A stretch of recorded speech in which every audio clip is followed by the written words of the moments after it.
Good. Okay. Good evening, everybody, and Happy New Year. It's 6:08, and I call the January 14th, 2021 Planning and Zoning Commission meeting to order. I will ask staff to call the roll.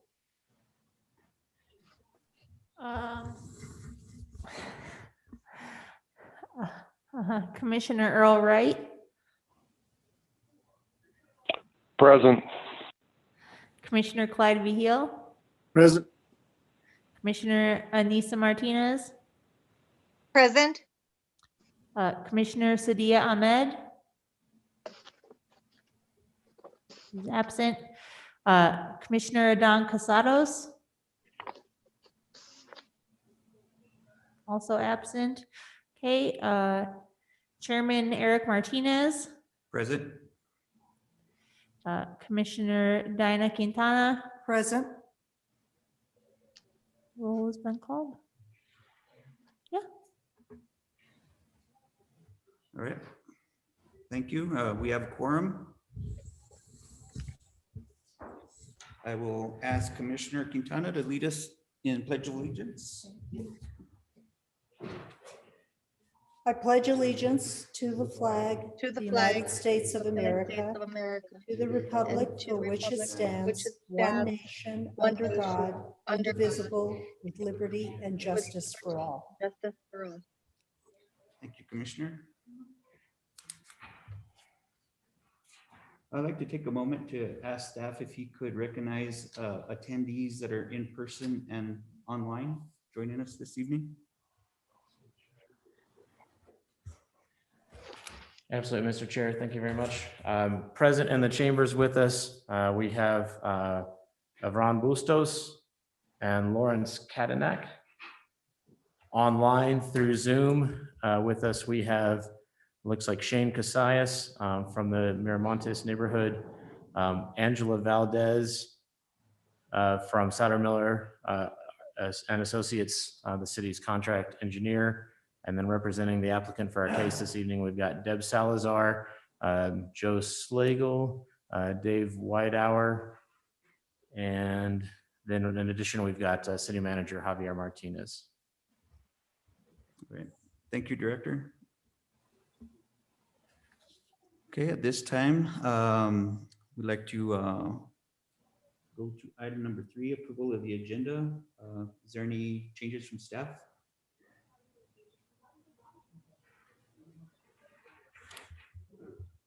Just checking my cheat sheet. I believe that we've got the appropriate parties present to be able to consider both the September and October 8th items.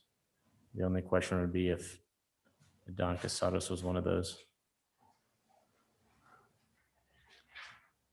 It only had 4. Yeah, that's what you have on my list. Yeah. Okay, so it looks like we've got the quorums necessary for those 2 items.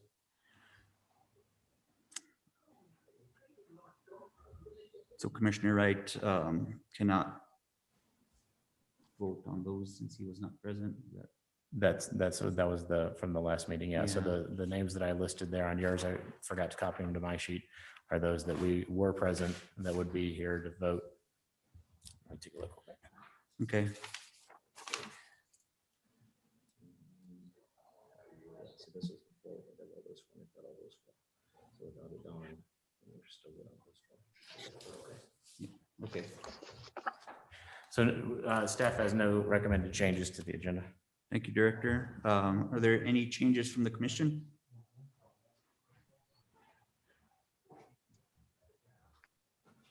Okay, seeing or hearing none, do I have a motion to approve the agenda? Motion to approve?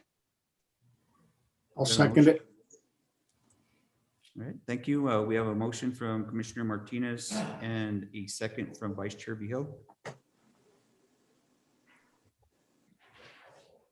We call the roll, please.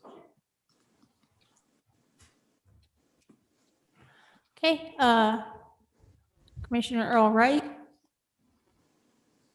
In favor of the motion. Commissioner Anissa Martinez, In favor of the motion? Vice Chair Clyde Vigil, In favor of the motion. Commissioner Dinah Quintana, In favor of the motion? and Chairman Eric Martinez. In favor? The motion passes. All right, thank you, commissioners and staff. Next item is item number 4, public concerns and business from visitors. And this is for items that are not on the agenda. So if there's anybody here or online that would like to address the commission on any items that are not on the agenda, now's the time.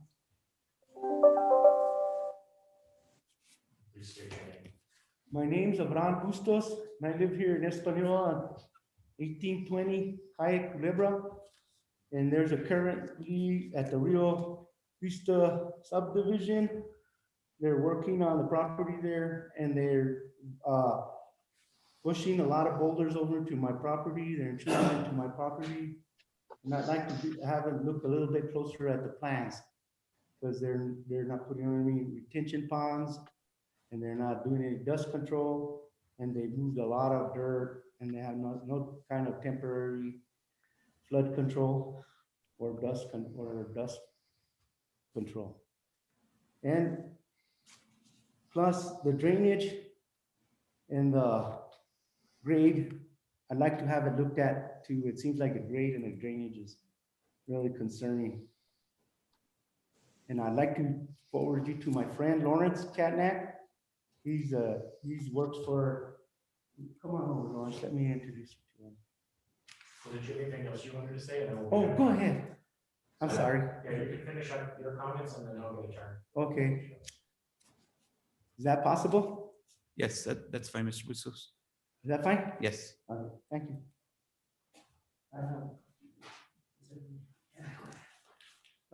My name is Lawrence Katnack. I'm glad here to address all of you.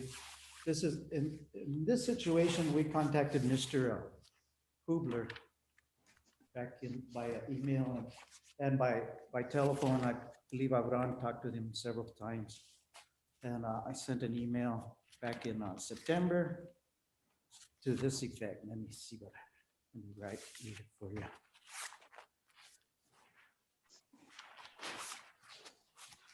Because this email addresses basically all the concerns that Abraham has on this property. Again, the situation is he has a house that's bordering a new subdivision that's being worked on.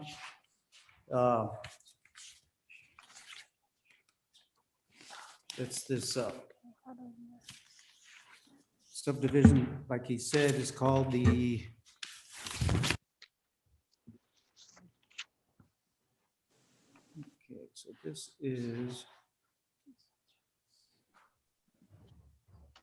so this is, this one is La Vista del Rio Phase 2.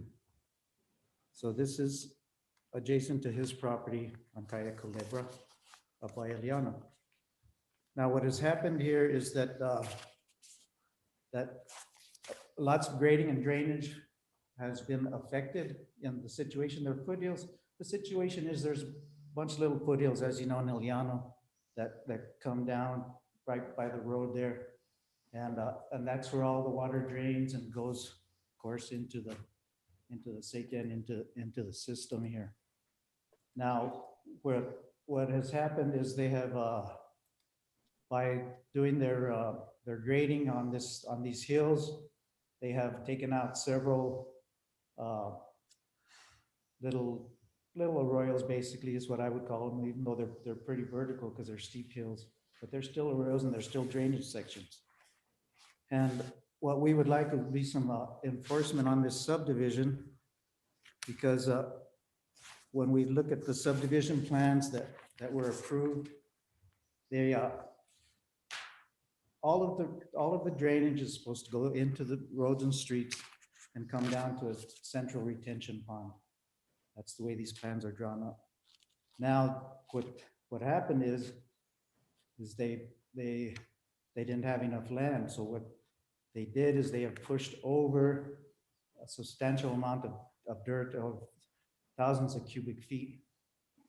Dirt about 30 to 40 feet high, with a slope about 1-to-1, with no temporary grading and drainage on it, and no temporary, they're not doing any dust control on this subdivision.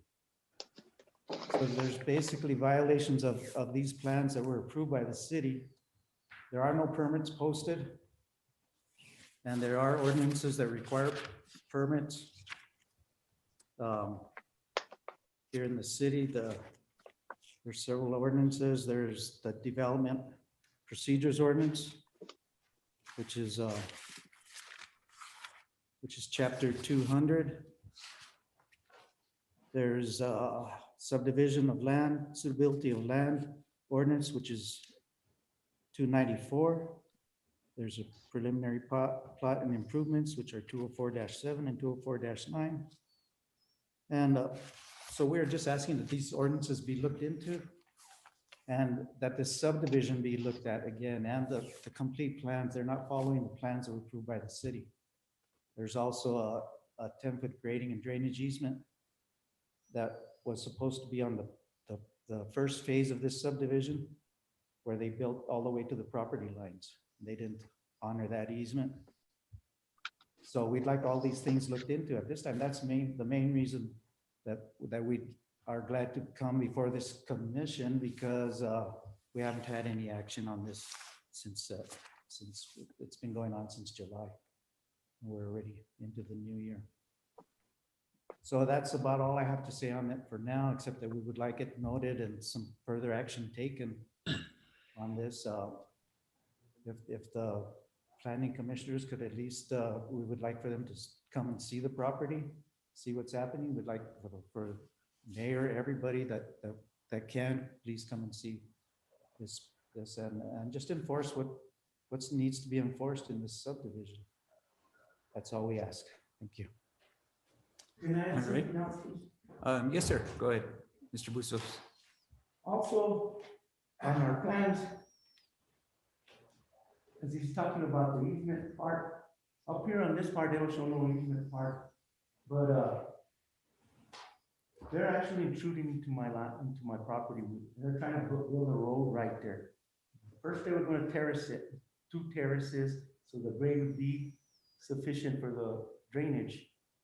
And they didn't. They're turning it into a road. They're putting a road right along the edge of my property. And they're intruding actually into my property with that road. And I'd like that to really be considered before they finish that road. And I see them walking around up there, so I'm thinking they're getting ready to start doing some things pretty soon. I don't know if you guys are aware of it. And that's is it possible you guys can look into that for me? Well, thank you, Mr. Bustos and Mr. Katnack. Since it's not a case before us at the current time, and it's not an action item before us on our agenda, there's technically not anything the commission can do about it right now. It's like Mr. Katnack noted, it's more of a code enforcement action. But I'm glad you've been in contact with Director Hubler to assist you on the matter. If there's any permits that haven't been acquired by the adjacent property owner, if there's rules or codes that they're violating, then staff can assist you in those matters. Unless there's an action before the commission, we technically can't take any action or lobby for any sort of action on your behalf. But we are glad that you came before us to make your concerns known, and it is put into the record. Staff is here and are making note of it. So it would be good to get some follow-up from them to know that something is being looked at with regards to your concerns.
Commissioner Martin, or Mr. Chair, your microphone is off. I can't hear a word anybody is saying.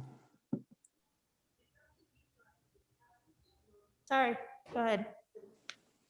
Am I back on? Yeah. Okay, I was just thanking Mr. Bustos and Mr. Katnack. I guess you didn't catch any of that, Mr. Vice Chair? No, I did not. Sorry about that. No problem. So just to kind of summarize, I just noted that the commission, since this is not a case before us, we can't take any action as a commission. But we are glad he was here to present his concerns, and they are noted in the record for staff to follow up on, since they are most related to code enforcement and possible non-compliance to certain provisions of the code. So we'll ask staff to help and assist the concerned residents and follow up on that. Thank you, Mr. Chair. Yes, Commissioner? I said thank you, Mr. Chair. Oh, you're welcome. Okay, we have several items that we need to take action on tonight. Yes, Mr. Bustos. How do we make it what do we call it? An action item. An action item. What do I have to do to get it being from an action item? It would have to be a case that's submitted to the commission for review, an application for a site plan or a variance or a permit of some sort, in accordance with the code that has where the commission has a review and approval authority. So maybe that's something you can discuss a little further in detail with staff on what other possibilities you may have with regards to your concerns. Thank you. Thank you, Mr. Katnack, Mr. Bustos. All right, well, Thank you, everyone. your jacket.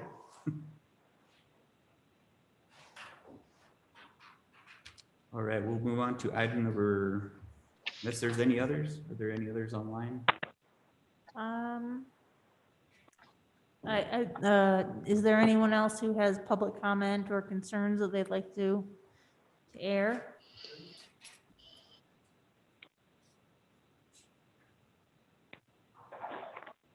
All right, I don't see any. Oh, Earl's raising his hand. I don't see Earl.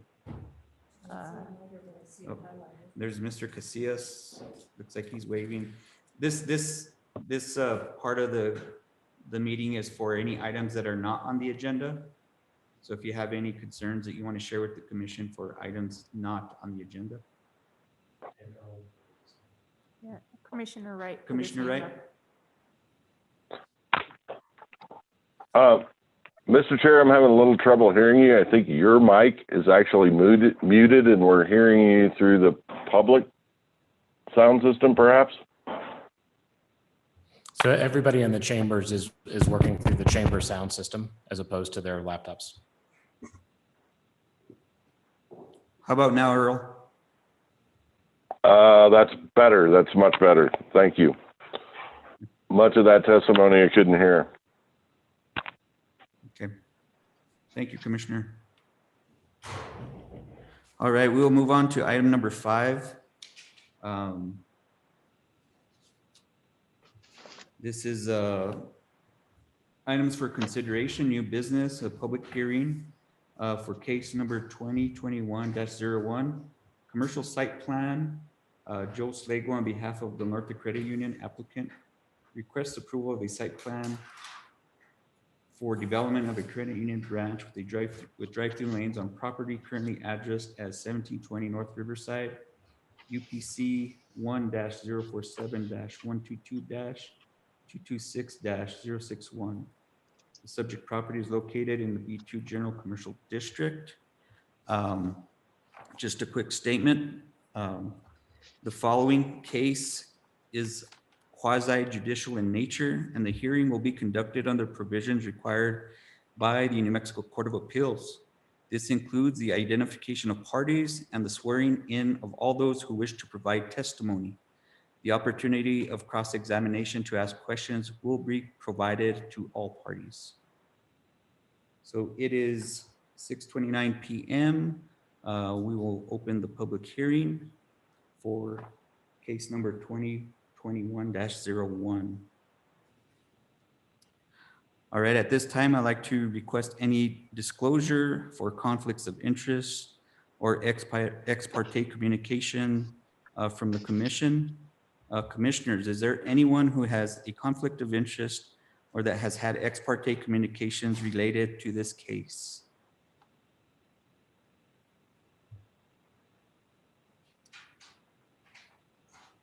I am seeing or hearing none.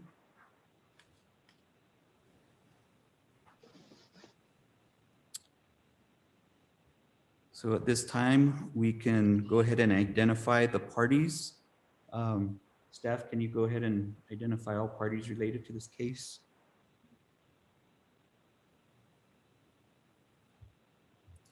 So present with us on the phone call, we have on behalf of the applicants, Mr. Joe Slagle, Ms. Deb Salazar, Mr. David Whitehour. And then as far as interested parties on the case, we have Shane Casillas, Dwayne Herrera, and on staff's behalf, we have myself and Angela Valdez. Okay. Thank you, Director. So at this time, we'll go ahead and Swears in and should we yes. swear in everybody all together? Yeah. Okay, we'll swear in everyone all together. Anybody that's going to provide testimony, the applicants, anyone on behalf of the city, and any neighboring property owners that wish to ask questions or provide testimony, we'll need you to swear in. So if everybody can raise their right hand. I'm gonna take a pause here for staff. All right, do you swear or affirm that the testimony you give will be the truth? Yes. Yes. Yes. Looks like we got everybody. Just a quick, because the individual that's logged in under an iPhone, ma'am, I believe you raised your hand, but I don't think I recognize you. If you could just state your name.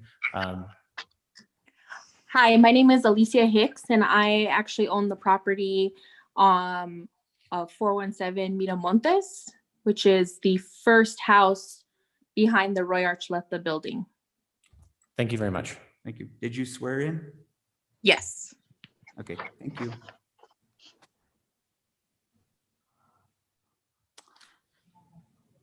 All right, we'll go ahead and leave it off with staff to present the case report. Director, are you or Allison gonna? It'll be me. Okay, Yeah. It's all yours. All right, so go up maybe a page or two. We're looking for the first. All right, so while Ms. Gillette brings up the site plan, I'll just kind of give some of the background of the case. This is the property address, like we said, at 1720 North Riverside Drive.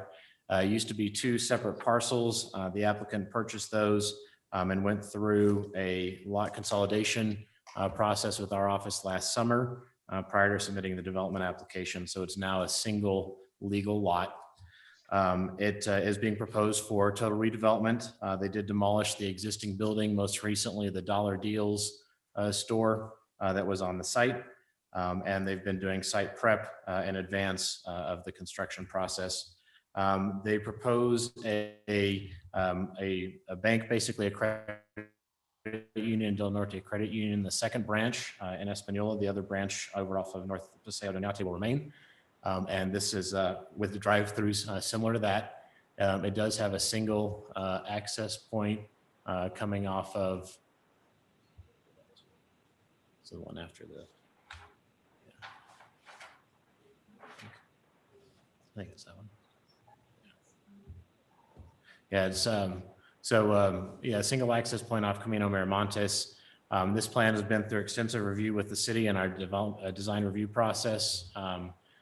Back starting in August, we had a DRT meeting attended by city staff, the developer, and talked through a number of issues. Following that meeting and based on some restrictions from most notably the New Mexico Department of Transportation, and also working to adhere to the conditions that were placed by the DRT related to fire access, the applicant developed the current plan that we're looking at with a single access of Camino Miramontes. The short version is DOT won't give them access off Riverside. So they did adjust their site plan to allow fire access around the entirety of the building. There's appropriate maneuverability, 20-foot wide fire lanes, and then they adjusted all their other landscape drainage plans, et cetera. During the initial design review team, that was the primary concern on behalf of the city's reviewers was fire. So we had some conditions about installing a new fire hydrant. They've met that condition. And then of course, documenting the maneuverability. They met that condition on the initial site plan. And this site plan kept all the curve radii as it relocated the building a little bit further north than it was originally. And then they also widened the entrance off Camino Miramontes. So we believe that all the conditions had been met from the city side. On our behalf, the engineers had flagged a number of questions and concerns about drainage. The applicant did put together and provide a drainage report, which is included in your packet. And that was reviewed and worked with Souder Miller on our behalf over the intervening months between August and December, basically when this final plan set was coming together. Related to the necessary conditions, they of course have provided stamp signed plan sets. The parking and traffic flow is adequate. The parking spaces well exceed those required. The appropriate number of ADA spaces are granted, as is the fire access. The drainage was adjusted to meet the city standards for stormwater retention on site. There is noted on the site plan an easement for DOT related drainage that runs adjacent to Riverside Drive. There was actually a pipe and a manhole discovered through the demolition process. So we'll cover that a little bit more during one of the conditions, but that is something that the applicant is working out with DOT to make sure that that persists in the way that DOT needs it to. It drains basically the stormwater off of Riverside through this parcel, through the parcel to the south, and then back towards the river on the Okayewinga tribal land. So that's included under utilities. The other utility reviewers did not have any issues with the initial or revised plans as far as both providing utilities or impact to their utilities. Some already exist on site from the previous building. Some will be relocated for the new building.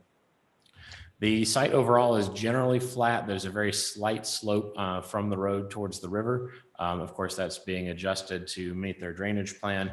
And so their drainage is designed to drain the entire site to the south, west, and west property boundary.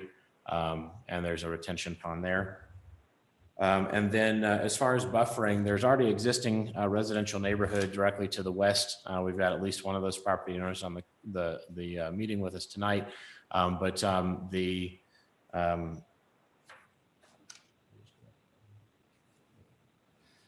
The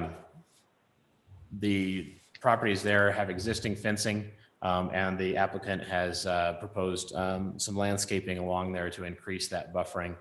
They did not propose any additional fencing as it already existed. Based on that, staff does recommend approval with a number of conditions.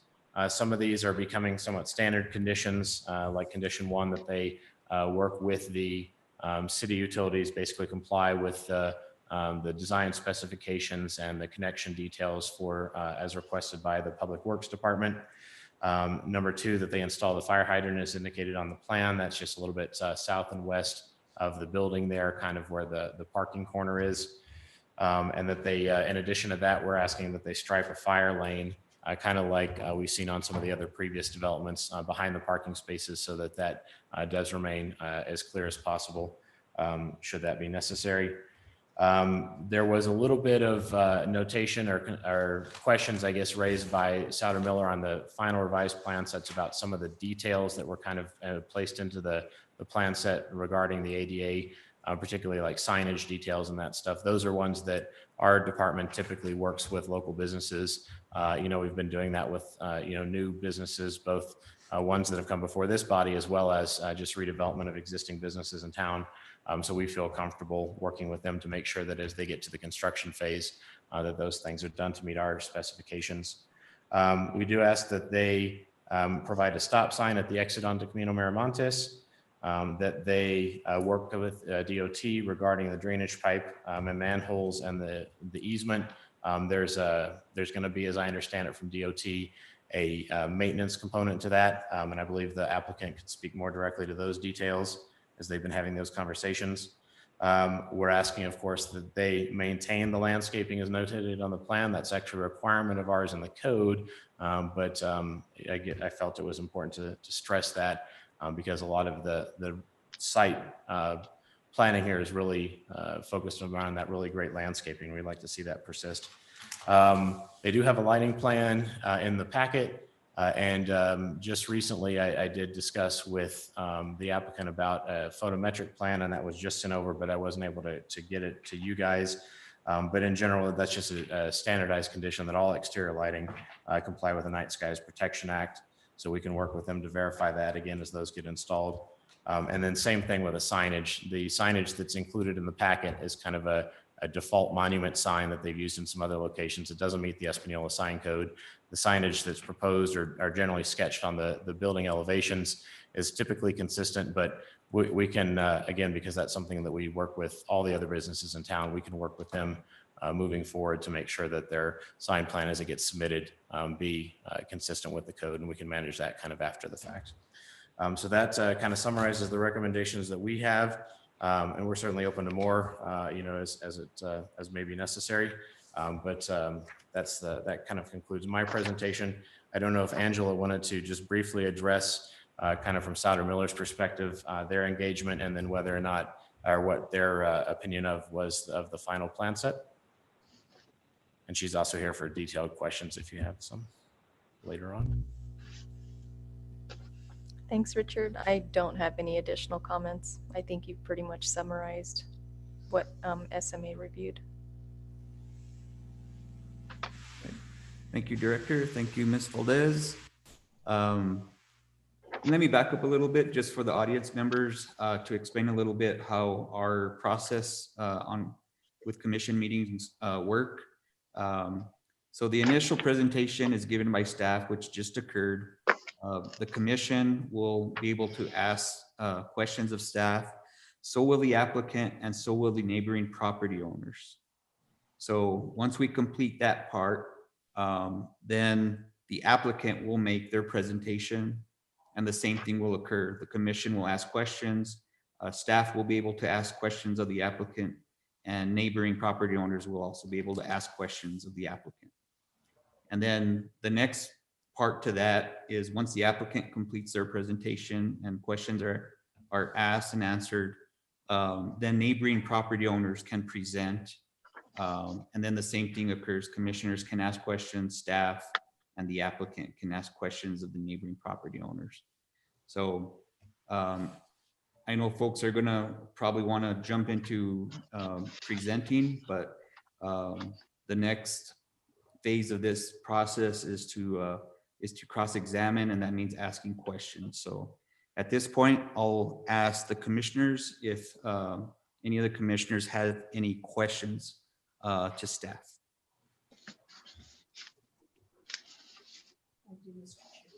Commissioner Quintana. Thank you, Mr. Chair. Director Hubler, I have a few questions. I went ahead and took a look at the site myself, and a couple things that I noticed are there appears to be some post office boxes that are there. What's going to happen to those? And is that under the purview of the post office? And do we need something that shows the approval of the removal or movement of those? So to answer your question, that is up to the post office and the property owner. So I would direct that question to them, how far they've made it in those conversations. Okay. And then you indicated that this lot has been combined as one commercial lot. When it was in the previous use and it was two lots, were they both commercial at that time? That's correct. This property is within the B2 zone, and it actually would extend past these lots, except that we had Camino Miramontes, which came in as a planned unit development. So yeah, both the properties and the entirety of the current property are within the B2. Okay. And then I'd like to put something in perspective from my own mind. The entrance onto Camino Miramontes is indicated to be a 50-foot right-of-way. So if we go a little further south up the street at the entrance there at the New Mexico Bank and Trust, how wide is that? That is, although that's 3 lanes, but do you know how wide that is? So the Camino Miramontes Road itself is that 50-foot wide right-of-way. Is that what you're asking about? Or are you asking about the entrance from that? You're saying this in the report, so I'm just trying to make the comparison. So, yeah, so Camino Miramontes, the city street there is 50 feet wide. I don't have the width on the other streets. Okay. Camino Miramontes is a little bit wider than the average, though. Okay, my concern is when you turn into New Mexico Bank and Trust, if you're traveling south and you turn right, you hit that huge curb right there. If there's another car in the middle lane, you have to make a pretty sharp turn, and that's pretty tight. And I was looking at these plans, and item number 7 on that turn right there, which says it's new HCP ramp. So I'm assuming that's a handicap. What's HCP? I believe that was handicap, yeah. Okay. Is that going to be something similar to what we see at New Mexico Bank and Trust? I'm not as familiar with the New Mexico Bank and Trust Okay. properties. I can't answer that Yeah, question. it seems to have been a public nuisance, so. Yeah, New Mexico Bank and Trust is off a car lane, and that road is narrower than Camino Okay. Miramontes in Okay, so general. this may not be an issue then. Then going further into your report, you do identify as the engineers, of course, being Souder Miller, the contracted engineer for the city. Then we talk about the drainage and the engineer for the applicant. Would that be Walla? Mhm, Okay. That's correct. All right. And let me see, what else did I have? And he was the one who stamped the plan that's included for the drainage plan, and then also, of course, the drainage report that's Right. included. Yeah, I just wanted clarity with that because we only addressed Souder Miller and we didn't mention Wallace. I wanted to make sure we were clear on that. So Okay. Commissioner, so Walla is the engineer hired by Del Norte to prepare their engineering plans, and Souder Miller is the city's engineer Okay. reviewing.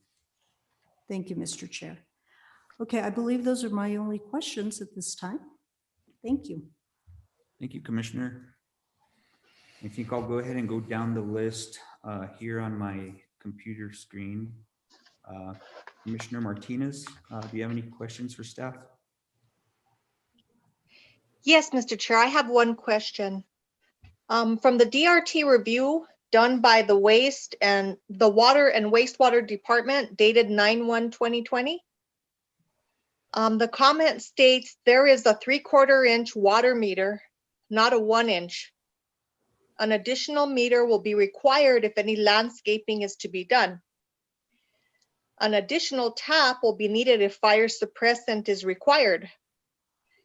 I went to the recommendations with the conditions of approval, and there's nothing in here requiring that the water meter be a 1 inch and an additional meter be added if for the landscaping, and an additional tap be added for the fire suppressant. Is that something that should be added to the conditions of approval?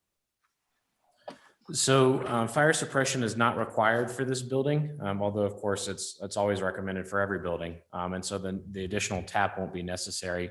The kind of consideration around sizing the line, which again is going to be relocated anyways after it left the meter, but sizing the line and then providing the additional connection if necessary for the for the landscaping was part of what was kind of captured in that recommendation number 1. But that's why it says including meters, backflow devices, hot boxes for building and landscape use. So that was my intention with that condition, was to capture that they needed to work with the Public Utilities Department to meet those requirements. Very good.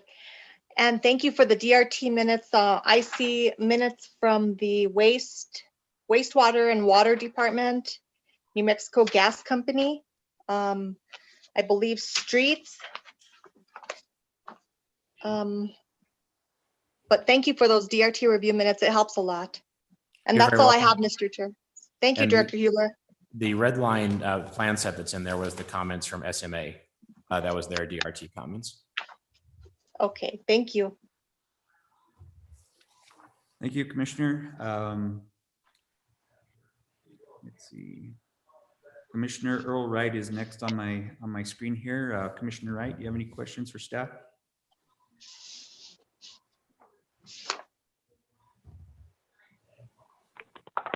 Yes, I do. Can you hear me, Mr. Chairman? Yes, sir. Thank you. I have a few questions. One, I wanted to get clarification on exactly what the proper spelling was for Caye Miramontes. Is that Caye with one word, Miramontes, or is it 2 words? It's Camino one word and Miramontes one word, I believe.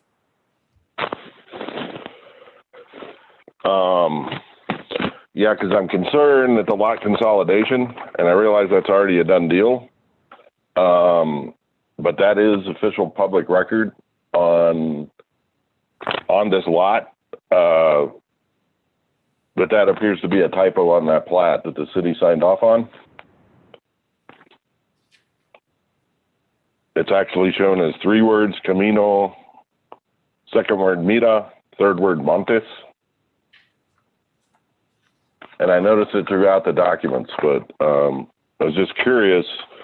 And again, this is sorry to be a little OCD, but this is my 911 background in dealing with this. And these plats of record are very important in that regard. So that's really just a point, not relevant to the case, except it is the plat of survey for the case, as required in the development packet. And then turning to the submittal, I heard your presentation and I'm aware of the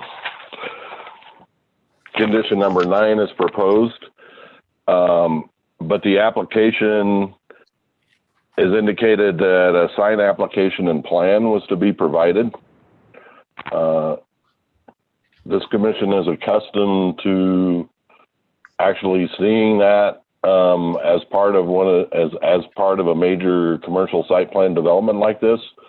But apparently we do not have that for this particular case. Is that correct? That is correct. That was not a request of the applicant. It's on the checklist that they signed in June, Are you or talking actually about July 10th. the application? The application, it's clearly indicated on the application from July 10th, 2020.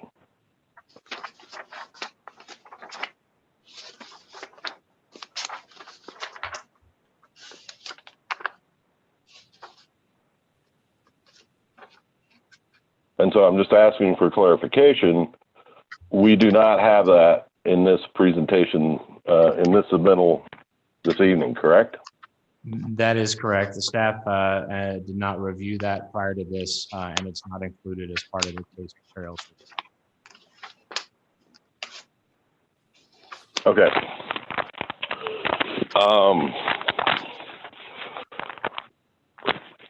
My next question is regarding the landscaping plan. And again, related to kind of the history of cases that this commission has seen. There is a North Central Regional Transportation District bus stop that's relatively new abutting this property on North Riverside. Did staff give any feedback to the applicant or the DRT that to actually look at putting shade trees around that or anything? We did not provide any specific guidance on the landscape plan, including. Did you have the opportunity to give the applicant feedback on that? Did we? Yes.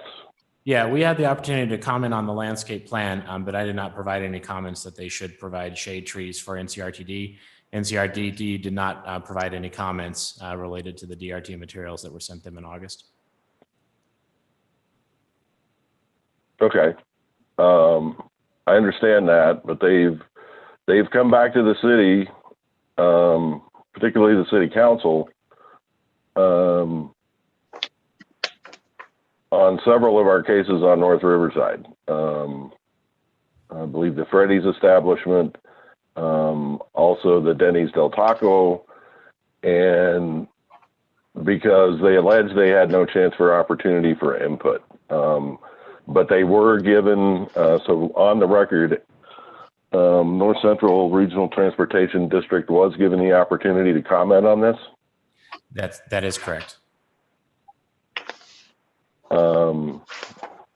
Okay, and again, just for clarifications, there were no discussions about any special treatments around that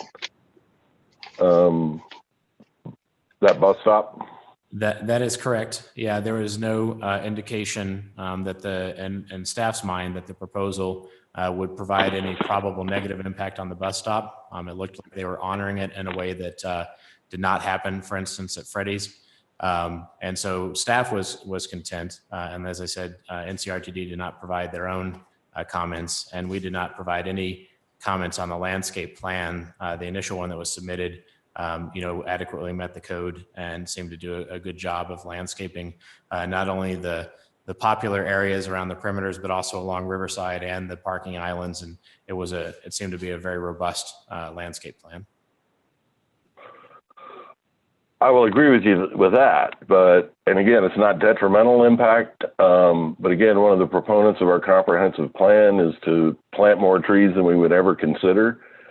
And knowing the temperatures that we have here in the valley in the spring through the fall, I think it would have been very advantageous. So I will ask the applicant when it's their turn if they would consider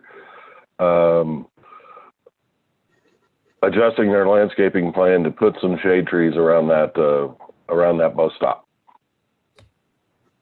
This is for the benefit of the city and its residents and long term. I realize there's no detrimental impacts, but my personal preference is to see a more synergistic impact. Understood. Thank you, Commissioner. Do you have any other questions for staff? Yes, regarding the conditions of approval. I understand we've done this before, but I'm a little concerned with condition 1 and the statement that all requests made by the City of Espanola Public Works and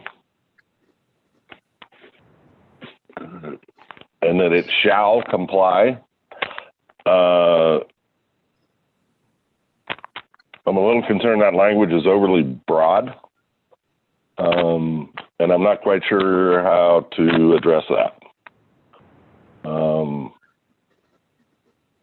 Is that, Commissioner, something we can look at when we're formulating a motion? It's possible we could consider that as more comply with all City of Espanola requirements, something of that sort. It's food for thought when we get there. Right. So I want to bring it up now, so we have that. Under consideration, because it opens the door. If this becomes a standard condition, it opens the door to to individuals at the city being able to make unreasonable requests. And actually thwart applicants in that regard. I'm not saying that would happen, but it opens the door legally for that to happen. And I would rather be crystal clear in our conditions.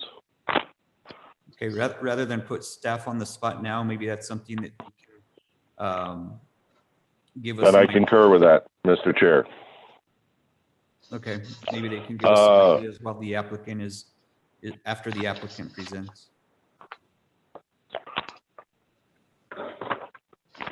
I concur with that, Mr. Chair. My next concern, again, is with the condition of approval number 3. And again, we're accustomed to having site plan or commercial development plans that are actually clearly in compliance with ADA requirements for parking access and sidewalks. And so I'm a little curious why this was in here and why, if the plans do not currently meet that, what exactly are we being asked to approve?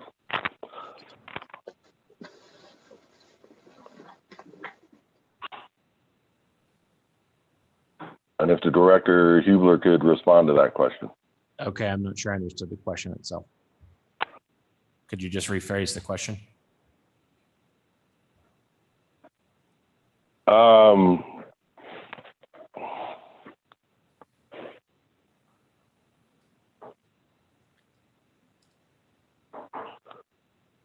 Is it along the lines of the intent of the condition, Commissioner Wright? Well, no, it's the intent of the plan presented to the commission that this should already be handled. And not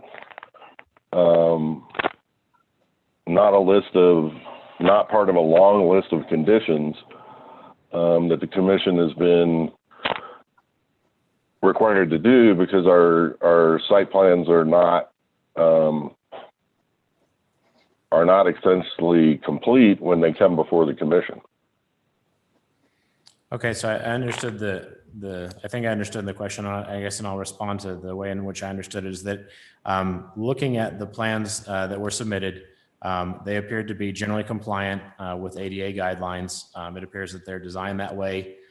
Staff has had some recent experience in a number of in one case in particular, where during the construction phase, the treatments were not constructed to guidelines or to standards. And so we're actively working with one previous applicant to correct those.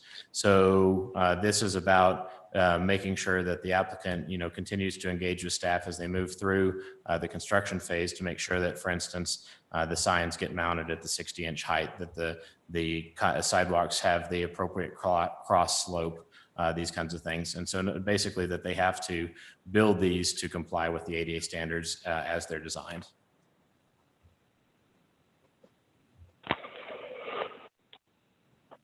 Okay. Regarding condition of approval number 6. And again, this is based on a history with prior projects that we've actually seen on-site stormwater drainage and retention systems not perform as designed. Is there a capacity for the city to require bonding on something like this? The point is well taken about failure of drainage systems. As I understand our code, the bonding capacity and whereby we can require performance bonds is related to public improvements. And I guess it would be a question we have as a city and as a commission and certainly as a staff have treated those to include things like fire hydrants, sidewalks, street lights. We have not, at least in the couple of years that I've been here or in the several years that I've been reviewing casework, have not required bonding for any storm water management developments. So I would say probably the city has certainly no recent history of doing that, and may or may not have the legal capacity to require that. Recognizing that it has a value, it's just, like I said, not something we've done and may not be something that we can do under our current code. Well, there is a provision in the grading or in the, I forget, that actually does allow that. And I think that's something that we should be looking at. And my concern is in particular is with this neighborhood that has been subject to extensive flooding, that we don't want to approve a development that's actually going to contribute and exacerbate what's already a problem for the city, and is costing the city a lot of money to address that and get a solution for that neighborhood. So I would ask that we look at that. My last point, no, I've already spoken to condition number 9. Again, typically we have signage plans in a development like this. We do not in this case. So I'm a little concerned about that. Commissioner Quintana has already brought up the issue of the relocation of the cluster mailboxes. So is it my understanding that cannot be a condition of approval? I think that's outside of the purview of this body.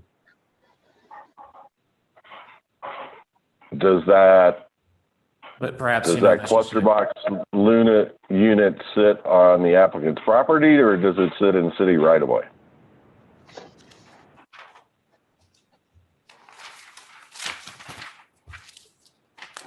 I'm looking at the survey and it appears, according to the survey, it sits in city right away. But they did have a proposal to relocate that, so perhaps that's a question we can address to the applicant. And I'd be willing to do that, but I want to understand the city's position. If it's within city right of way and on city property, doesn't the city have the authority to request that the applicant actually pay for the cost of moving those cluster boxes to a more appropriate location? So I do think that's something between the city and the post office. As a general practice, the city has not prevented the post office from the installation of mailboxes on city right of way.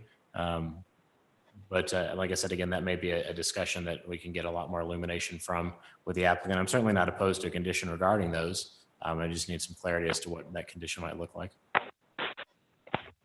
Okay. And my final question is related to the stacking and the drive-ins lanes and the configuration of the site.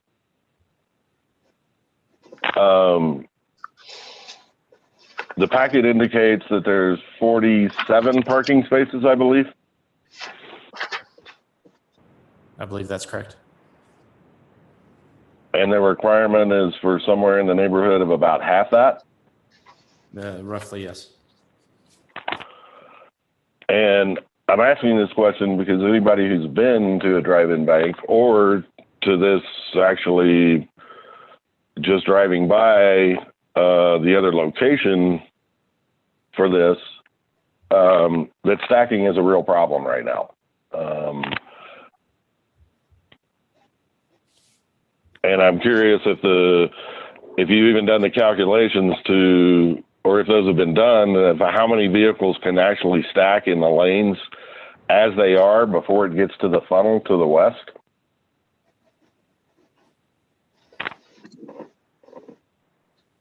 You broke up a little bit on And the I'm end. asking these questions because I believe we are going to actually create a problem here with vehicle stacking. Just yesterday, driving by the post office, there were 13 vehicles in line at at this business's other location. And this was in the middle of the afternoon. This wasn't 5 o'clock in the afternoon. It was middle of the afternoon. Wasn't into the day. And just from that, and that 13 vehicles had actually closed the other exit lane that was there, which is now cordoned off because of this issue of vehicle stacking. I know we have this requirement for drive-in restaurants, but I'm also concerned that we may never return to the days of 2019 and earlier. And I would ask the commission to take a serious look at this, and we'll ask the applicant of what options are to provide stacking for 30, 40 vehicles there.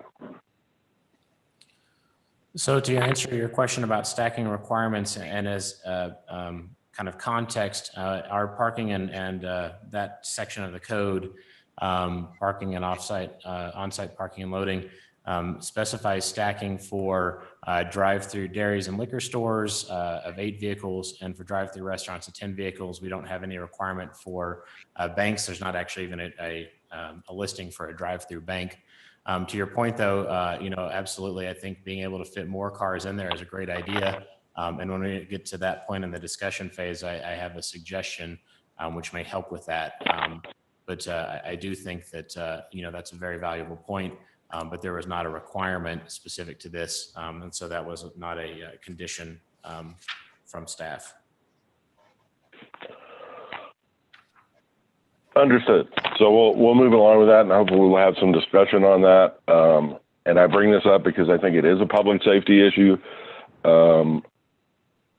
If there's not enough stacking provided, the actual parking lot will be blocked, and people will not even be able to leave their parking spaces if we don't properly address that. Those requirements, I'm assuming, were for a single window type drive-in.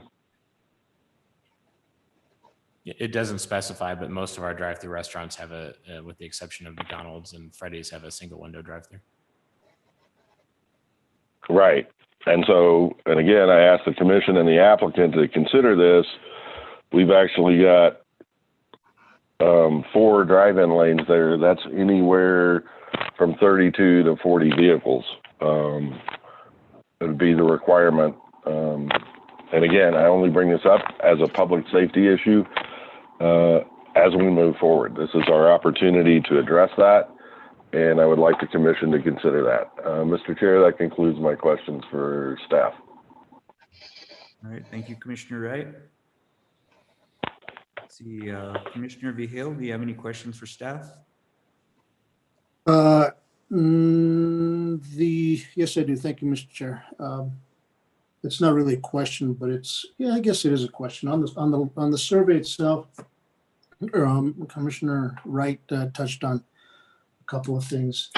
One thing that I did notice on the survey is that the lot consolidation of parcels A and B for the Norte Credit Union, as certified by Jason A. Romero, New Mexico Professional Land Surveyor 18375.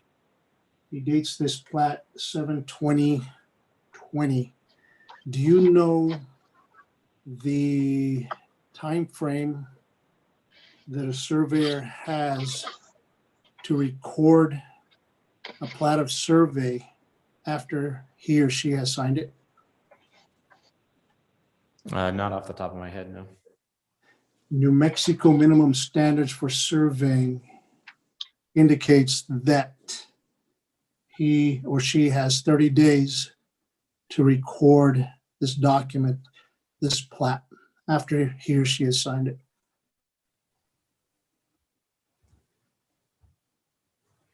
This one was recorded in, I believe, December. So I know it took a while to get recorded because we had a lot of issues due to COVID for getting the necessary signatures from the various utilities, and so there was a delay in that to that effect. And then, of course, getting the actual document recorded once it was signed and returned. due to the closure of Rio Arriba County's offices has been a bit of a challenge as well. This is one of the things that we're always working to improve in our office because we're very hands-on with these survey approvals and plat signatures and all that stuff. But that's certainly something I can keep a closer look on moving forward. I appreciate that. And it's not for anything more than just not just the safety and welfare of the public. Of course, a surveyor is tasked with that also, but it's also for the surveyor, him or herself, as he or she is certifying to adhering to the minimum standards for surveys in New Mexico. Since this is the case, I'm not sure if this plat of survey is meeting the minimum standards for surveys in New Mexico, and I'd like to I'll pick your brain and find out what you think. Well, certainly I can't speak to the survey standards, not being a surveyor.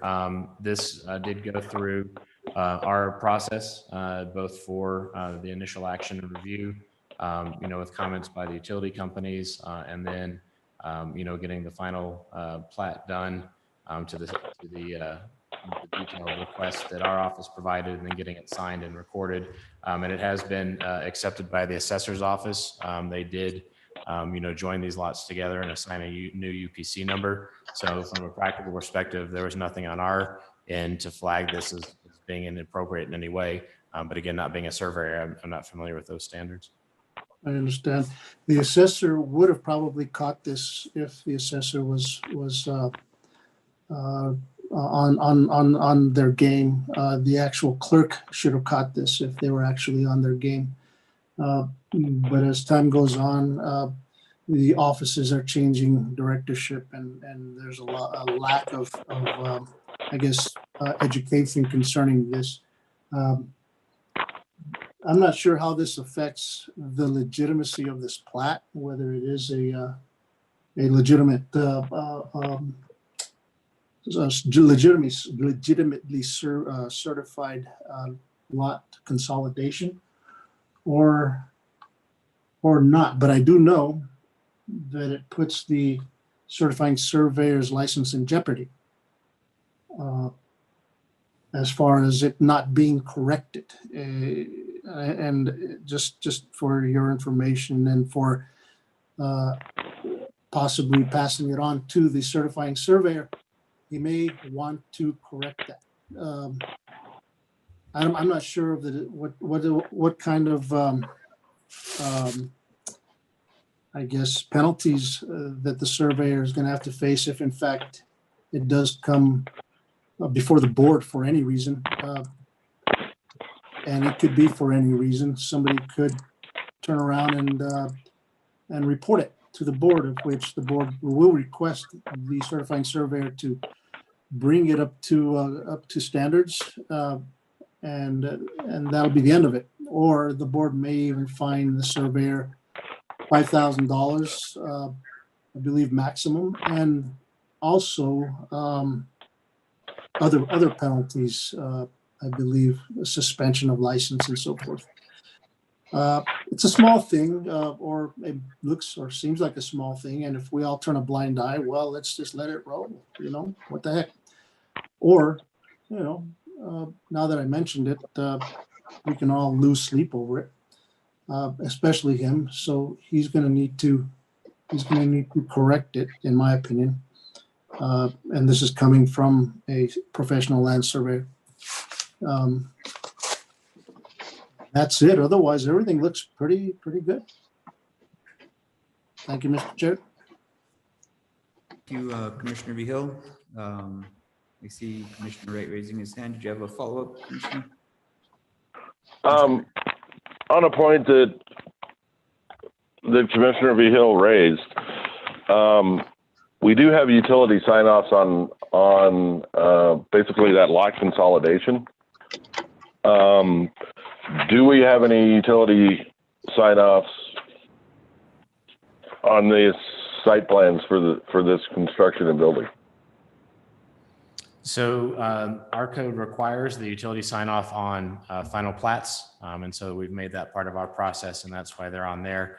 Our code provides the opportunity for utility companies to engage as part of the DRT process, both including the city utilities and others. And we do have comments, I believe, from everybody except Jemez in the packet related to this plan and even to the revised plan.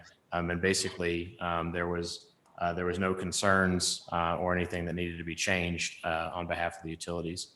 We did not receive any comments from Jemez on this site plan.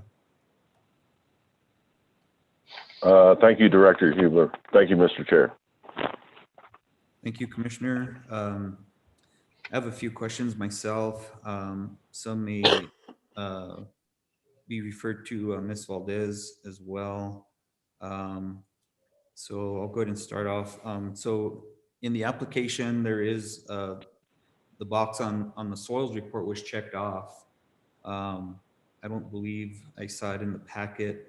But my question kind of follows to that is, you know, what were the findings of the soils or the geotech report with regards to the water table within the area? Because what we've been seeing lately is that drainage ponds are not draining because of the high water table. And so I guess that's my question is there issues with the high water table on that particular? So my recollection was that Mike Johnson, the reviewer on behalf of Sautermiller for that aspect in the initial DRT, had some concerns, and he actually requested the drainage report that's included in the packet as well. So his comment to me last week was that, and he'd submitted the final or reviewed the final plan sets, was they had very minor comments and nothing related to drainage anymore. So I took that to be that they had addressed his concerns. Okay. I found that it wasn't really noted or discussed in the drainage report. So Ms. Valdez, do you have any other information with regards to that you might be aware? I don't have any direct information as to how the geotechnical report request was solved or resolved. I do know that with experience in the area, and in particular with the Camino Miramontes, that this area's water table is significantly lower than it is down at the bottom of the subdivision. However, I can follow up with Mr. Hubler to, you know, provide some kind of response to the commission and to Mr. Hubler himself regarding any water table analysis that was provided. Okay, thank you, Ms. Valdez. So that's a question that I'll also ask the applicant, and I'm not sure if he has his engineers at the ready for a question like that, but maybe he might have some additional input when we get to the applicant. That is a very big concern of mine. We've seen some drainage ponds, you know, Commissioner Wright noted the one near Denny's, looking at the one near Big Five. These are all within the close vicinity of the project area. What concerns me most is that the pond that's designed as part of the site plan is located directly adjacent to residential subdivision and some homes. So we want to ensure that those ponds will maintain capacity in a storm event and not adversely impact adjacent residences downstream. So that is a big concern of mine. The other, more technical question, and maybe Ms. Valdez can elaborate on this one, is that in looking at the grading and drainage plan, that's sheet C101, the post-development capacity or drainage analysis shows that there's, I'm having a hard time reading this, about 20,000 cubic feet for the 10-day calculation. But looking at the capacity of the drainage ponds that are shown, it's roughly half that. Thank you, Commissioner. it's roughly half that, or a little more than half that, I guess, if you add the two volumes of the two ponds that are shown on the western end of the lot.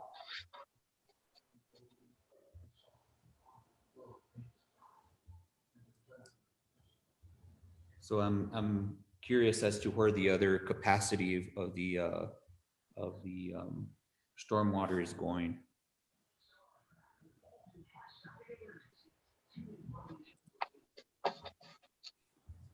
Chair Any addition- Martinez, this is Angela Valdez. I will need to look into that.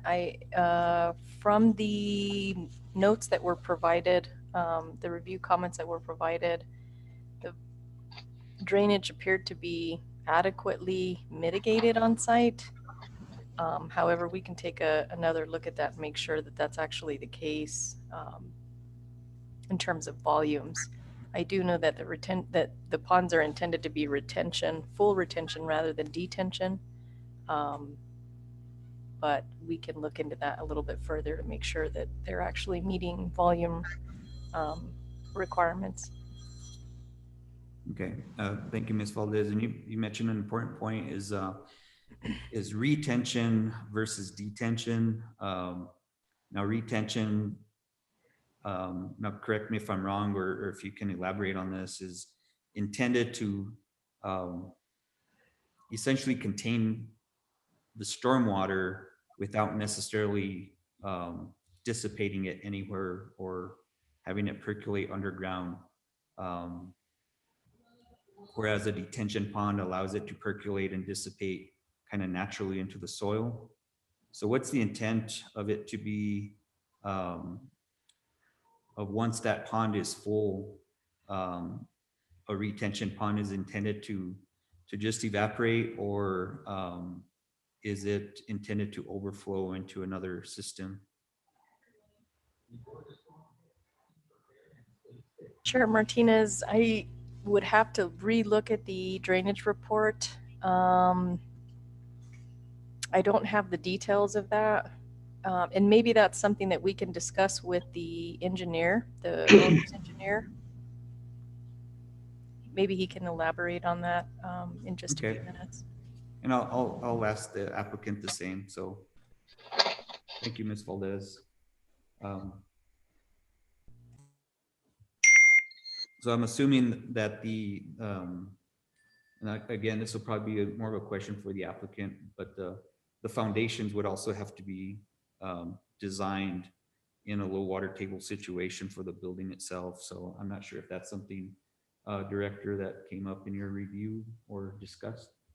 So my recollection was that the groundwater depth observed was in the 6 to 7 foot range. Now that obviously fluctuates seasonally a little bit, and has been indicated, this area is subject to flooding, but certainly, I mean, aside from our work, this project it has gone through the full architecture and engineering and to the state as well. So on those foundations, I'm happy to leave those decisions to them. Okay. And I noticed that the pavement design was also utilizing geotechnical fabric, which is used in poor soil or high moisture conditions. So so I take it that's being done likely because of that. But possibly because they drove on Camino Miramontes and saw what happens if you don't use that in this area. Yeah. Okay, thank you, Director. Now, as far as the lighting, so looking at the electrical plan, there's various lights around the parking lot. Does staff have any? And I haven't seen the photometrics, but does staff have any concerns with the adjacent residences and maybe see the need for any cutoff lenses or glare shields so that light intrusion doesn't affect the nearby subdivision? Yeah, so I did have a question for the applicant, and perhaps Mr. Slagle can speak to this a little bit. He did send me over a photometric. I haven't had a chance to review it thoroughly. Just a quick glance at it did appear that that generally speaking, the light was was trapped on site. The night sky compliance requirements do prevent from kind of upcasting, but certainly not from from spilling onto neighboring properties. So that was a concern I raised with him and asked him to be ready to speak about that during the meeting. So maybe we can save that question for him. Okay, great. And in the Yeah. meantime, I'll see if I can find that photometric so we can screen share when we get to that discussion. Okay. Thank you, Director. So I did also have the same concerns that Commissioner Quintana and Wright mentioned about the mailbox cluster. So I'd be interested to hear what the applicant has planned for that. But yeah, because it is in right of way, it sounds like the city can be involved in that. On the bus pad, was there any consideration given by staff or in your discussions with NCRTD about possibly designing a bus pullout in that area so that buses can be outside of traffic and not in the travel lane? There was not. There's currently a corridor study happening on Riverside. So while DOT has been working through that, we've not had a whole lot of discussions and or even kind of ideas about changing stuff. But it wasn't something we discussed with the applicant, and it wasn't anything that NCRTD requested. Okay, I would just put that out there that would be a great addition to this project to be able to accommodate that. Probably would require either a right-of-way dedication or an easement to DOT for that purpose. But again, I'll leave that question with the applicant when we get to the applicant. The access to Riverside Drive is another big one for me.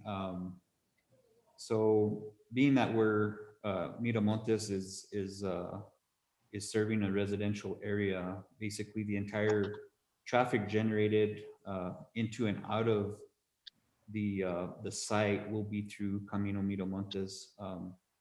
I actually like the initial idea with an exit being shown on that south side of the lot. I understand that DOT's not in favor of that. Is that the case, even though it was just shown as an exit only?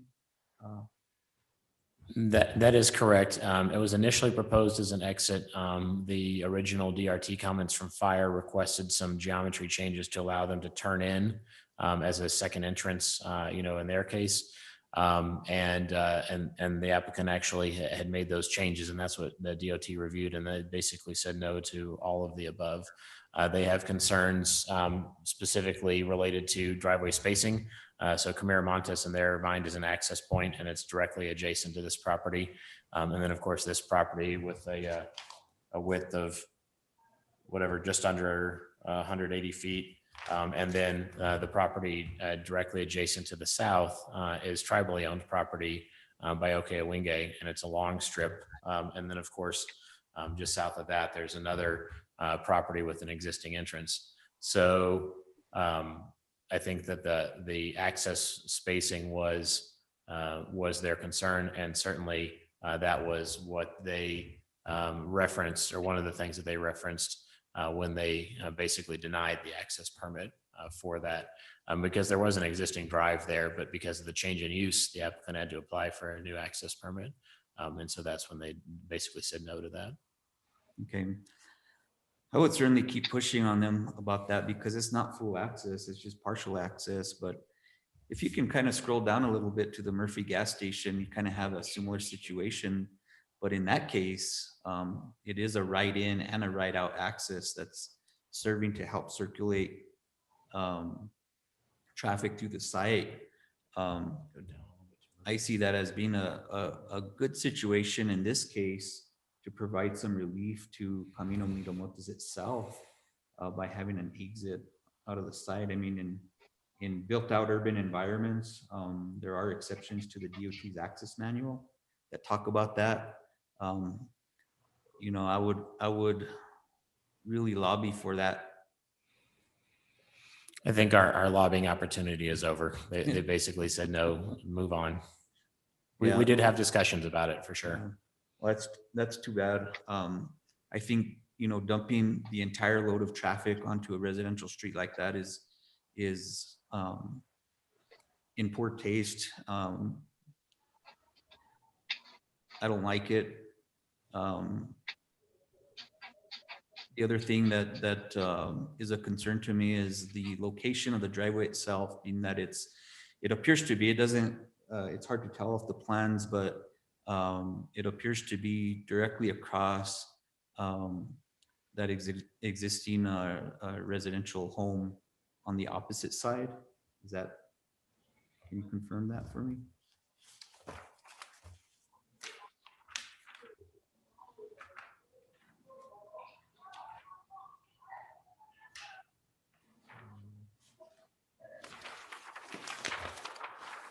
I'm kind of basing that off of the location of the existing hydrant. Yeah, it's roughly opposite the existing hydrant. So I guess with that said, with the traffic, the lighting, the stormwater, what have you heard from, and I know we have a few folks on the line with us, but what have you heard or, you know, either through phone calls or emails from the neighboring property owners about any other concerns? So the only response we've had to the letters that have been mailed out on this a couple times actually was from the individuals who are present. So I'd ask that we wait and give them the chance to express those directly. Okay.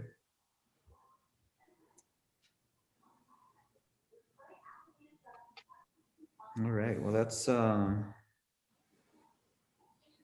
are all my questions for staff at the present time. Let's see, are there any commissioners that have follow-up? Commissioner Quintana? Thank you, Mr. Chair. I would like to address this to Director Hubler, and I apologize for rewinding a little bit. But Commissioner Wright expressed a concern for condition number 6 and expanded by asking if there was some bonding that could take place. Did I understand correctly that it is not typical or within the, I'm at a loss for the word right now. It is not typical to apply a bonding or apply bonding for drainage. Yes, ma'am, that is correct. I was looking through the code earlier, and the only reference I found in our section of the code that allows for that is related to our hillside development standards. I'm sorry? Is related to hillside development standards. In that section, I think it's 1306. It's certainly not been the practice of the city to bond for stormwater in any of the cases that I've looked at. I'm including several that were mentioned this evening. The city could certainly do a better job of bonding in general. But yeah, the ones that I'm aware of and all the ones I've seen or been involved with have just been for sidewalks, street lamps, those kinds of roadway, those kinds of things. Well, sidewalks and street lamps certainly are important, but drainage, and particularly on this, for Camino Miramontes, as well as this site, is significant. I mean, I've certainly witnessed the flood within the subdivision myself. So it's unfortunate that we don't have a way to somehow incorporate that or adopt that at this time, because we, as recently as just a couple months ago, requested a bond on a particular case, and admittedly it was for the street lights and things like that, fire hydrant or something. So that is unfortunate, and I think that's something that hopefully we can address in the future. Sure, and one of the things that I think comes into play there, and the reason that stormwater, like we're talking about, I mean, it would be a different scenario if you were putting in stormwater drainage system for a roadway, for instance, is that generally public improvements are dedicated to the public, and so they become publicly owned. And typically in our case, in Espanola at least, everybody's on site meeting the drainage requirement to have on-site stormwater retention. That remains their private property and doesn't become a public good in the way that the sidewalks or street lamps do. Okay, So that may be where that distinction has been. all right. Thank you, Director Hubler. Thank you, Mr. Chair. Thank you, Commissioner Quintana. I do have another quick question. I noticed that a CMU, 6-foot CMU wall is proposed on the southern property line. staff, did staff have any input on that, or maybe carrying that through on the western end as well?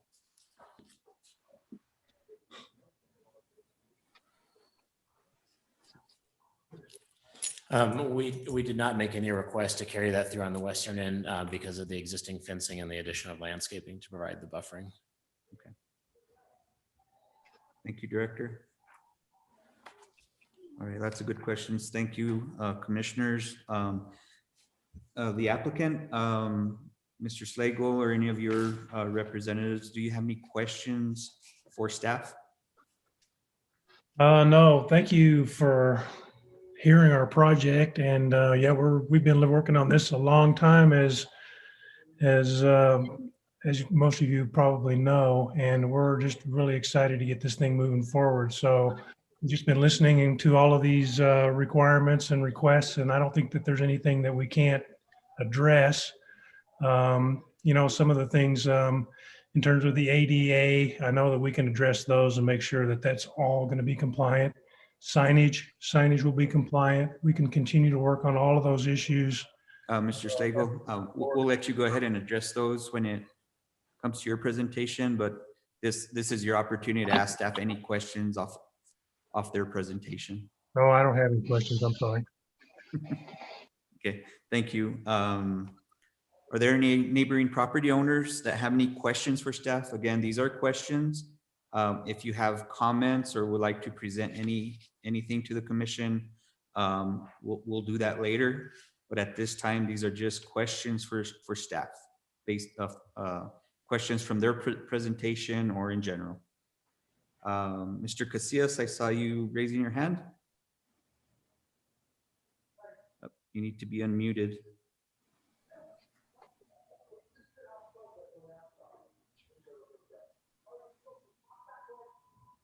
He's still muted. Okay. Can you hear me there? We can hear you. Okay. Some of my concerns was the buffering between it seems like the parking lot, or I don't know what's going to be actually behind my residence, but I just have a small little fence. I mean, that's not adequate buffering my little fence to you know, how many people are going to be in that parking lot behind my house, and the noise. I mean, come on. I mean, I have a little wood fence behind my house. I mean, that's my buffer between a big major bank behind my house. You think that's fair to me? You know, that's kind of like you didn't even think about the neighboring neighborhood behind, you know, behind the bank there. I mean, there's going to be, plus how much congestion is going to be coming in and out of Camino Miramontes. I mean, mailboxes right there, right alongside the bank, with cars coming in and out with all my mail right there. Okay, I mean, Mr. there's going to be real quick. Yeah. You'll go ahead and we'll give you some time to speak and list your concerns, but at this point of the meeting, these are just questions for staff. If you have any questions for Director Hubler at this time. No. Okay. I didn't know what. I'm sorry. No problem. We'll get back to you. Okay, sounds good. Okay. Hello. I have questions. It's Alicia. Okay. 417. Thank you, Ms. Hicks. Go ahead and I have some questions. Why is the exit right there, literally in front of my yard? Okay. Director Hubler. So that may be a question for the applicant. They proposed this development plan. And as I indicated previously, it was originally based on having an entrance and an exit, and was adjusted to have just one entrance exit off of Camino Miramontes. And certainly it was not intended necessarily to be directly in front of your yard. It was just to provide access onto the public street there. The But yeah, your property being the first house there is definitely, although it's in a residential neighborhood and in a specially zoned residential area, it is very much close to the kind of commercial corridor there along Riverside, and we certainly understand that. But as far as the exact location goes, I'm sure it was a function of the site plan to be able to get in and around the building that they felt they needed to build. So I would maybe suggest you direct that question to the applicant, as they're the ones who designed that. And just to repeat, once the applicant makes their presentation, we'll all get to ask questions of the applicant also. So to keep that in mind. Right now, we're questions for staff. That's really a question for the city. I don't feel like that's a question for the applicant, because you guys are approving them being able to build something in front of a residential area. And if you're going to be approving that kind of site, it needs to be set up where the residents that are already in this neighborhood don't have the fear of their properties losing value based off of the fact that there is an exit to a major bank right in front of their yard, causing traffic in front of their yard, causing a lot of different issues in front of their yard. Don't you think? Okay, do you have another question for staff? So, the other question is as far as concerns with the road. So there are a lot of potholes. There's also a speed bump right in front of my yard as well. Is there anything that's going to be done in regards to the road? So the city's already in the process of rebuilding that roadway. In fact, our engineers have been working through the design. We got some money from the state a couple of years ago that we're spending currently on design and engineering for Camino Miramontes. So the city is already committed to fixing that roadway regardless and separate from this development proposal. Okay. Yeah, the main concern too as well is obviously there's a speed bump right in front of our yard. I mean, just it would slow down any kind of traffic if there was an exit. So just kind of throwing that out there as well. But I think those are the main ones, and I can ask more questions and stuff later of the developer, because I do have a lot of concerns there. Thank you, Ms. Hicks. There any other neighboring property owners that we have that would like to speak? Or ask a question to staff, I'm sorry. I believe that's all the property owners on the call, except for perhaps Mr. Herrera. Did you have any comments or questions for me? No comments. Thank you very much. Is he a neighboring property owner? Also? Okay. Thank you, Mr. Herrera. Okay. All right, and there's no other general public on the line, is that correct? That appears to be correct. Okay. All right, well, thank you, Director. We'll go ahead and move on to the applicant's presentation. Mr. Slagle, this is where you can go ahead and present your information on the development and if you want to try to get in front of some of the questions already raised, that would be great. But we'll also have opportunity to ask questions again for you as well as the neighboring property owners as well as staff. Okay, thank you. And actually, I would like to bring Deb Salazar in as well, and Dave Whitehour from Del Norte. They would probably like to comment as well. But as you know, Del Norte's been a good citizen in Espanola for some time, and this project is an extension of that. So, you know, we don't want to be the bad guys on this. We want to do a good development that's good for the city of Espanola and good for Del Norte Credit Union. So that's our goal. And to that end, we have worked diligently to design a project that works for everyone. And as you know, there have been some back and forth on the site plan originally. As was stated earlier, we did want to have 2 exits out of the site, and through discussion with New Mexico Highway Department, we were denied the access onto Riverside. So the north driveway onto Miramontes is the only one that we're going to get. And so we've just designed the best we could to make that work for everyone involved. And so with that, I think we'll just open, as far as I'm concerned, I can just open it up to questions but I'll leave, Deb and Dave may have more to add to that as well. Ms. Salazar, did you have anything to add? Unmute. Oh, you need to unmute, Ms. Salazar.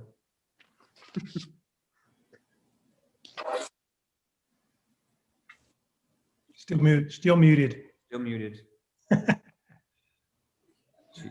I just wanted to say that I did reach out to the postmaster in this last summer requesting the movement of those that mailbox cluster. I haven't heard back from him, but I plan on reaching back out to him again to see if we could work something out to move that. Originally, I believe, Joe, it was east. That cluster was east of on the property, closer to the residential area, and then it had been moved. So we were proposing that it go back closer to the residential area. So we'll continue to work on that to get those moved. Thank you. Mm-hmm. And is it Mr. Whitehour? I think that's also. Yep, that's correct. Thank you. Yeah, thank you for the opportunity.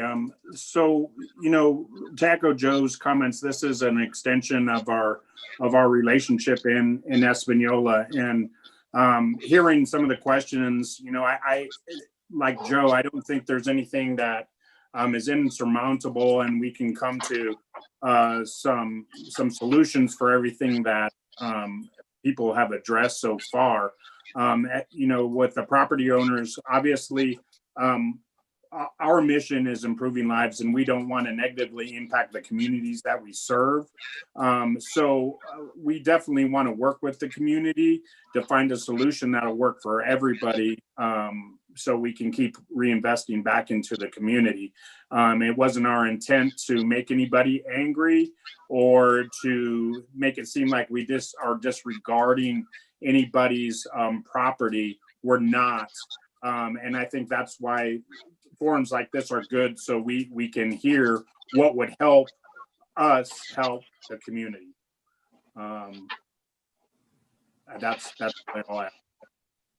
Absolutely. I second that. So if it's a different type of fence that we need to work out for Ms.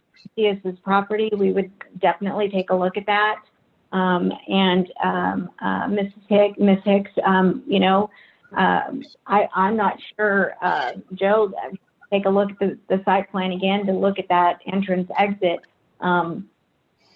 and see if there's any adjustments we can make to that. And with the mailbox cluster, we wanted to move it closer to the residents because we thought that it would impede traffic for you as a resident and the members coming in where that mailbox cluster is right now. So moving it was really imperative to safeguarding the residents as well. And we're here to improve our community in Espanola, and that's always our goal. So thank you. All right, well, thank you all. I'll go ahead and see if any commissioners have any questions for the applicant. Commissioner Quintana, we'll start with you. Thank you, Mr. Chair. I don't believe I have any at this moment. All right, thank you. Commissioner Martinez, any questions? No questions, Mr. Chair. Just a comment. I really wanted to commend Del Norte Credit Union and their engineering contractor and anybody else involved in this development with being amenable to helping resolve any issues with neighbors and with the community to make this project a success. So that's a good thing to be hearing, that they do care. And there are issues, but hopefully we'll be able to work together and come to a happy consensus for everyone. So that's all I had to say. Thank you. Thank you, Mr. Chair. Thank you, Commissioner Martinez. Commissioner Vigil? I do not have any questions at this time, Mr. Chair. Thank you, sir. Thank you, Commissioner. Commissioner Wright? He needs a sec. Sorry, I have to unmute. Can you hear me? We hear you. Yes. Very good. So again, I appreciate the comments from the applicant that they're willing to work on these. So I would like to follow up with some of the questions I did have. So I'm glad to hear that you're willing to get the cluster mailbox moved. And I'm not sure, I don't think your landscape architect's on the line or on this meeting. That's correct.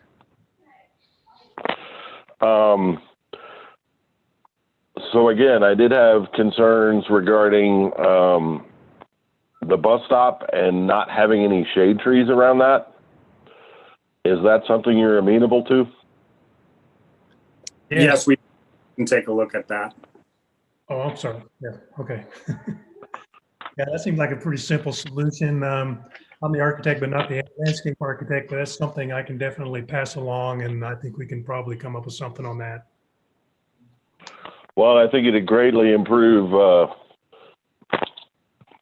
the landscaping on North Riverside, which is desperately needed, but well, on most of our thoroughfares. So I appreciate that. And let me see. I'll defer the drainage issues to Chairman Martinez. The questions that I had there, but I was wondering, and again, since we've heard it from the neighbors, I can't really identify from the plats that we have what are those trees along that west side, trees or shrubbery. Because again, I think the concern of noise is an issue, and it shouldn't be the residents' responsibility to take care of that. It's actually very clear in the city code that the more intensive use is responsible for providing the buffering. So I don't know if you can tell me or point out on your landscape plan which trees or shrubs are indicated there along the parking. Is it possible to bring that sheet up onto the screen? We can take a look at it. Yeah. Richard. I think Richard left. Oh, there he is. Because I'm thinking they're curl leaf mountain mahoganies, but I'm not sure. Richard, you stepped out for just a second. Can you get up on the screen, the landscape plan, so we can take a look at the property, please? Yep, we're working on it now. Okay, thanks. And then while we're doing that, I'm also, as I indicated previously, concerned about the stacking. And I don't know, Ms. Salazar, if based on what you've seen at your other branches, since we've been in COVID, has that been an issue at your other locations?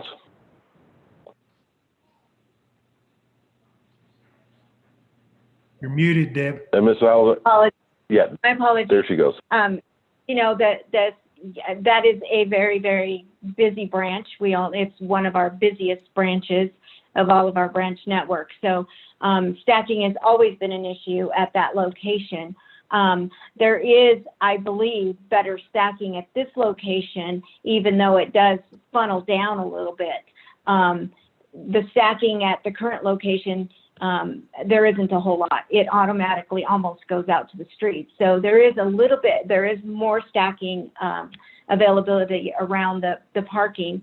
But we can relook at some of the parking there's 5 parking spots that, look at it and see if we can find a better solution. But it is a busy branch and we anticipate this to be just as busy. So we want to make sure that we provide enough stacking. So we'll take a look at it and make sure that we have that. But I do believe this is better stacking than we have at the other location by far. Wouldn't you agree? Well, Dave? I do appreciate from your from your preliminary plans, that was only 15 feet wide. At 20 feet, it may allow side-by-side vehicles. However, our community tends to, we're not exactly a smart car Mini Cooper kind of community. We have lots of big trucks, and that's my concern. It's really for the long-term convenience of your customers as well as their safety. Is why I raised that issue. Thank you. We'll certainly take a look at it and take that into consideration. Thank you. Were we able to get the landscape plan up, or should I continue with questions? We're still working on the landscape plan. It's not wanting to draw. Okay. Well, let me go on so we try to move this as efficiently as possible. You did hear my concern with condition 1.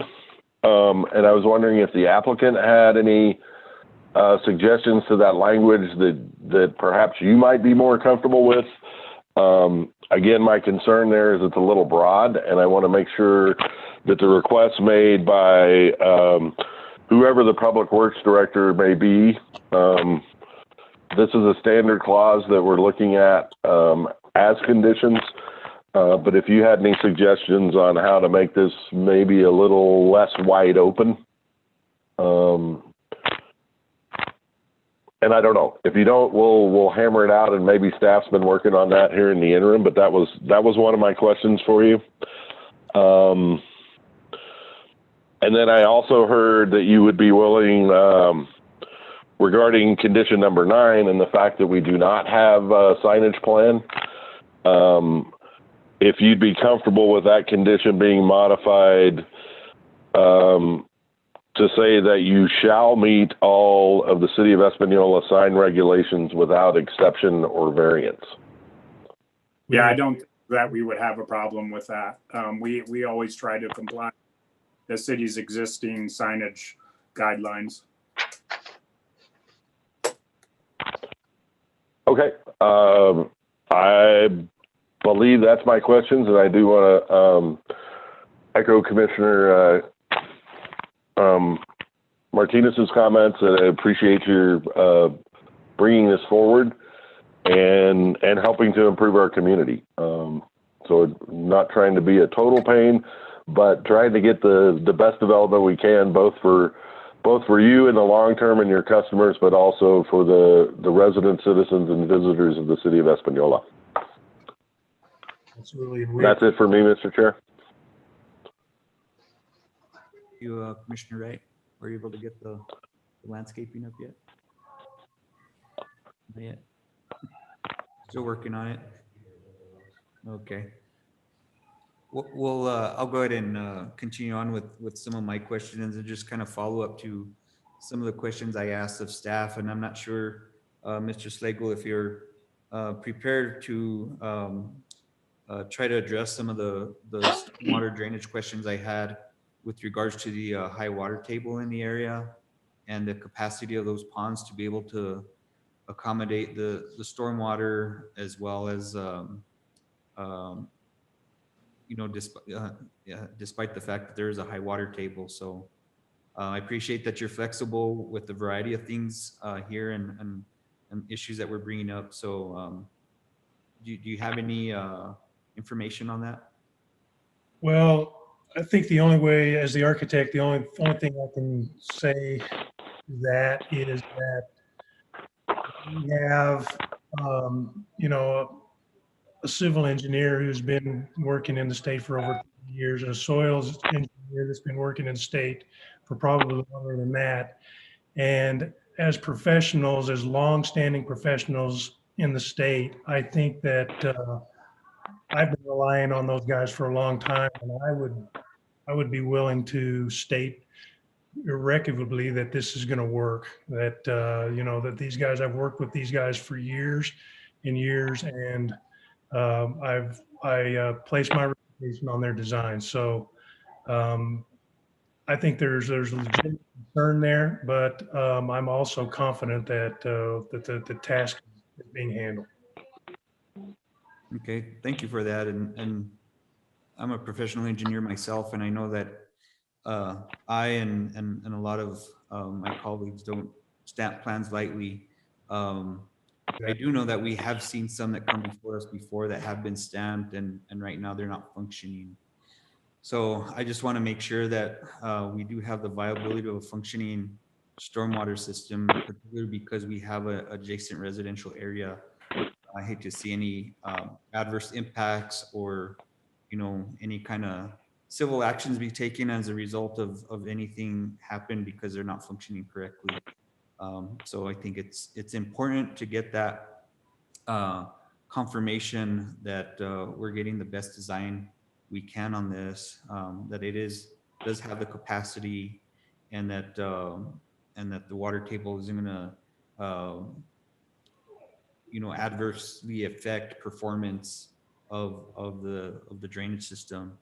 I do know that there's alternatives that can be looked at, you know, utilizing cisterns that can be used to supplement your irrigation system.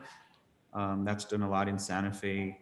I know there's an expense to that, but again, if the field conditions are such that it's not going to make it viable, we're going to have to look at other solutions in that case. So I hope you're flexible in working with your civil engineer and your design team and looking at that a little further.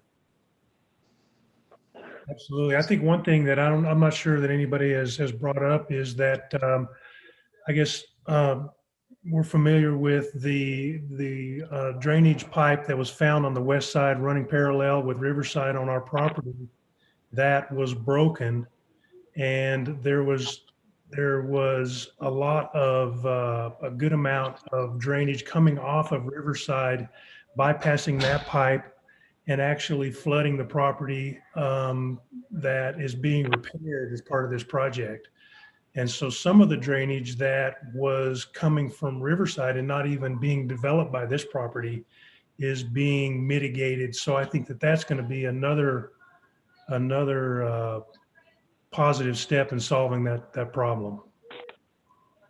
Okay, thank you for that. On the you know, on the access, I'm having a little bit of trouble given its location because it is right across the street of residential property. Would it be viable to move that access further to the east so that it lines up more with the adjacent commercial zone rather than the residential zone, so that, you know, vehicle lights and noise and such don't adversely impact the resident directly across? If we could zoom out on this plan a little bit, Richard, I might be able to speak to that. We can look at We're trying.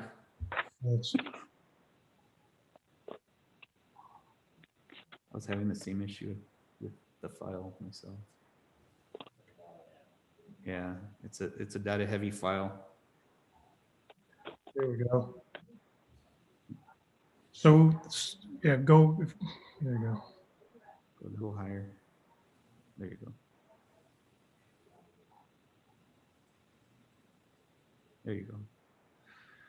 So as you can see on the plan, the building actually moved north. And when we were denied, this is kind of a long story, so bear with me for a second, but originally the building was further south because we had an access onto Riverside from the southeast corner of the property, and that relieved as a requirement from the fire department that he have a 20-foot access around the south side of the building. When we lost that entrance on the east side, it required us to move the building north in order to allow 20 feet of access, clear access around the south side of the building. So the building was pushed north. And so what that does, it pinched the driveway such that if the driveway was further east where the building is now, you would have, getting out of the property, you're going to have a very tight U-turn getting back, heading east on Miramonte. And I think you can see that how the driveway passes towards, passes the west side of the building, and then it kind of angles to the south, and then it U-turns in order to kind of relieve that really tight U-turn onto Miramontes. And so pushing the driveway further to the east, it would be difficult for us to do unless we're willing to live with a really tight pinch point right there and U-turn back onto Miramontes. And I think you can see that if we line this up with our site the way it is, the bulk of the parking area to the west of the building, the access in and out of there is easier than if that driveway was north of the building. There would be left turns and right turns and traffic conflicting with the drive-through and with the lobby traffic that I think would be not a good traffic circulation pattern. But I'm open to discussion on that, but that's kind of the reason that driveway ended up where it is. And Joe, correct me if I'm wrong, but didn't the fire department also require that the turning radius there for the ladder truck be of a certain diameter, and that's why we had to kind of scoot that down as well? That's a really good point, Dave. I'd forgotten about that. That's another reason that driveway is, because there is a radius requirement for the ladder truck access around the property. And I don't believe we'd make that radius. I don't think it would work if we had the driveway north of the building. It's like a 28-foot turning radius right there on all of those islands and turnarounds. Thank you for that. And I understand it's less than ideal given the driving aisle, the location of the building and the parking. But you might hear the same thing from one of the residents as well. And I think that's worth looking at a little more, see if it can work. The driveway itself, I believe, is 40 some feet wide as shown, if I'm correct. So it's a pretty wide driveway offering a lot of latitude for turning. So if you kind of keep that same scheme, it might work. You can maybe have your civil do some auto turn runs on that to see, verify if that you have the ability to do that. I think it would serve the area better if you can try to keep the entering and exiting traffic along the commercial zone portion of the property rather than taking it into the residential. So that's kind of my point to that. The other comment I had was having to do with the bus pad and the possibility of doing a bus pullout. It looks like I'm the only one thinking about that. NCRTD and the city didn't give that much thought. So, but I think with DOT's study that they're doing, that's certainly a possibility. So you do have a pretty good landscape buffer in there that could possibly be used in the future for that sort of feature. So I would also just kind of take a look at that as far as a future improvement, to look at placing a bus pullout in there, or at least accommodating it with whatever features you might be designing within that area, and keep it open for the idea later on. Agree. So, Chairman, just as a kind of a follow-up comment. Where's the dog? There's I think it's at least a 6-foot kind of, meant to be kind of a bike or pedestrian lane of some kind that runs the extent of Riverside Drive, and that NCRTD has basically used as the de facto pullout for a lot of their stops going down the drive. So there's some space currently. Yes. That's what you're saying. Yeah. Maybe not ideal space. It's not ideal space, but it's enough. So as someone who comes up Riverside Drive in the morning, past the pullout, or the de facto pullout, as it were, in front of the Santa Clara, it's about maybe a foot over that the bus kind of hangs Yeah. past the line, but it's enough to safely pass. I've driven around it in the morning. Yeah, yeah. So, yeah, well, again, it's not ideal. It's still at least a mostly safe. Right. And so passing zone. all I'm getting at is providing some accommodations in the future. You know, don't put a big structure there and then it's something that's kind of arduous to have to move later. That's kind of what I'm. Okay. That's all the questions I have for the moment. Let's see, the neighboring property owners, it's your time to ask questions to the applicant if you have any for them. I'll start with Mr. Casillas. Do you have any questions for folks from Del Norte?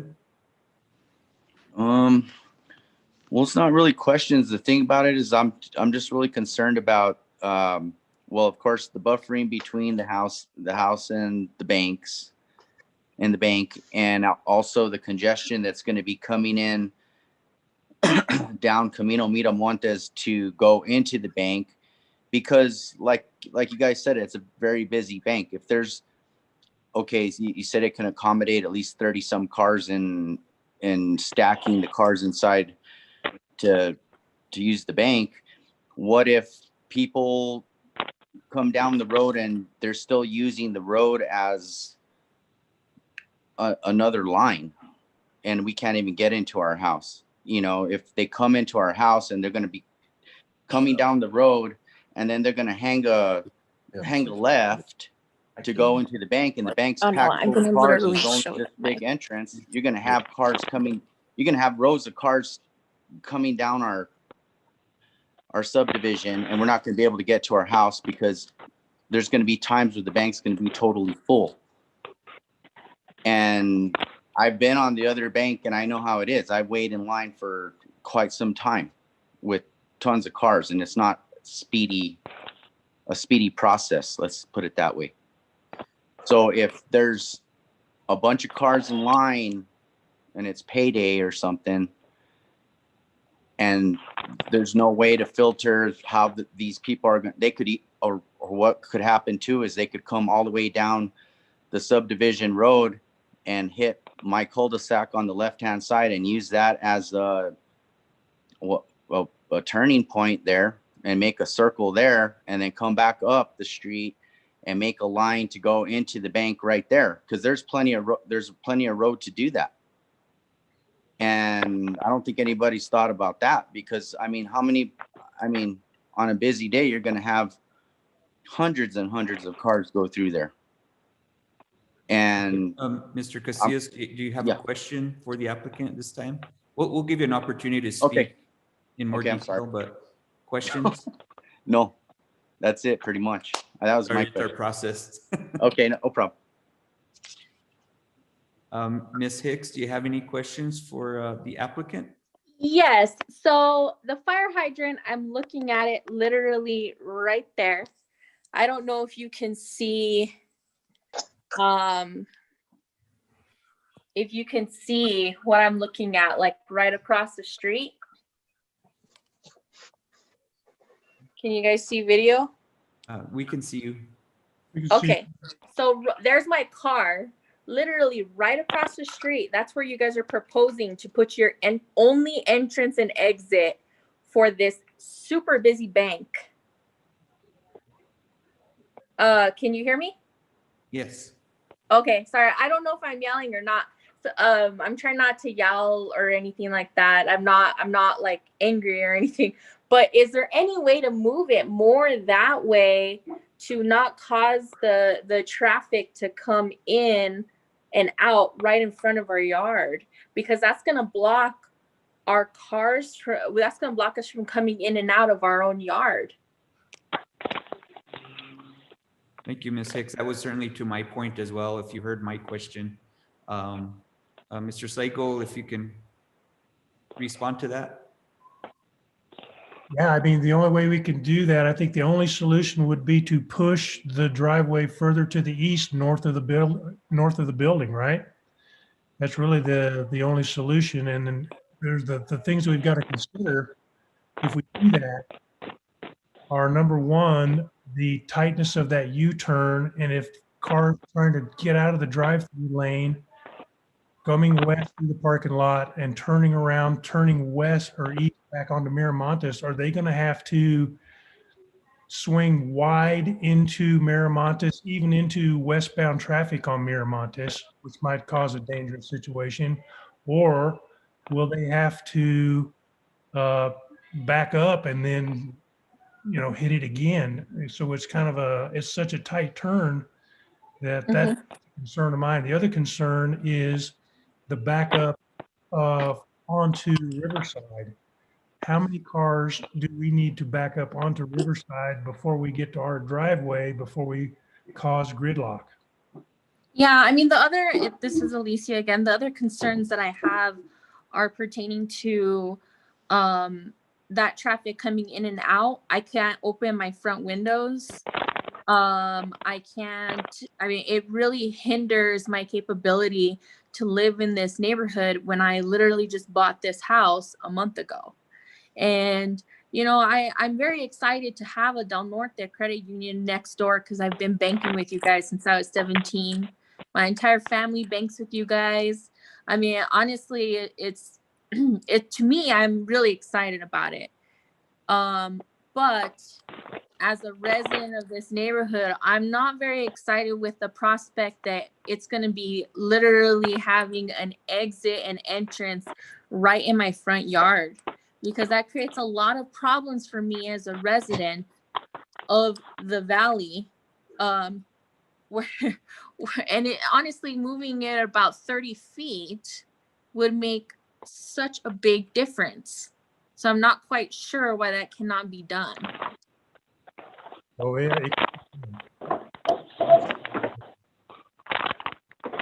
But I can say the big concern is the tightness of the U-turn. I think that's something that I just want to make sure that everybody's aware of. So the tightness of a U-turn, you're telling me, is hindering me from having a little bit more privacy, from having easier access in and out of my own driveway. No, I'm just saying that we can move the driveway, but I think we need to be aware that there's a tight U-turn there. That's all. Okay. I mean, I get it. I get you guys have fire codes and all of that you have to go by. I really do. But at the same time, I'm just trying to live in a neighborhood that's not going to have me stuck in my driveway from going in and out because there's long lines or there's people trying to get in and out of that location when it just has to be moved over, maybe 30 feet. Okay, there's definitely some technical challenges I think Mr. Slagle has pointed out. Yeah, I mean, my thing is I'm not understanding, I get the technical issues and everything, but I don't understand why like the plans are this far forward without even asking me about that. I mean, asking the residents of this location about that. That's my biggest thing, because it's obviously going to impact me the most.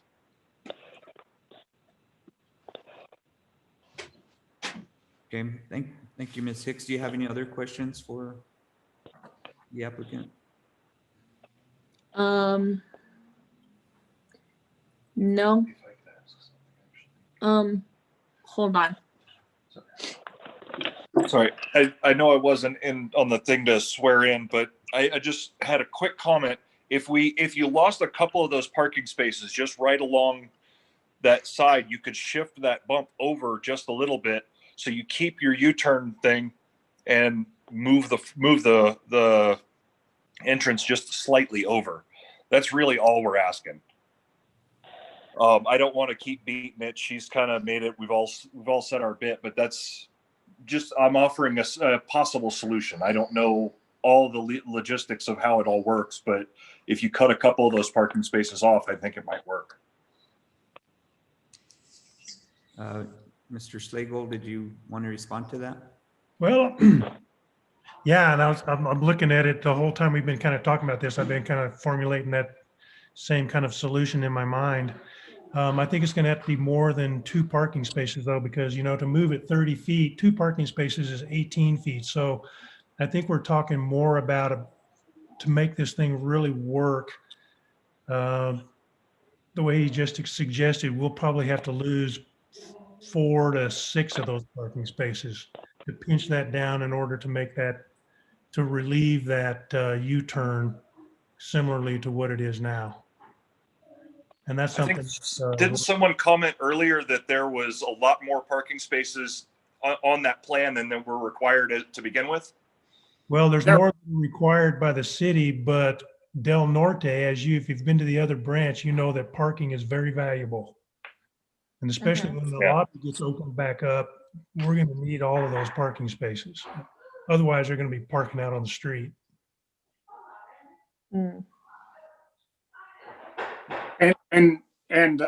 we don't want to discount anybody's ideas or whatever. So, our commitment is that we'll take a look at every possible solution so that we can try to accommodate, everybody's requests. But in some cases, because we don't have access onto Riverside, and the fire department has required these different turning radiuses, it might not be totally feasible for us to do that, but we will definitely take a look at it.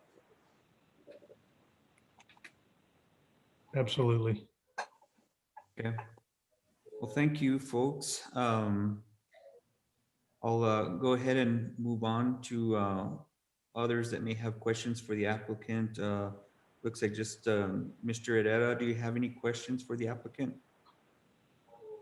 Just a point of clarification. I'm Dwayne Herrera, and I'm the president CEO of Zia Credit Union, and we are a neighboring property owner directly across the street, Riverside Drive, where we have property. And I don't have any questions for the staff or the consultants for Del Norte Credit Union. I would just like to make a comment that Zia Credit Union was also looking at a second branch location. Same reasons Del Norte is. When you have one building, one location that is very busy, you open a second location, and what that does is that splits your volume in half in a perfect way. This alleviate the traffic on the West Side branch, and half of the traffic would go here. So it could be a solution for both locations. But congratulations to Del Norte Credit Union. Wish you great success. I'm happy to see another credit union in Espanola, as opposed to a big bank who spends their profits in. That's it. Thank you. Thank you, Mr. Thank you, Dwayne. And thank you for bringing up that point, because that was a point I wanted to bring up is we're not closing our other location. That location will continue to operate as it is. So that is the hope, that we can alleviate the traffic from one location and this location as well, so that it does become kind of an equal. So I appreciate you bringing that. Thank you, Dwayne. Okay, thank you, Ms. Salazar. I want to circle back to something I asked staff a while ago, and I'll come back to you, Commissioner Wright and Commissioner Quintana. Is on the CMU block wall that you have showing on the south side, which adjoins currently a vacant property. Would you be amenable to considering also a CMU block wall to supplement the screening on that west side adjacent to the residential development? That for me, and that's probably more for Deb and Dave. No, Cost who wants to take it? No, I think we would consider that. We didn't circle back yet to talk about the landscaping and what kind of landscaping was going to be there to help with that barrier. But we would absolutely consider, continuing that wall on that west side of the property. Absolutely, yes. Okay, thank you for that. Thank you. Back to Commissioner Wright. You have the floor. It was just a circle back to the landscaping. That's all I needed, Mr. Chair. If we determined what those plant materials were on the west side. Yes, they're a mix to the north and south of Austrian pines and then mostly along that fence line, it looked like shrubbery, the mountain mahogany, the spireas, the smaller stuff that would be leafier and not so much the shade trees. Right, so I can see that the Austrian pine. Sorry, this is super small. Yeah. The Austrian pines are in the corners. I was more concerned. So that is. Send Peggy a text and just tell her I'm still on this stupid meeting. Okay. I'll hear you. So are we.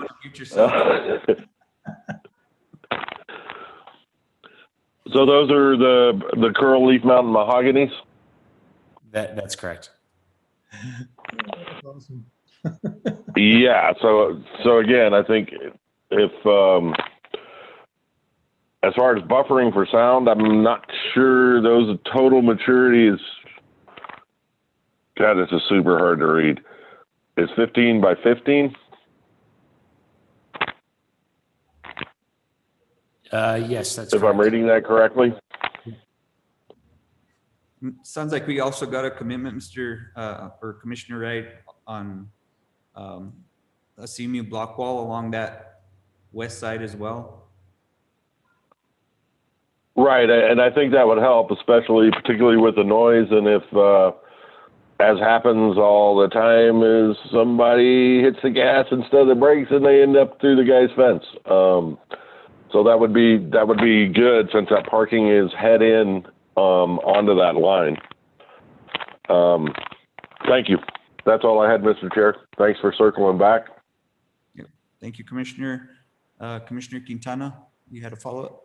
Thank you, Mr. Chair. These questions are actually for Joe Slagle. And I have a few questions, and I just ask for your patience and understanding to see if what I'm perceiving might be possible.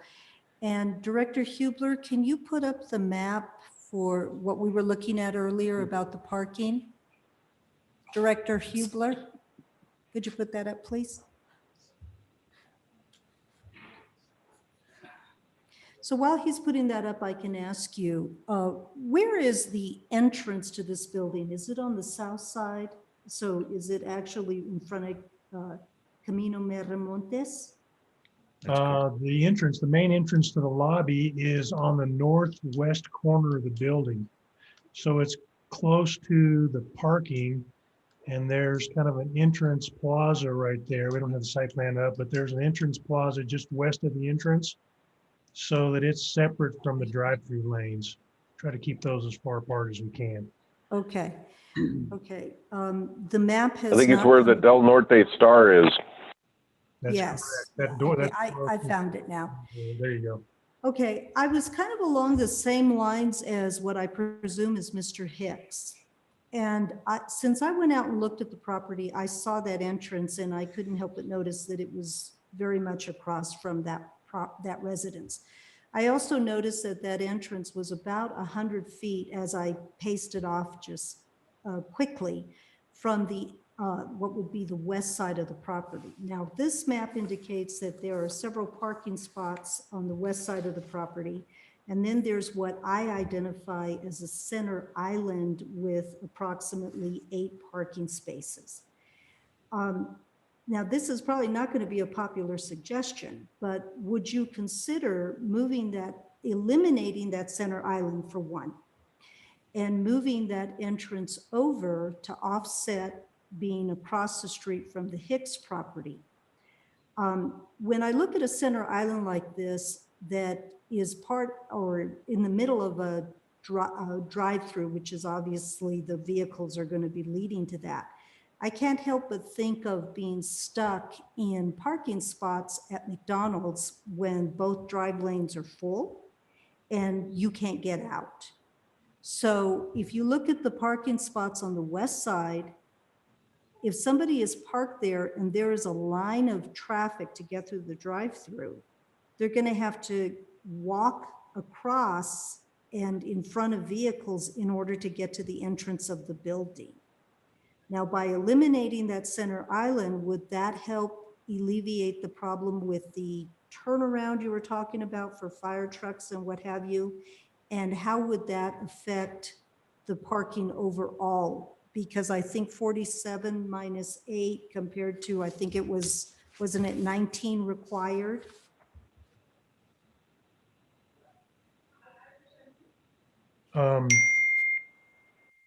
Yes, I think again, there's a big difference between what's required by the city and what is required by the business. And I think the most important thing is that those parking spaces are going to be needed. We anticipate that they're going to be needed based on what we've seen in the past. And again, we don't want to have people ending up having to park out on the street in order to get to this branch. One thing to keep in mind is that those spaces on the west are going to be, that's employee parking, so that the members can park closer to the building. So even in the event that, I don't think it's going to happen, but if the traffic does back up from the drive-through lane back past those parking spaces, it's not going to preclude somebody from getting out of those parking spaces because those are going to be employees. So I think the important thing to understand, though, is how it's very critical that we maintain as many parking spaces as we can for the benefit of the business and for the surrounding properties. Okay, I guess I'll just throw out one other thought, food for thought. I don't believe that the other Del Norte property is an acre or better. Is that correct? Man, I don't remember. I think it's smaller. Right. And so that's why I'm thinking that part of your parking problem over there is your space is tighter, of course. Obviously, we have seen due to COVID, and I expect this to continue, that it is very popular to have drive-throughs. And in the case that we are right now, it's necessary. Apparently, Del Norte has also considered that because they are certainly making accommodations for drive-throughs. So for me, I'm a little hard pressed to not see an efficient trade-off of parking spots. And I'm proposing the center island in exchange for where we are probably going to be heading in the future with how many people are going to be walking inside. But I really don't know that, and you're the architect and you would better have an idea of that. But that's something I wanted to throw out there, and also supporting what the Hicks had to say. So thank you for that. Thank you, Mr. Chair. Thank you, Commissioner Quintana. Right, I hate to jump back in real quick. If I could just touch on that one more thing. I had one more thought while she was talking. I'm sorry if it's out of. Excuse me. I'm sorry. Are you Mr. Hicks? Yes, Mr. Hicks, James Hicks. Okay. We'll give you an opportunity to speak here in a second. Can you hold that thought for us? Yeah, thanks.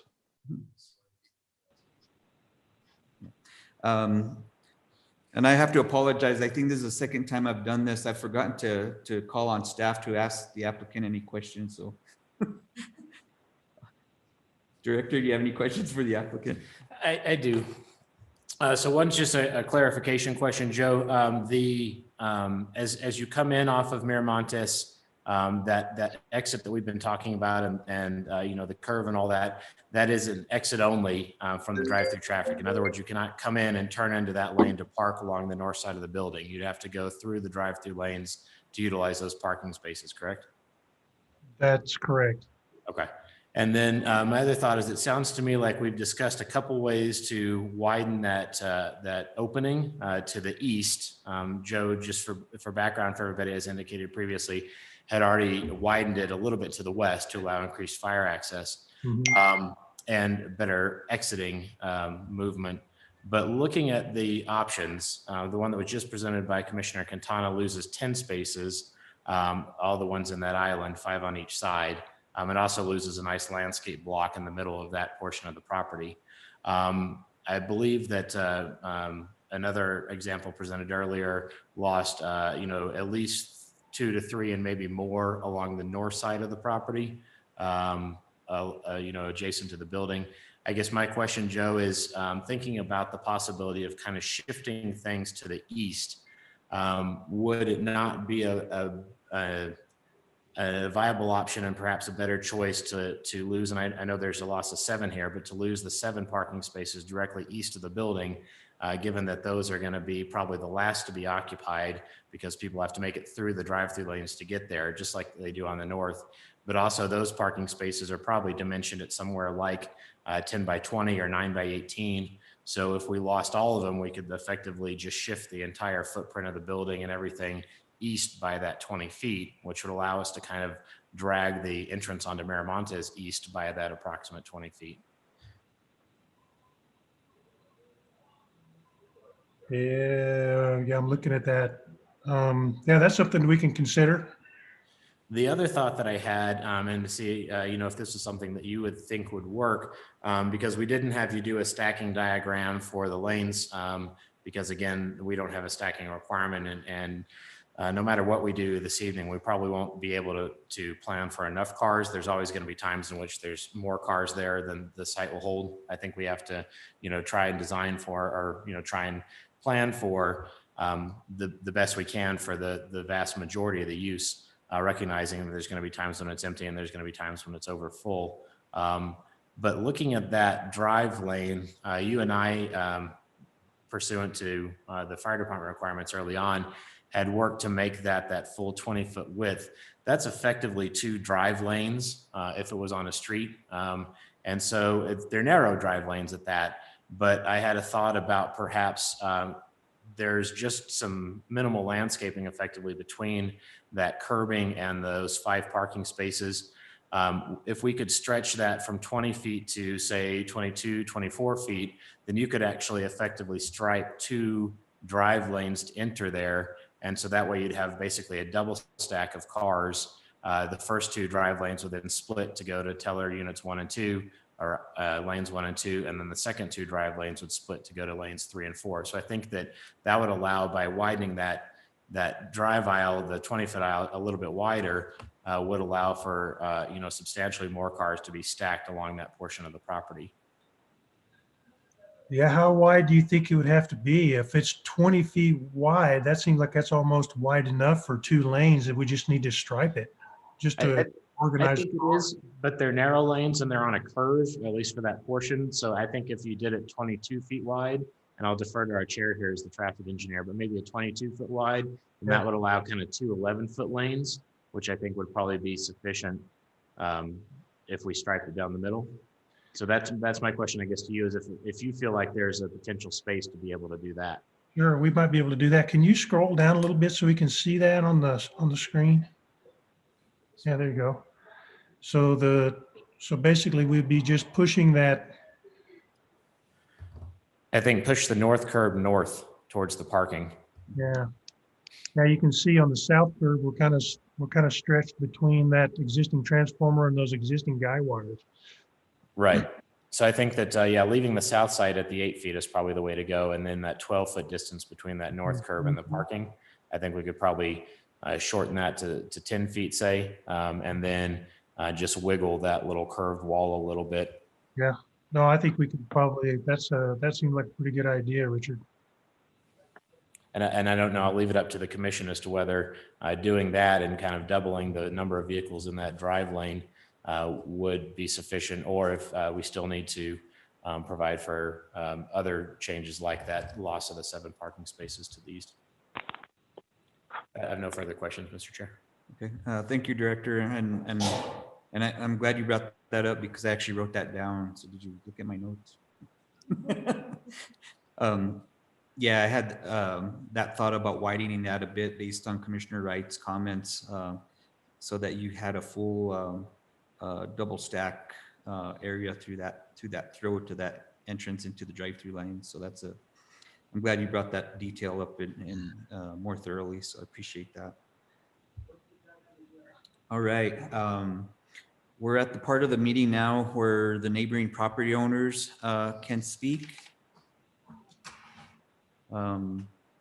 So let's see, I think I've been going in the order that I've been seeing on my screen. So Mr. Casillas, do you have anything to present? We will also have the opportunity to ask you questions, the commission, the applicant, and staff. So the floor is yours, Mr. Casillas. You can unmute.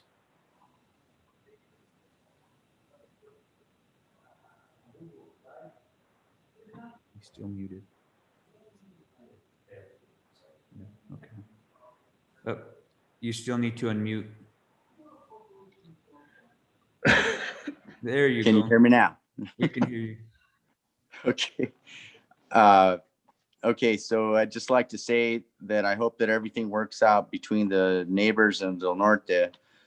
And I appreciate that they're willing to look into putting that wall behind our properties here to buffer the noise and even pollution from the cars, because, we like to hang out behind our yard and, during the summertime, and, it kind of affects a lot of different things. I mean, I know that sometimes people don't look at all those things. I mean, but I do.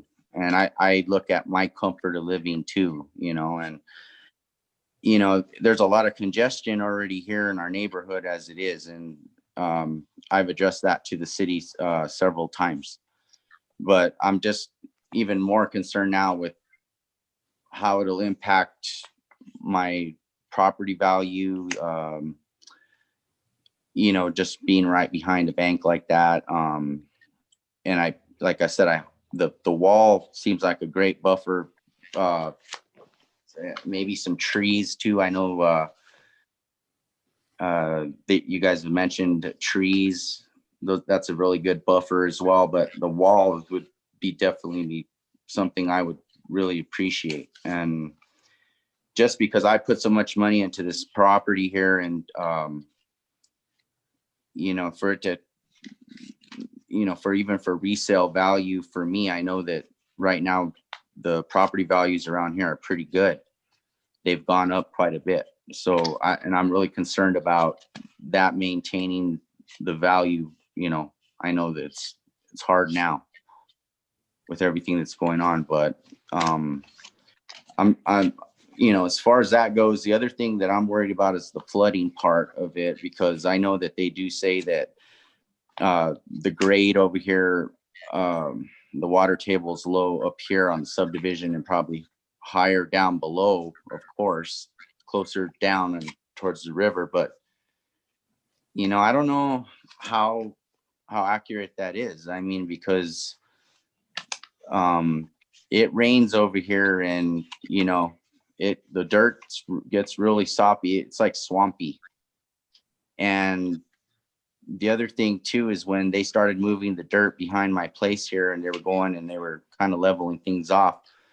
It hasn't rained much here, but now that it has rained, it's really starting to flood into my backyard. I have trees that are going along the fence which catch the water, but I didn't have that before. And it's just making a little ravine in certain places where the dirt got disturbed, and now the water's kind of running into my property. And I did take pictures of that one day that it rained.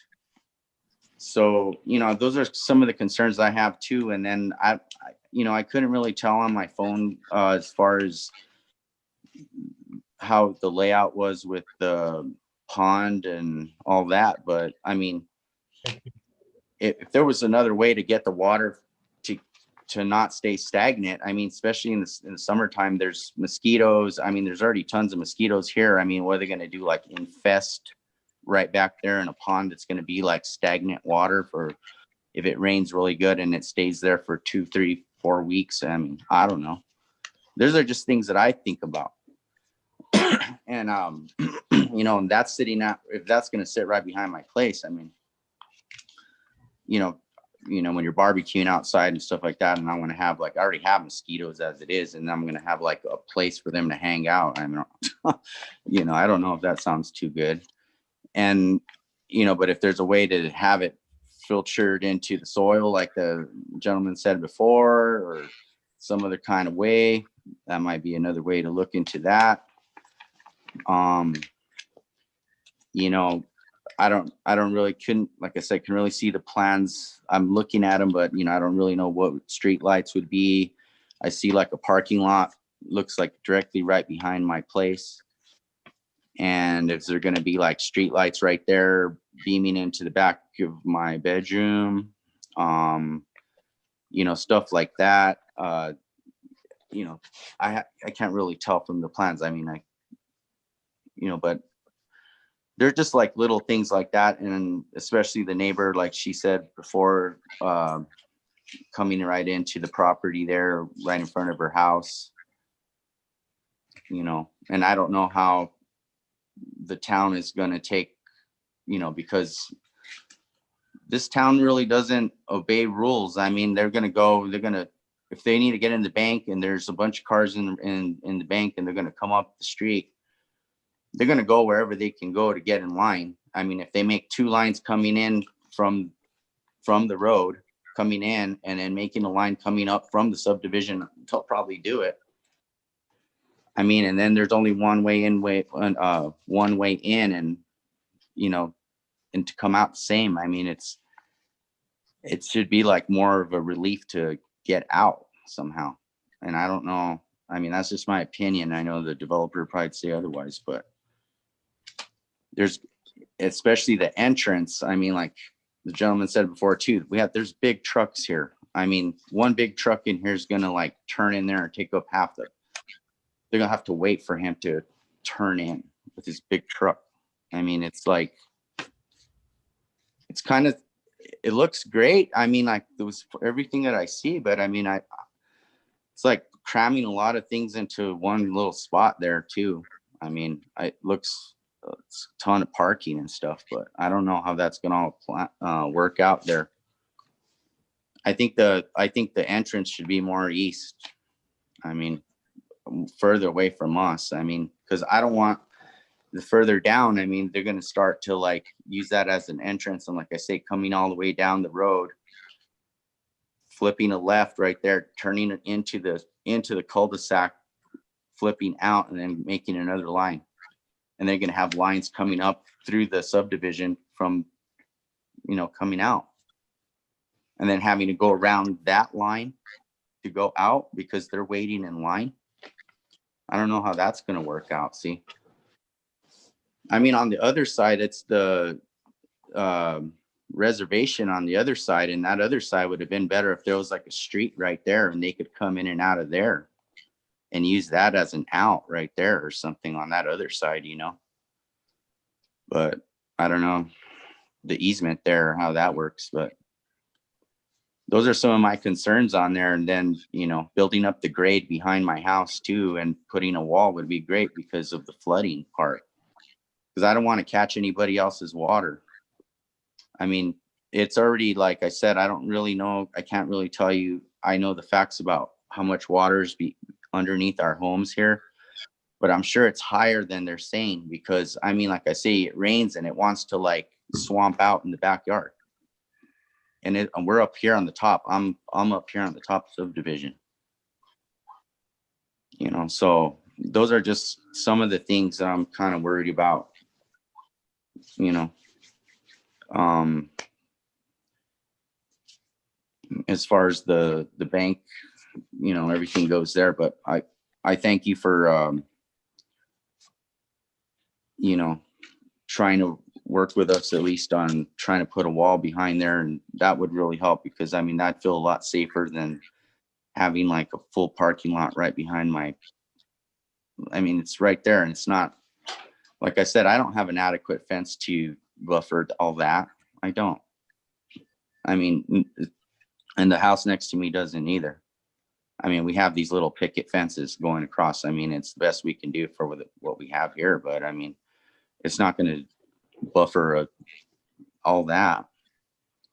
You know, you guys have to take that into a huge consideration for me, and how that'll affect me totally. I mean, I wouldn't even want to be out there, you know, kicking back, you know, like I do now, or go outside in the summertime and barbecue out there and feel comfortable without feeling like somebody's watching me, hanging out behind the fence there, looking through the creaks of my fence, watching me do something, barbecue or something, you know, and that's hard for me, you know, and those are sometimes things that people overlook because, you know, they don't have to deal with it, you know, and we are going to have to deal with this. And this is going to be, you know, it's busy. It's almost like a McDonald's or something. And it's not fast like McDonald's. This isn't a fast food thing, you know, and then the way they have the in and out, I mean, it's kind of like McDonald's, but I don't know. I just, it's going to be a hard little transition, I think. And then the other thing too that I thought about too is Zia across the street, if that ever happens. And then what's going to happen here? I mean, it's going to get so congested that we're going to actually need street lights right there. And that's kind of funky. I mean, coming out of our little neighborhood here and then we're already right into a street light. I mean, it's kind of weird, but I guess if it has to happen, because I mean, people are going to go in and out of there, and I can imagine the accidents. I mean, I'm just foreseeing a lot of things that, I mean, I'm sure the bank's going to be beautiful and everything, but I'm just saying there's a lot of unforeseen things that could happen right there. It's already hard to cross across the street, just to go across the street to go north. I mean, some mornings you're sitting there for 5 minutes and I'm just one car coming out of the subdivision. I can imagine 30 some in the afternoon and then coming out of there in and out, and there's 4 people in line waiting to get out of the subdivision. That's going to get really congested. I don't see the opening. I don't see the opening or anything like that being. Can we go ahead and have you closing remarks so we can give some. That's it. And I just thank you for hearing me on that, and I appreciate you guys willing to work with the neighbors. And that's about it. And I thank you for your time. Thank you, Mr. Casillas. Sorry to No, that's fine. Thank you. We're running yes, a bit short on time now, so sure. Any commissioners have any questions for Mr. Casillas?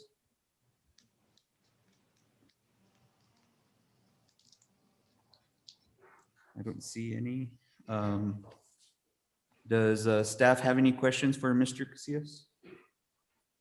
No questions for Mr. Casillas. Does the applicant have any questions for Mr. Casillas? No. The applicant. All right. Thank you. And thank you for sticking with us, Mr. Casillas. I know this yes, take some time. No, I thank you and I appreciate you. And like I said, love you guys. Thank you for everything. Thank you. We'll go ahead and jump to Mr. and Mrs. Hicks, but we're gonna have to swear you in, Mr. Hicks, since you didn't swear in on the beginning. So if you could raise your right hand.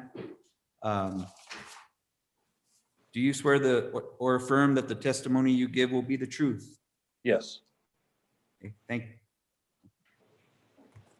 Give us your first name and your address, please. James Hicks, 417 Camino Miramontes. Thank you. Okay, go ahead. So while the last couple people were talking about the parking and stuff, I thought of a solution that may actually retain all of the parking spaces. It's something I didn't think about because you don't usually think about it, but at this stage, it's all on paper. So if we rotated that building 10, maybe 15 degrees counterclockwise as you're looking at it, it would open up that space on that northern side to allow you to shift that entrance over slightly. And it doesn't look like it would impact much else. I mean, maybe a couple things would have to be shifted slightly, but just a couple of degrees of rotation looks like it would open that up to allow that entryway to shift over a little bit. One other thing I do want to just kind of reiterate, Mr. Casillas mentioned mosquitoes and standing water, and that is a very good concern. Well, and also the depreciation of value of our home. We will never be able to sell our home if there's a main exit and entrance to a Yeah. large business there. If we can get it off to the side a little bit, it would help a lot. Yeah. But that concern of depreciation of value of our house, especially because we just bought it, is a big concern. Also, like, just the safety of it as well. Like, you know, somebody just has to hit the gas instead of the brakes and will go straight through our house. I think that pretty much sums up all of our concerns, though. Yeah, I mean, that exit and entrance definitely needs to be moved east to accommodate us. Right. Mostly for safety concerns and also privacy concerns. Yeah. All right, well, thank you, folks. I'll go ahead and ask any of the commissioners if they have any questions for you. Commissioners? I'm seeing and hearing none. Staff? No questions for the Hicks. Thank you guys for participating. The applicant, do you have any questions for the Hicks? No questions. All right. Well, thank you very much for participating. We appreciate you being here and taking the time. Thank you. Thank you. We'll move on to Mr. Herrera. Do you have anything further, Mr. Herrera? No, I have no comments or concerns. Thank you. Thank you. Is there any questions from the commission for Mr. Herrera? See any, hear any, staff? Mr. Herrera, only because it came up in testimony earlier, are you comfortable discussing the potential development by Zia Credit Union on your property? I'm happy to answer any questions you have. So that was approved a couple of years ago and has kind of been on hold through our office. Our last conversation with the contractor was earlier in this year due to COVID that things have kind of paused. Are you guys planning to develop that as was approved a couple of years ago? As of right now, that project is on hold. You know, Zia Credit Union currently has 2 offices. One is in Los Alamos, and we already have an existing office on Riverside Drive. So if we built another office in this location, we would have 2 branches within approximately 2 miles apart, which is a little close. I don't know that we'll ever build on that. To be honest, you know, I came in as a new CEO a little over a year ago and didn't think that was the right decision for Zia Credit Union. One of the things we did is, you know, we did have a sign up in our lobby at our Espanola branch with a picture of what the building was going to look like, and we got comments from members, and you know, some of the comments that we got from them were that they didn't want to be on that side of town. It was too congested. Don't make me drive over there. Honestly, we would probably look at possibly a location on the west side of Espanola instead of on Riverside Drive. So, you know, at this point, we're just talking about stuff, but this project is on hold. Probably not likely to happen. Thank you, sir. That's all the questions I have. There any questions from the applicant for Mr. Herrera? No, no questions.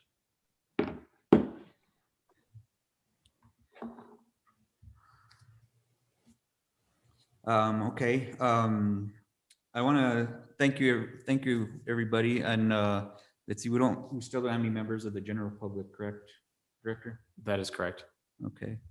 So I think we do have some follow-up from Ms. Valdez on some of the drainage questions. So Ms. Valdez, I'll go ahead and turn it to you. Thank you, Chair.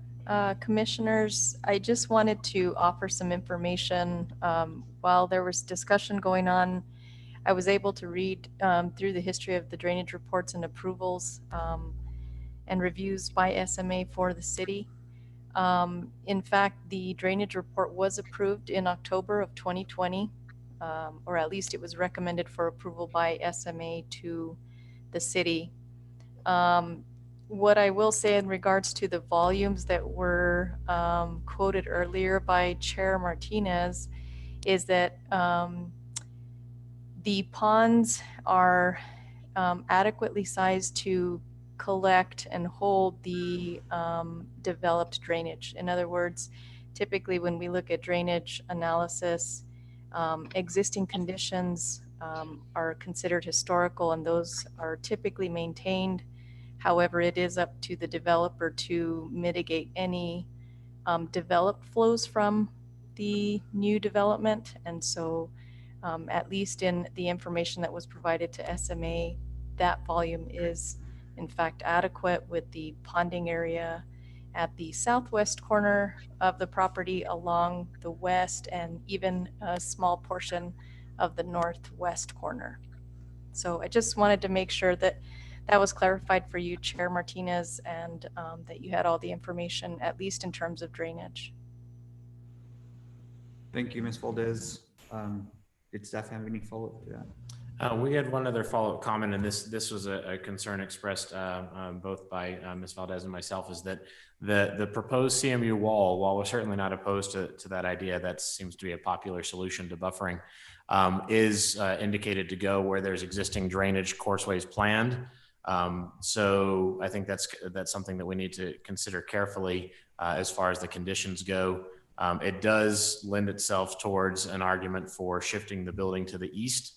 Because if we did, as I suggested earlier, and lost those 7 parking spaces, shifted the whole built structure that 18, 20 feet east, aside from moving the entrance over that 18 to 20 feet, it could effectively also provide, up to that 18 to 20 feet of space between the parking on the western boundary and the fence line. So that would provide adequate space for the CMU wall, for the existing drainage, and also even for some perhaps fuller landscaping, because right now that's a pretty thin border, and adding a foot wide or a 14-inch wide block wall there is going to shrink that available space even more. Okay, thank you for that, Director. I appreciate that. I do still have concerns about the infiltration and the retention of and the capacity based on water table, but I'll leave it there. So we'll go ahead and close it up with the applicant. Does the applicant have any final comments they'd like to make? The only thing I'd like to say is thank you guys for your time and your consideration on this project. And just work together to make this thing happen. All right. Is there anything, thank you, Mr. Slagle and Whitehour and Ms. Salazar for your participation. Thank you for being here.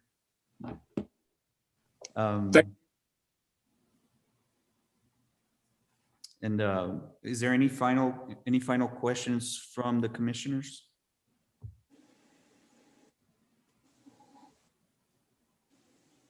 All right, seeing none, hearing none, we'll go ahead and close the session for public comment. And now's the point in the meeting where we would entertain any motions on the case.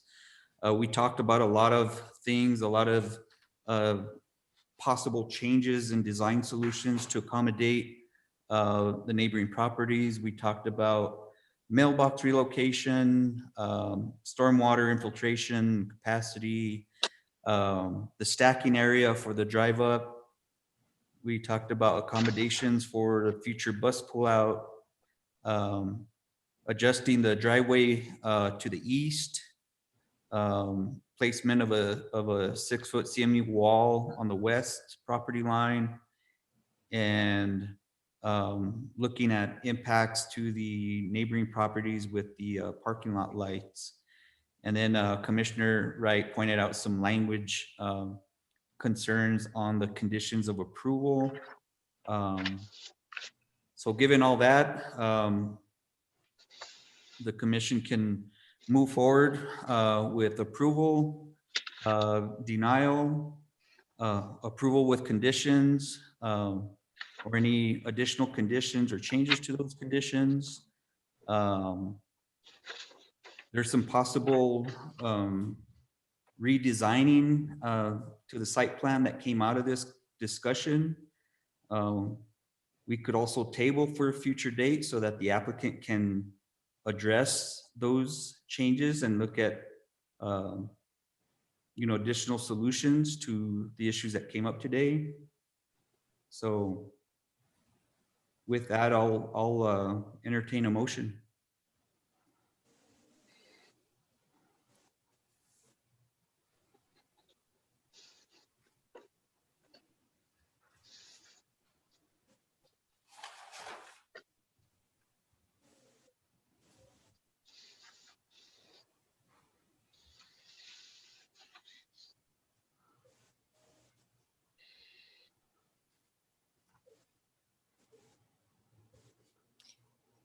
I understand this one was a complicated one, so I'll give commissioners a little bit of time to mull that over. I see Commissioner Martinez nodding her head.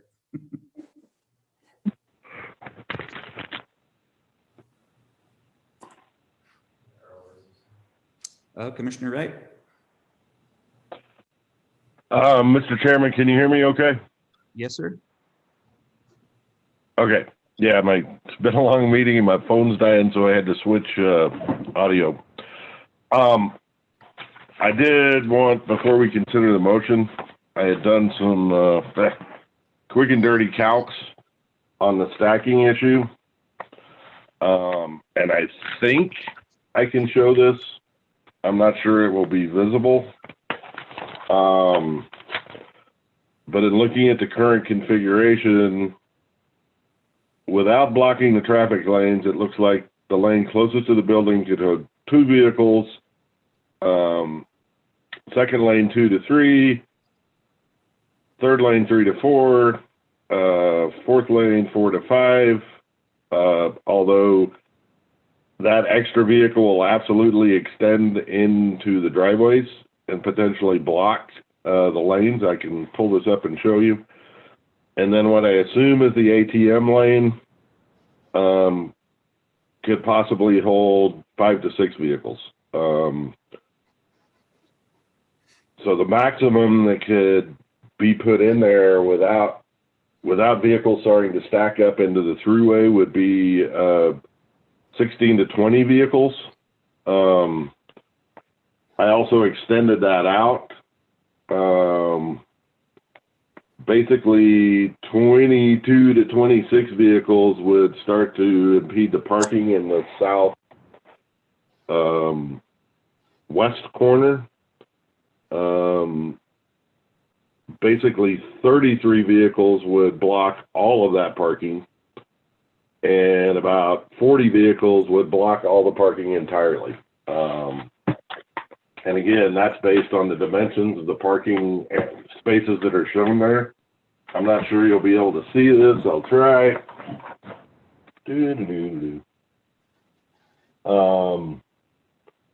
Is that visible at all?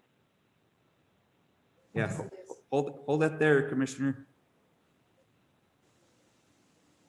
Hold that thought. Director is taking off the drawing so that we can see yours in a fuller view. There we go. Yep, we got it. So unfortunately, it's a little reversed, but those are the calcs based on the maximum. The vertical lines indicate where those would be. And then as you stretch back, that's the full capacity. So again, those numbers. So I do think we have an issue here, and I heard, do you need to look at that any closer? Probably not. It's been a long meeting. But my concern of just widening that lane to where it's two-way traffic, and the way it's designed now, there's potentially no exit out of there. So I think that's one of my major concerns with the project. It's possible that those, certainly the 5 parking spaces in that landscape area, and this really hurts me because I hate to lose any landscaping. I'm a big proponent of, and I really appreciate the great landscape design that was put on here. But the reality is the stacking issue, I think, is a real problem. So I just wanted to point that out.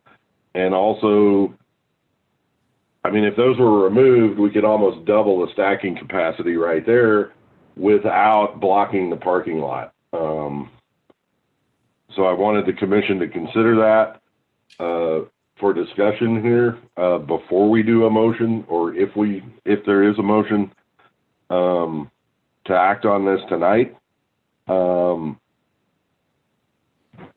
And again, I appreciate the applicant being willing to do these things. I understand the issue of a CMU wall may change the landscape plan there, but I think that's super important and is absolutely a requirement of the City of Espanola Development Code that more intense uses take the responsibility for buffering.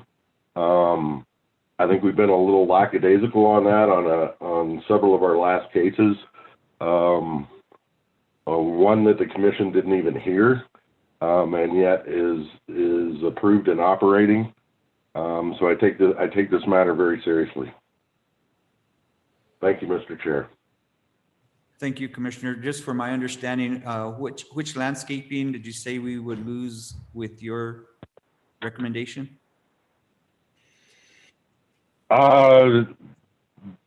Basically that, what is it, the southwestern panhandle there. And again, I hate to lose it, and you may not need to lose all of it, but trimming that rather than pushing it farther south, which is the proposal I heard you and Director Hubler advocating for. If that's stacked up, there's still only one way in and out of that property and around the building, if it's fully stacked. Now, I realize it's not going to be 9 hours a day with that kind of load, but certainly what we're seeing, and with this pandemic that we're in now, I'm not sure we'll ever be going back to what was previous our normal prior to 2020. Okay, Director Huber got the landscaping plan on the screen, so. Yeah, so it's in particular, it's those 1, 2, 3, 5 spaces there. Eliminating that, I mean, I really appreciate the beauty of the design, but the functionality, I think we have a serious problem with.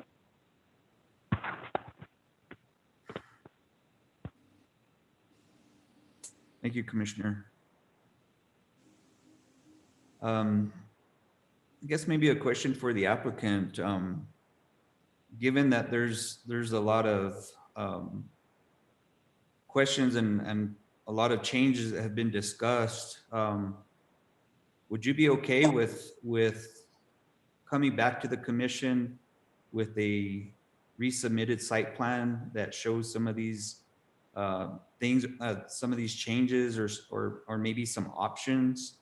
Well, so what would that mean, that we would have to push the other hearing out for another month? Our next meeting would be, yes, next month, a month from today.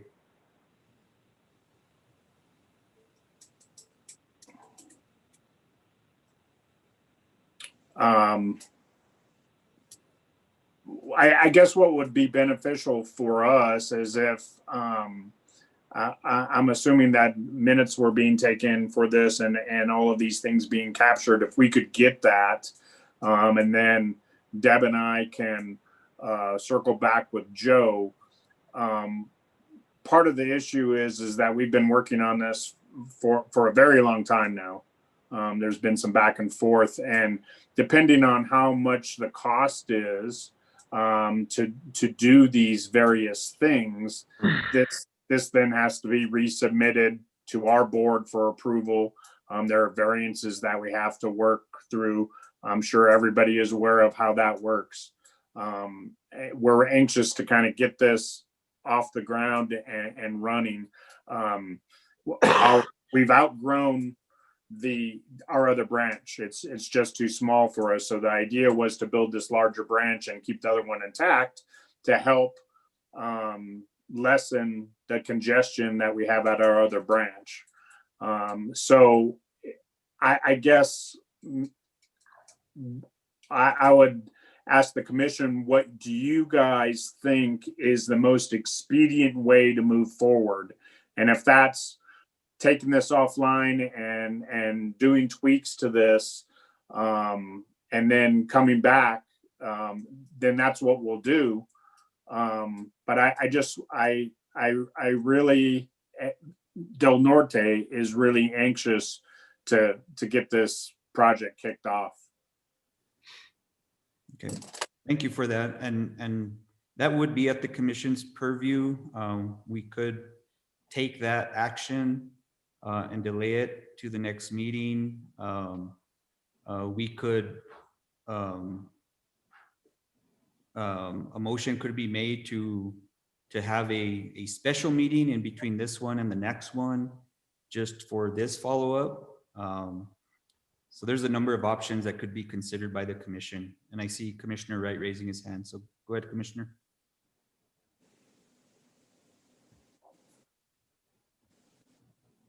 It was on that point, Mr. Chair, that we've obviously gone long tonight. That happened to us before. That's why we have a month's worth of administrative work here. Certainly a special meeting could be considered by the commission to get this, to work with you to get this done as soon as possible. I think my fellow commissioners would be willing, more than willing to do that. But I'm just one voice here, but that was my point, Mr. Chairman. Thank you, Commissioner. And I would be amicable to that as well. So I don't know what other commissioners think, or if somebody wants to make a motion to that effect or motion to any other effect. Mr. Chair. Commissioner Quintana. Mr. Chair, today is the 14th and our next commission meeting will be in about 4 weeks. So would the applicant be ready for a special meeting in about 2 weeks then? Joe, do you think that provides enough time for us to make the adjustments to the site plan?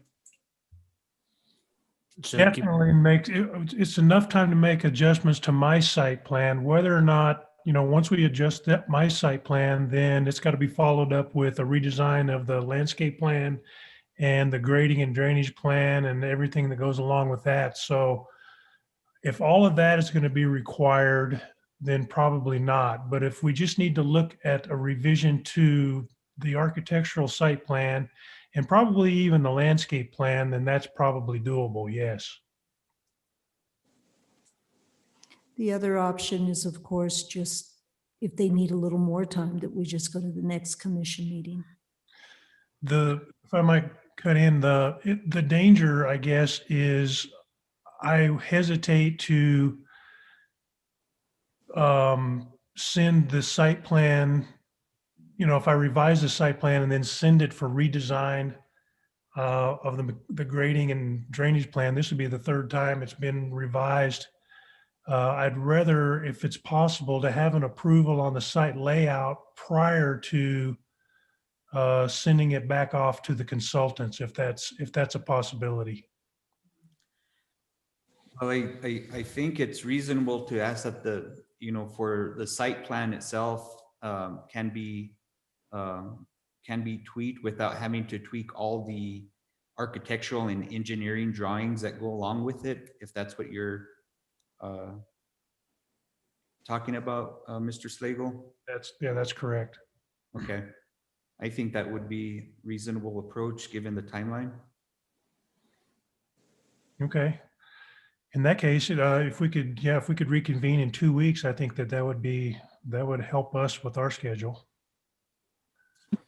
Just a reminder, Mr. Chair, that actually means in order for us to be able to, and we won't public notice this because we'd be continuing it, but for us to meet the Open Meeting Act requirements to get it posted online the 72 hours prior, we would need to have that stuff to our office no later than next Friday, the 22nd. Okay. So that squeezes your timeline a little bit, Mr. Slagle, is the submittal requirement to Richard's office. We could do a special meeting in 3 weeks to. Well, again, I think if we're just talking about my site plan alone, next Friday would work for me. I can get that done. I can get that to Richard by next Friday. Do you think you can also address the concerns on the stormwater and the water table issue that we discussed? No, that's going to have to be done by our civil engineer. And I think that would have to happen after I get a basic approval of the site layout. Okay, and I'm not talking about engineering drawings, just that the concept is sound for utilization of drainage ponds, or are there other alternatives that need to be explored?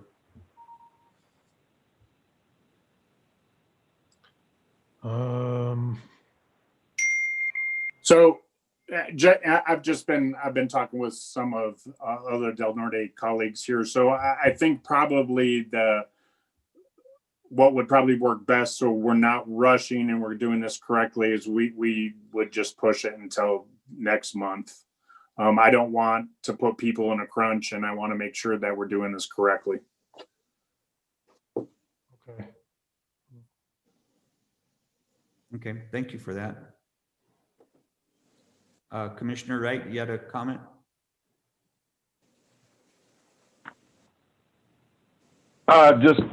Just kind of clarification. I mean, and I was actually intending to call or ask the chair to call a special meeting so we can handle these administrative items.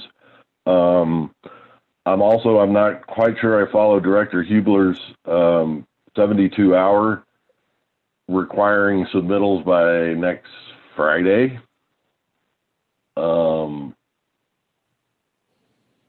If we're just tabling to a date certain on this particular case. And then a question I had is, if it's possible, and this is for the commission and staff, to basically look at a site plan revision, which the commission could consider, say, at a special meeting, give that essentially conditional approval pending the completion of the landscaping and drainage plan, which gives you more time to do that, and doesn't put you under a super big time crunch.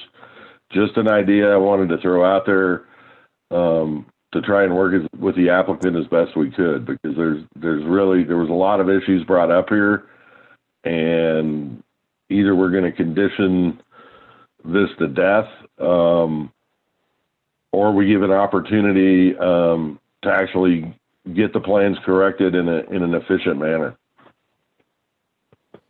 So I don't know what your thought is on that, Mr. Chair. Okay, Commissioner Wright, thank you. Well, given the applicant's desire to have more time to be able to put into it, I think looking at it again at the next meeting would probably be prudent. It gives them enough time. We'll have enough time to look at it in the packet once again.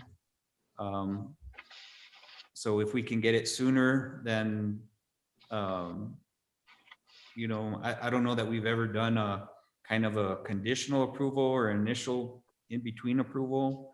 It's just the time element, and then having another meeting for that makes it a little difficult.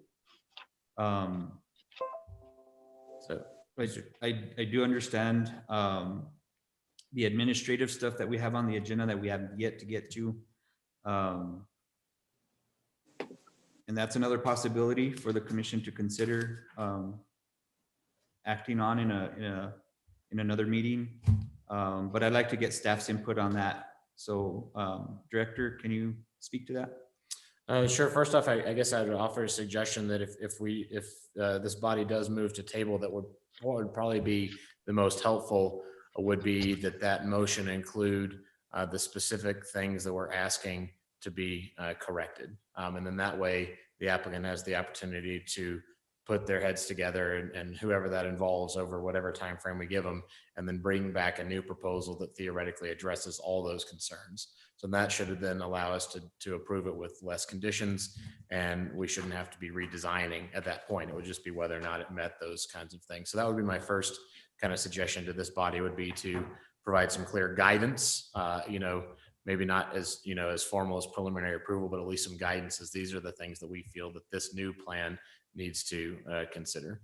And then the other thing is that, that's just in order to be able, practically speaking, in order to be able for us to effectively do the administrative side of getting this information together, reviewing it, that it's actually, we've got something to sending it out to you guys. That's why we need those days every single time that we get packet material to you guys too close to the meeting. It's just not enough time for you to review it. So I think it's fair to ask that, staff be given enough time to get that together in a timely manner for you guys to have time to review. Director, do we expect any other cases next month that you're aware of? Yeah. Okay, so we will be looking at other cases as well. So depending on the nature of those cases, obviously it was hard to get this one done in 3 hours, like we had been committed to doing. But there are a lot of good questions and topics that came up. So I think if we do look at this in the next go around, and the issues have been addressed, and I like Director Hubler's suggestion that we give some specific guidance. I summarized them a little while ago, but if that's the way the commission would like to proceed, give them specific guidance. And I think the next go around would probably be much easier. It should be.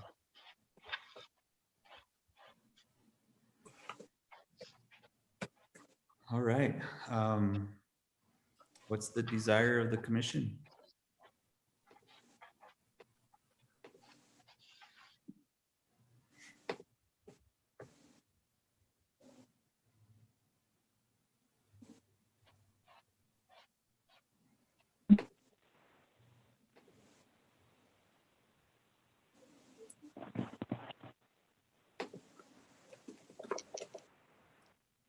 Commissioner Wright?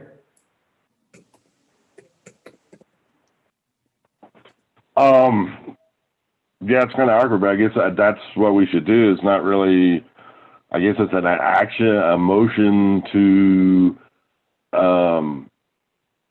provide guidance prior to the motion to table to a date certain. Is that what you're asking for, Mr. Chair?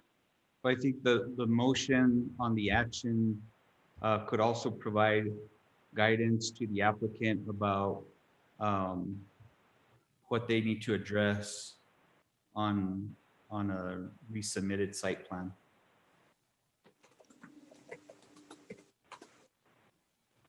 So what I would suggest is we could move to table to the next commission meeting in February, with advising the applicant to address the mailbox relocation, the stormwater infiltration, the stacking area for the drive-through,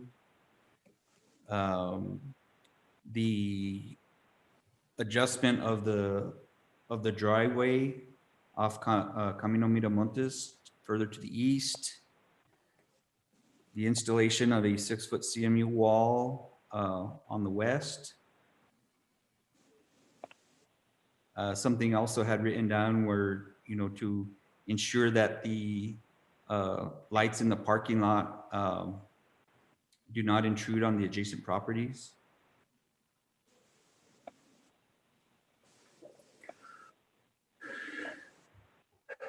That would be my recommendation. Sounds like a motion. We should need to get somebody to second it. The director just said that. It just needs a second. Right, I agree with that. However, I would like to see shade trees around the bus stop Okay, in the landscape plan,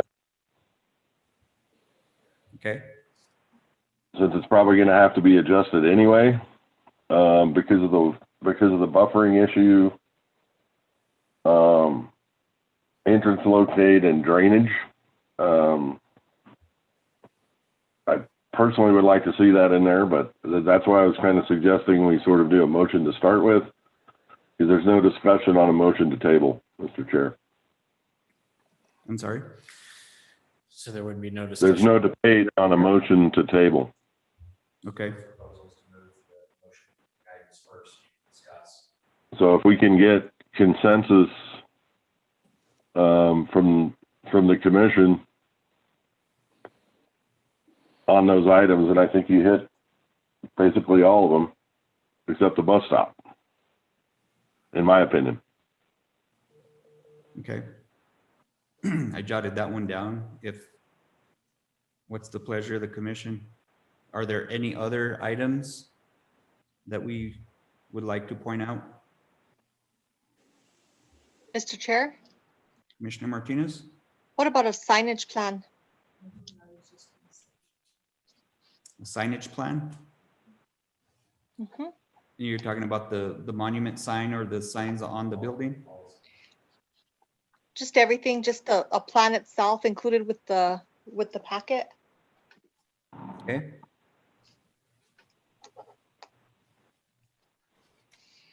That is a typical requirement for these.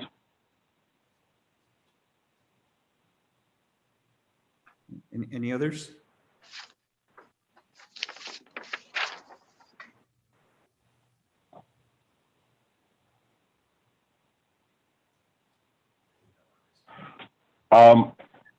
I did have one question, and it was related to condition.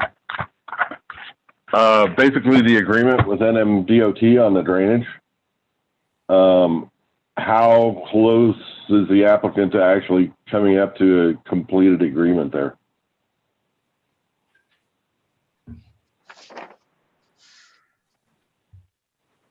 That's a question maybe for Joe. Joe, do you know where you guys are at with the DOT on that drainage easement? It's my understanding that it was, there's a 15-foot easement on the east side of the property. And I think as far as I understand, the requirement was just to show it on our site plan and we're good. Yeah, so that was the requirement from the city. My understanding of discussions with the DOT was that they were going to have the property owners basically maintain that piping effectively. Oh, okay. Well, I'm not aware of that, no. Well, and this relate, Mr. Chair, if I may, Yes, sir. that relates to staff's proposed condition number 5, which the applicant shall work with NMDOT to repair and maintain drainage pipe and manholes along NM 68 related to the stormwater drainage easement to NMDOT. And I had wanted to amend that condition to not only say shall work with NMDOT to complete repairs. So to insert the word complete and get the grammar right to say repairs. That was a staff recommendation. I think it's also critical that be done to ensure both the city and the residents of Miramontes that drainage problem that gets alleviated. That was clearly pointed out in the report. And I think that's very important that agreement is conditional in this commissioner's mind to approval of this project. Thank you, Commissioner Wright. I think that's something that is for the next, would be for the next meeting, not necessarily for a motion if we postpone, correct? Yeah. I mean, I'm okay with the condition as is, and that's why I asked the question of how far along they were with that. But it's certainly staff's recommendation and one I agree with, although I think the work needs to be completed.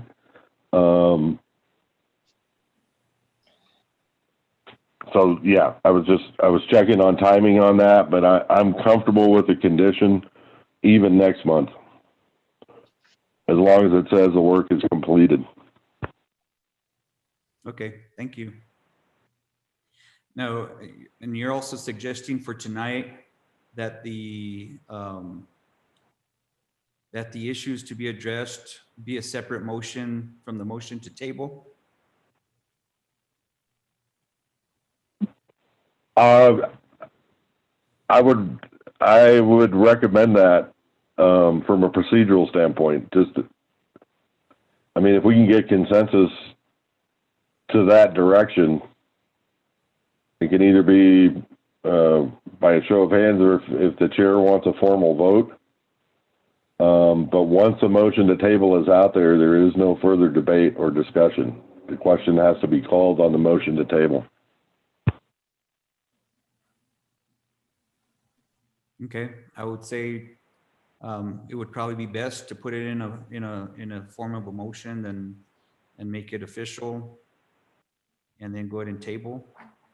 If that's how you prefer, I'll leave that to you since you've been the parliamentarian for the commission, Commissioner Wright. I'm fine with doing it that way.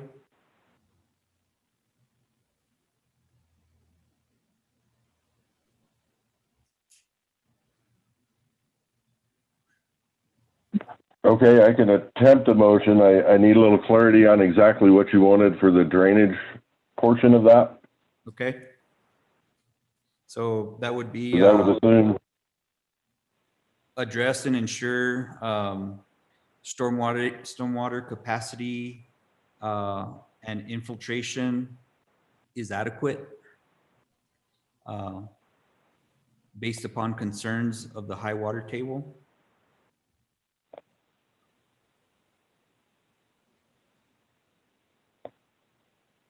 And provide alternate solutions if necessary.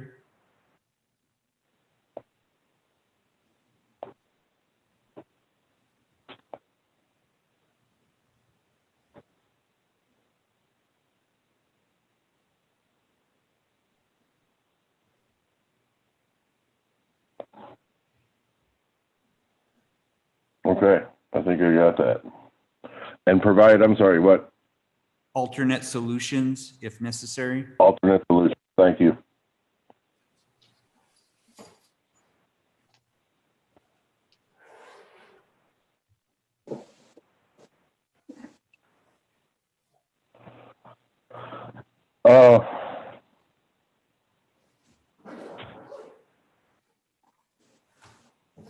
And the lighting was to ensure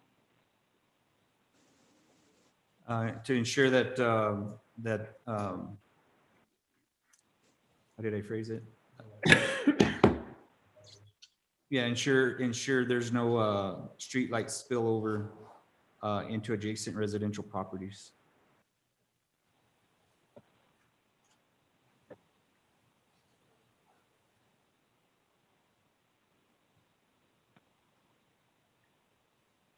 Or you can say mitigate street light spillover.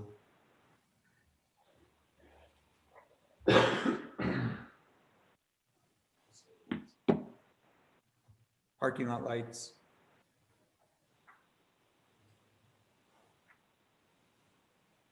Okay. I think I got a way to say that.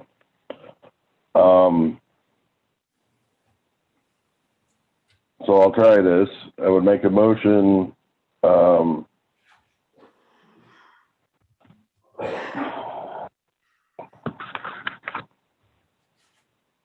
in regards to commercial site plan 2021-01, for a resubmittal that addresses the relocation of the 3 cluster mailboxes,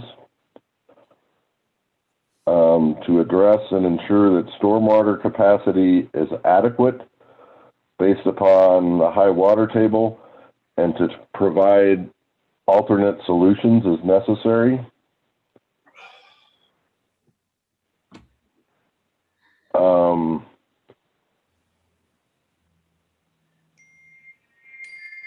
To mitigate the apparent stacking issues with the drive-in related not only to through circulation through the site, but also to not block, to mitigate the blocking of parking areas.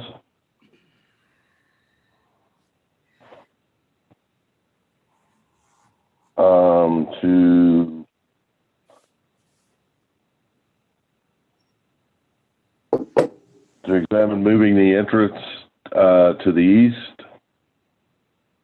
further away from the residential properties to the north and west. To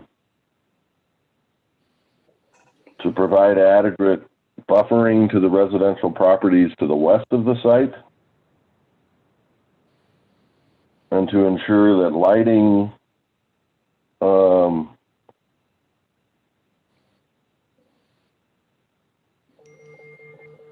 spillover into adjacent residential properties is mitigated, and to provide a signage plan, signage application and plan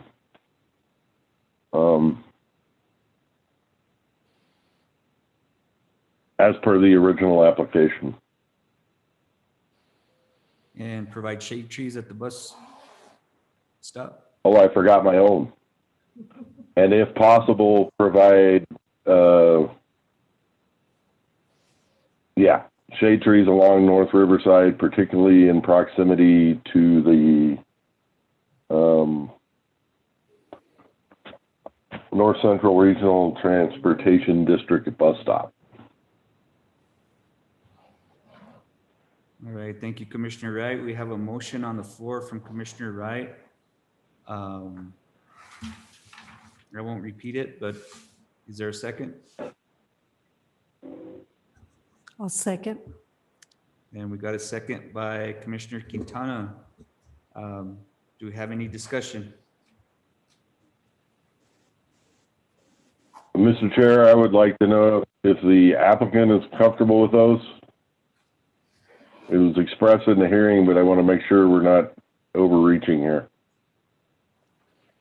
So here's the thing is that we're willing to consider it all. We just know that we have budgetary constraints as well. So we'll do the best we can, the best that we can to accommodate, but at some point, we only have a certain amount of funds to make all of this happen.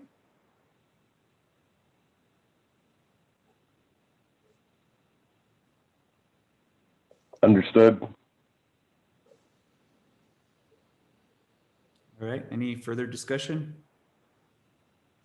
Chairman Martinez, Yes, sir. you had made a suggestion that really not having that exit on the North Riverside is really constraining on this. So I just would throw that question out there. Is there any way the city could put more pressure on DOT, or Director Hubler, you seem to indicate that's a dead horse? That is a dead horse, correct? Okay, just wanted to verify. Does it make their life a lot simpler? Thank you, Commissioner. Any other discussion? All right, seeing none or hearing none, let me check on Commissioner Vihil since he's off my screen. All right. All right, well, let's take a roll. Commissioner Diana Quintana, In favor? Commissioner Nisa Martinez, In favor. Commissioner Earl Wright, In favor. Vice Chair Clyde Hill, In favor? Chair Eric Martinez. In favor. Motion passes 5-0. All right, thank you, commissioners. Do I have a motion to table? Someone want to take that? Mr. Chair, I would make a motion to table commercial site plan review 20-21 until the February 11th, 2021 meeting of the City of Espanola Planning and Zoning Commission. All right, we got a motion to table. I would also add to that motion that it should be the first case heard. Thank you, Commissioner. We have a motion on the table, on the floor to table the case and additionally to make it the first item for consideration at the next meeting. Do we have a second? I'll second. Second by Commissioner Quintana. All right, roll call. Commissioner Diana Quintana, In favor? Commissioner Nisa Martinez, In favor. Commissioner Earl Wright, In favor of the motion to table. Vice Chair Clyde Hill, In favor? Chair Eric Martinez. In favor. Motion passes 5-0. All right, well, thank you all. Thank you, Mr. Slagle, Mr. Whithour, and Ms. Salzar for your patience and your consideration on this. Thank you for being here and being receptive to the comments heard by the commission as well as the neighboring property owners. We look forward to seeing your work at the next meeting. Thanks again. Okay, thank you all. Thank you all very much. Thank you. Thank you. And just a quick note, Thank- Joe, the February 3rd will be the submittal deadline on that. February 3rd. Okay, thanks, Richard. Thank you. All right, it is 9:50. We close the public hearing. Since we tabled, we don't have to read a closing statement for appeals. But we do have other items on the agenda. How would the commission like to proceed? We have item number 6, old business. Meeting minutes and final decisions.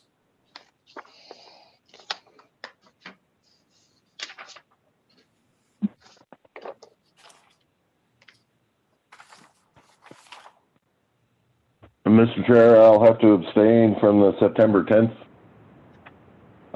meeting items as I was unable to attend. However, I would,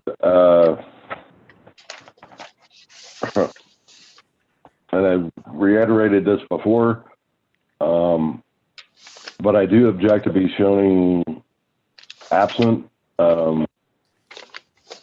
because that's the day my brother actually died and I could not be at the meeting.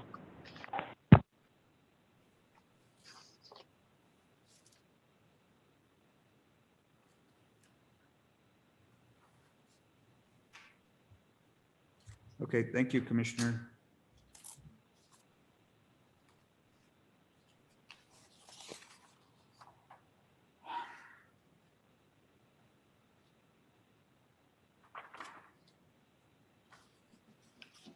If we do want to go through and approve, I do have a few edits that I can fly through and also provide to Director Hubler for expediency.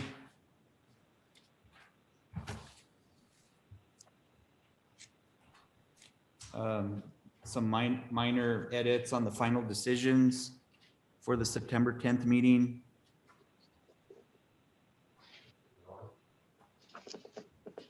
Um,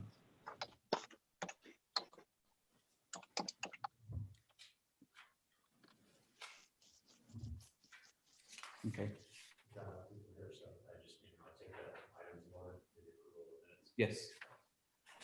So we'll look at the approval of the minutes. So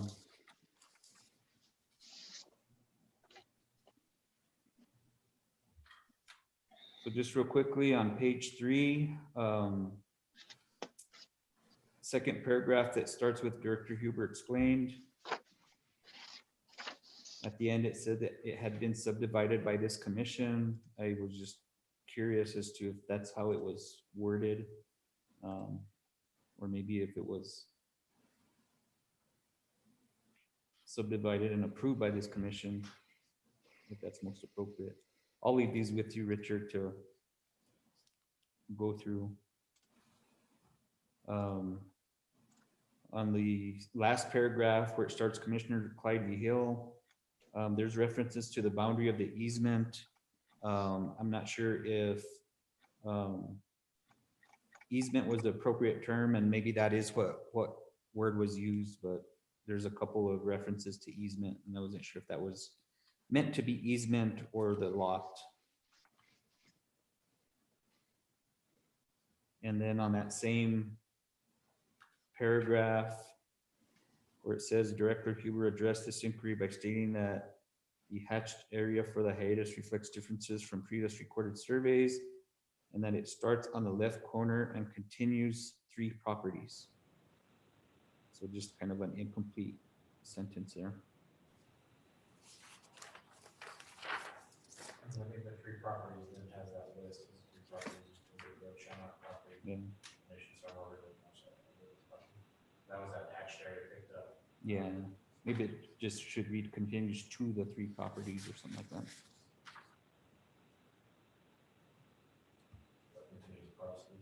Yeah. And then what was the one earlier with easement? I don't know if that was the correct term. It's easement. It's on the first sentence, second line, to affect the north boundary of this easement. And then there's also reference to the easement on the next page, second paragraph, 4th line down. So these ones are closer to verbatim minutes. Yeah, okay. Yeah, okay. I did fix the rip. I saw that. The next paragraph is Vice Chair Martinez continued by stating that he had a question about whether the prior cuts had been recorded and why they identified instead of whether. Let's see.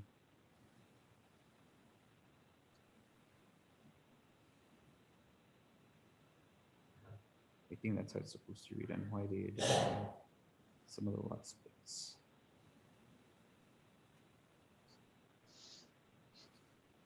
Okay, next page, 3rd paragraph. Vice Chair Martinez thanked the director, stated that Serenity would advocate instead of allocate. Yeah, can't allocate much. And again, on the 4th paragraph, 1, 2, 3, 4, 5, 6, 7th line down, he commented that any consideration there, he would. Yeah, on page 7. Yeah. Oh, yeah, it said next page.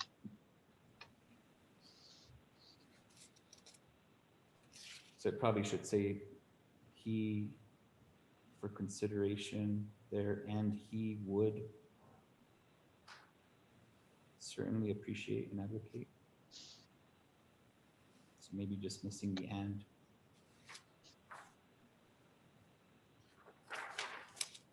Next page, page 8, 3rd line from the top, just the spelling of aches.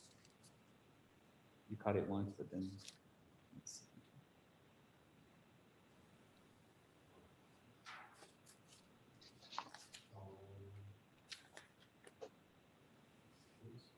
at page 8, third line, towards the end.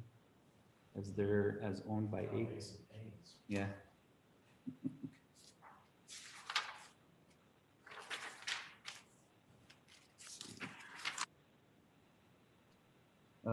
Page 12. 1, 2, 3, 4, fifth paragraph, Commissioner Vihil stated that he saw the DRT had approved the Department of Fire and that Chris Martinez. So I'm not sure what is meant by that, if that's just a misquote.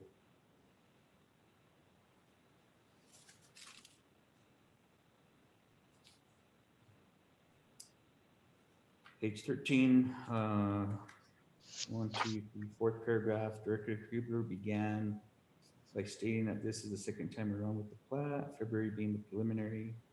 He stated that there were a number of opposed presented.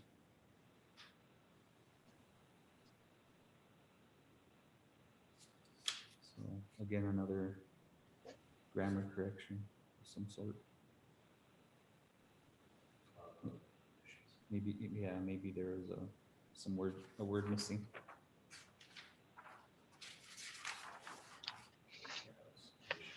Okay.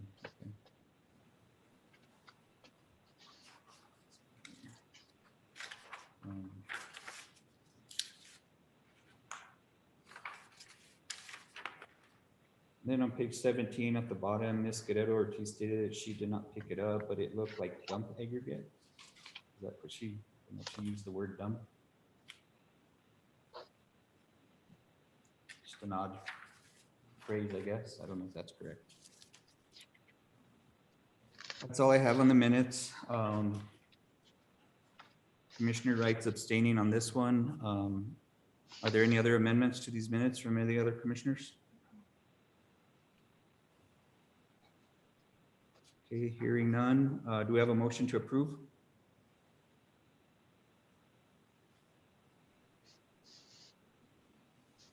Motion to approve the September 10th minutes As amended?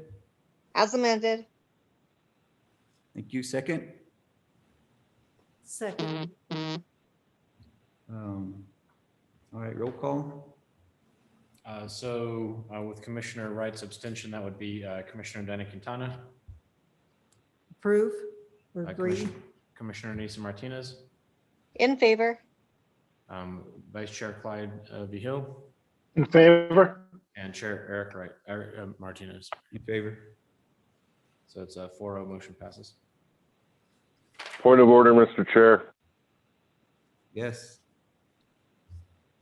I should be called on the roll call either way. Okay. All right. Commissioner Earl Wright, I abstain. Right. Okay. Motion passes 4 with 1 abstention. 401 and no objections. Thank you, commissioners. Next is the final decision for case 2020-01. The only change that I found on this was up at the top in the matter of case number 2020-01, commercial site plan.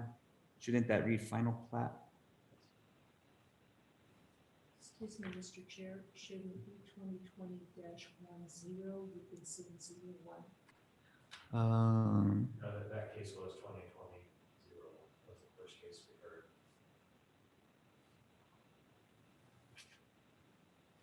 We also have a case 2020.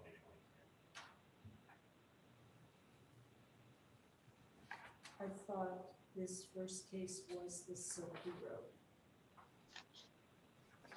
Silky Road is 10, 2020-10. 2020-01 is the Padam properties. Oh, okay. Are there any other? Thank you, Commissioner. Are there any other changes or anything from the commission? we have a motion to approve final decision as amended?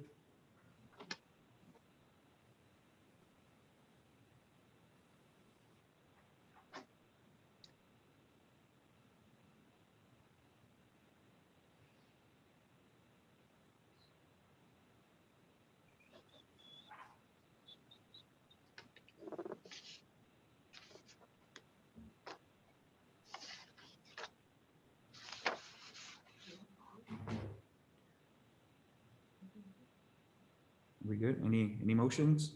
Unless there's further changes or questions?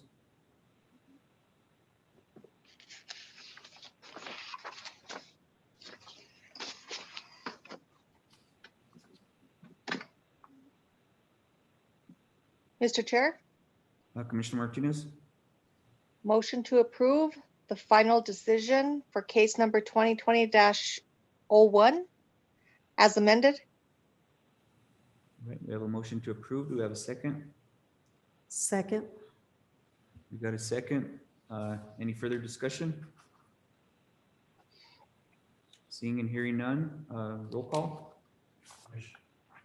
Commissioner Diana Quintana, In favor? Commissioner Anissa Martinez, In favor. Commissioner Earl Wright, Commissioner Wright? Sorry, I abstain. Vice Chair Claire Ivy Hill, In favor? and Chair Eric Martinez. In favor. Motion passes 4-0 with one abstention. Thank you. We have the final decision for case 2020-10. The Silky Way road swap. I don't have any changes or comments. Any changes or comments from the commission?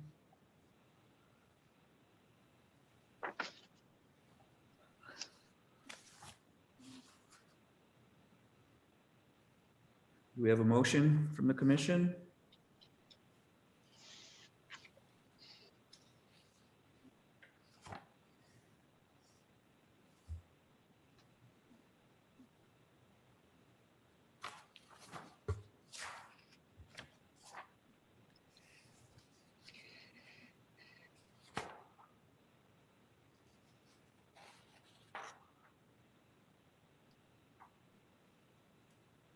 Mr. Chair, Commissioner Martinez?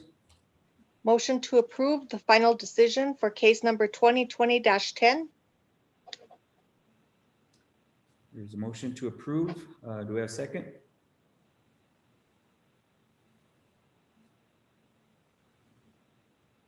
Mr. Chair, I'll second. Second by Commissioner Vihil. Any discussion? Seeing and hearing none, roll call. Commissioner Diana Quintana, In favor? Commissioner Anissa Martinez, In favor. Commissioner Earl Wright. Luke, Abstain.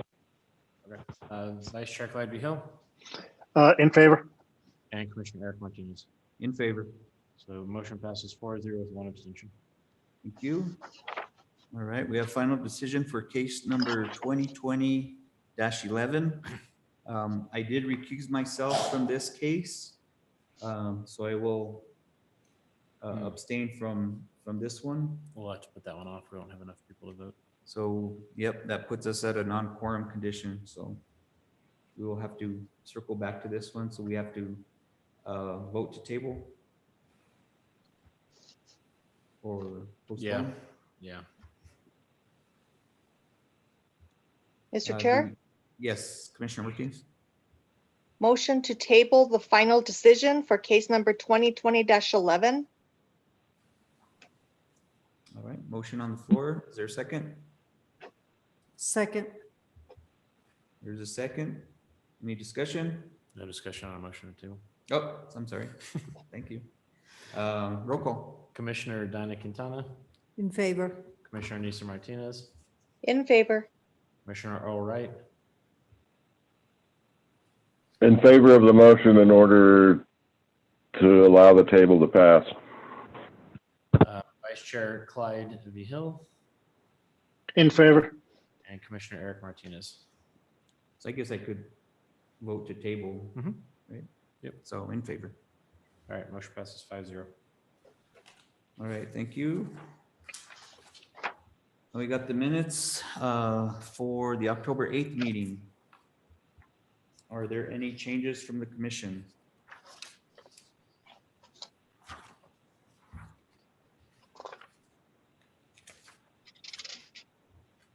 I do not have any.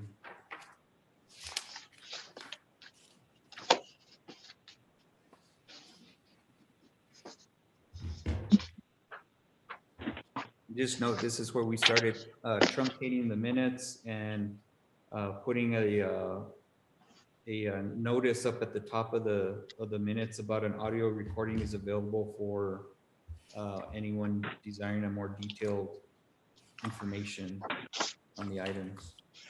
And thanks to Commissioner Quintana for providing that.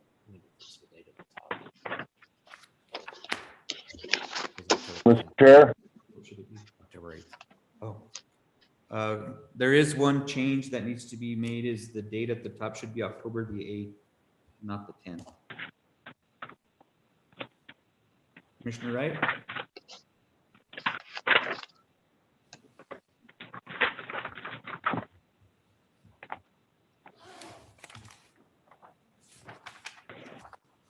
I would move to approve the minutes for the October 8th, 2020 Planning and Zoning Commission meeting with the amendment that the actual date on the minutes reflect October 8th. Thank you. Do we have a second?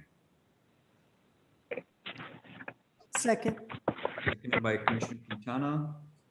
Roll call. Commissioner Quintana, In favor.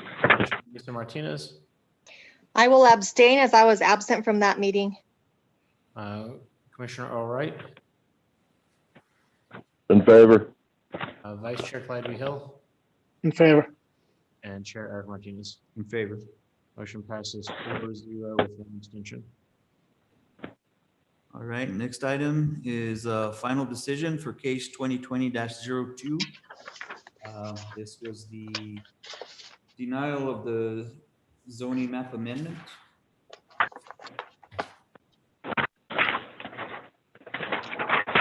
No changes. Are there any changes from the commission or comments? Yes, Mr. Chair. Commissioner Wright? I would move to strike line 5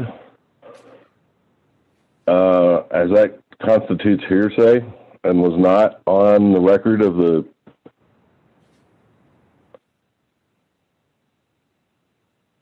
public hearing. That's item number 5 on the second page. Yes. I would also, in number 6, move to strike acceptance and replace it with the word consent.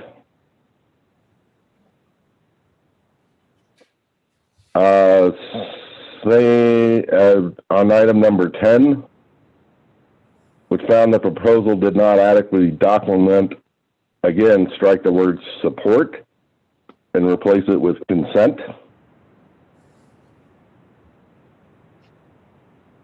Okay. And then in the conclusions of law, it should read, after full hearing and consideration, the Planning and Zoning Commission finds that the proposed zoning map amendment is not approved because the consent of property owners was not given or documented in the record of this matter.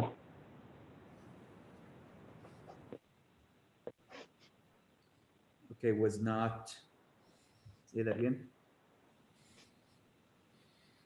The consent of the neighbor. Consent of property owners. It's the neighbors weren't the issue, it was the property owners themselves. Okay. If you can read that again for me? After full hearing and consideration, the Planning and Zoning Commission finds that the proposed zoning map amendment is not approved because the consent of the property owners was not given or documented in the record of this matter.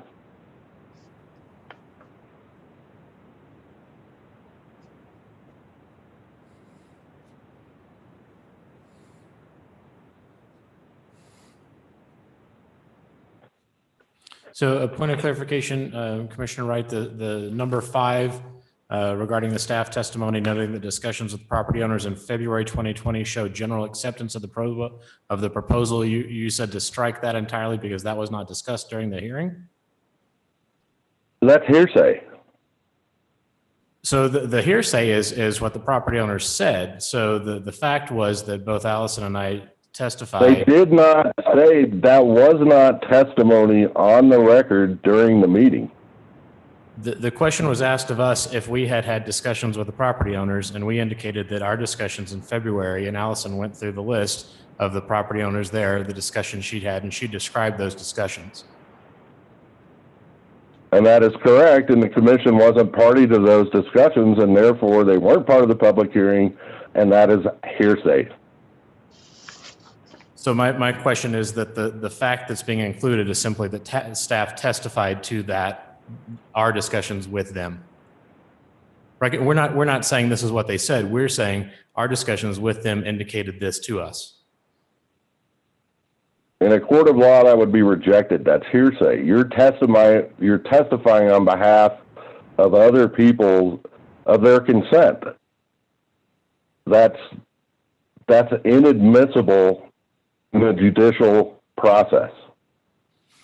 Okay, so I would note for the background for the commission that the short page that was attached to that showed the recommended corrections to these minutes by our attorney. So he had no issue with that statement as it stands, just to put that out there for everyone. But these are a record. And I would counter that. I would counter that the attorney is not responsible for adopting these. The Planning and Zoning Commission is. Yeah, understood. I just want to get that out there. And he also said it was the support of the neighbors. It was the property owners.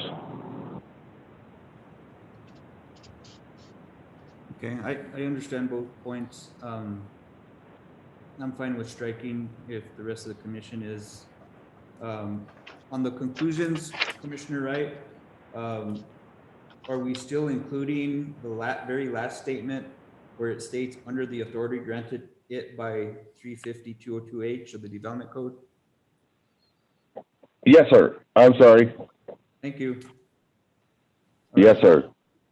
Do you want to? And I would point, just for clarity, my reason for insisting that consent be used is that is precisely what the minutes reflect. It was not an issue of support. It was actual, what was asked for was signed affidavits of consent for the rezoning. Those were not given, and there's a difference between consent and support. Thank you, Commissioner. Do you want to make a motion with those amendments? I thought I did. Okay, thank you. But I will move those amendments Thank you.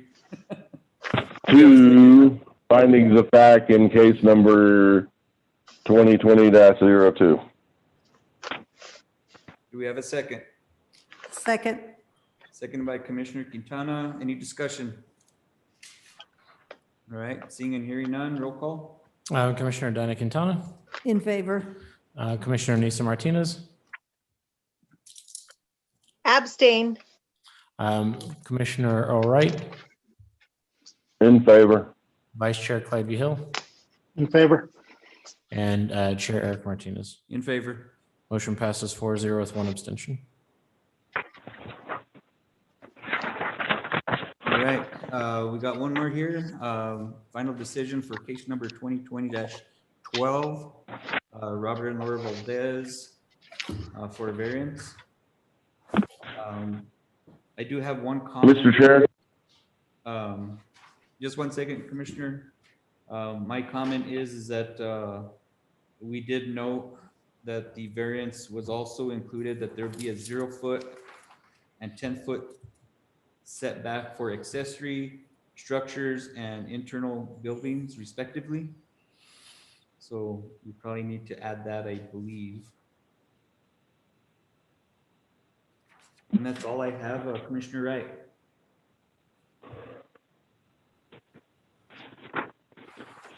Oh. Yeah, I'm a little confused by the now therefore clause. That the request is approval of a variance to allow R6 setbacks in the city of Espanola.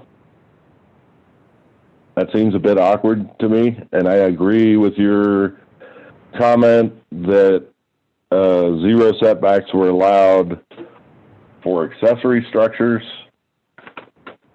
but the inner building setback was to stay 10 feet, Correct. is my recollection. That's what I have to.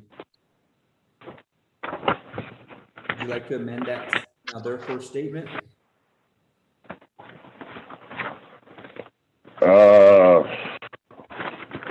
That's what I'm struggling with. So I'd make a suggestion that it say now therefore this request for approval of a variance to allow RSIT setbacks for main structures, 0 foot setbacks for accessory structures, and 10-foot inter-building setbacks, et cetera, in the city of Espanola is hereby approved. Yeah, but it sounds like we're doing it for the entire city. Except for this is only pertains to this particular case. So this is the similar wording that we did for our other variance cases that we're approving a variance.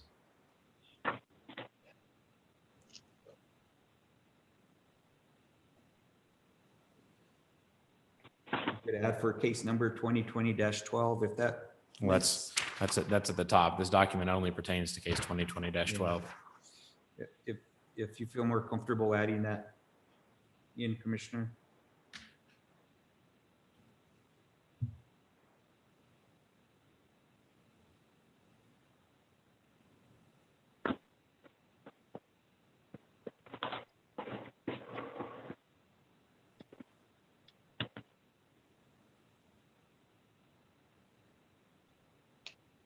I'm sorry, I'm reading through the rest of it to see if it's clear.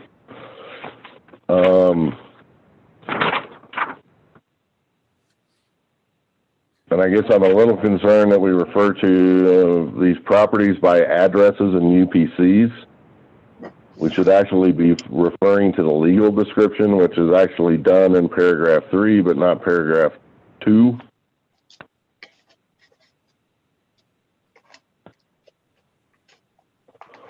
I don't know what your opinion is on that, Commissioner Vehil. Consistency is key. Thank you for the floor. Excuse me, my manners. Yes, consistency is key. It's not really a full legal description, but it can, or it's better that to pinpoint the property than, actually, you know what? I can pinpoint that property with the UPC number. The address is in number 2. Number 3. My problem is referring to them that way in the record. Yeah. Is Yeah, number three is more ambiguous than it is in number 2. That helps. Do you think so?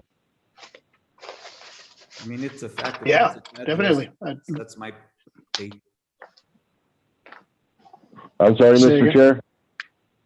I just mentioned that since it's under findings of fact, that it's a fact that those are the addresses and the UPC number. And then you're also giving the description following. I think that's adequate. Well, my problem with that is like on our case tonight, UPCs change. County assessor changed the UPC on that property. And physical addresses change. But it was the. And this UPC is, number- comes from my personal experience in addressing when we get pushback from title companies and whatnot that, hey, this is our address. An address is not a legal description of property, and they are subject to change. So over time, this variance can be untrackable if it doesn't actually describe the legal description of the property. And I'm sorry to digress, it's late, but I've had a very long day. So, Mr. Chair, if I could just comment that our practice in this office, well before I got here, was to identify the properties as they were known at the time of the action by the UPC and the address. And I would agree with that. It's the I'd time like to that- differ with that. It's the time that they were, that their address today. It's just defining as it is today.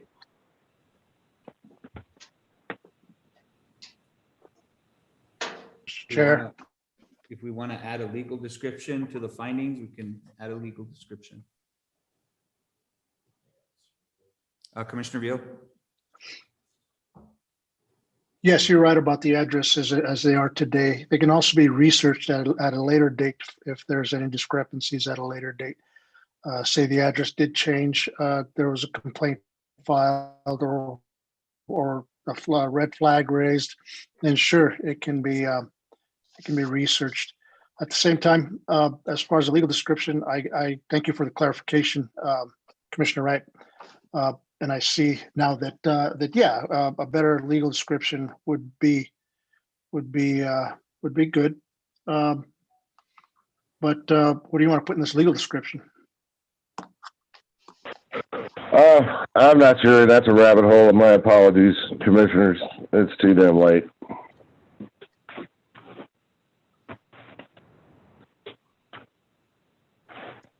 How about putting in the booking page of the plat of survey that it's under? That would be the best way to get at it, Could we just because add that that? refers to the legal record. Mr. Chair. Could we just add that to fact number 3 that describes the 2 tracks, tract A, et cetera, tract B, et cetera, as shown on plat recorded book page? Perfect. Do you happen to have access to that? That I don't have it right now, no, sir. I'll dig it up. Okay. And I'm willing to approve these without that tonight, Richard. I just think in the future, I mean, you wouldn't believe the number of times I deal with this in my job, and my staff has to. Addresses and UPCs are transitory and temporary. An address is only a point. It has no,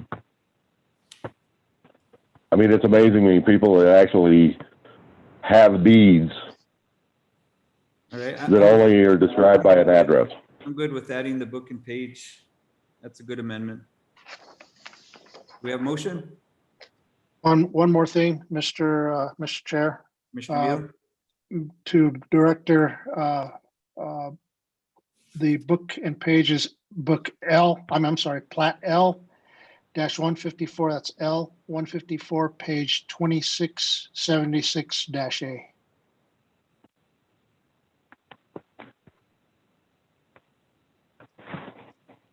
And that should properly go in item 3.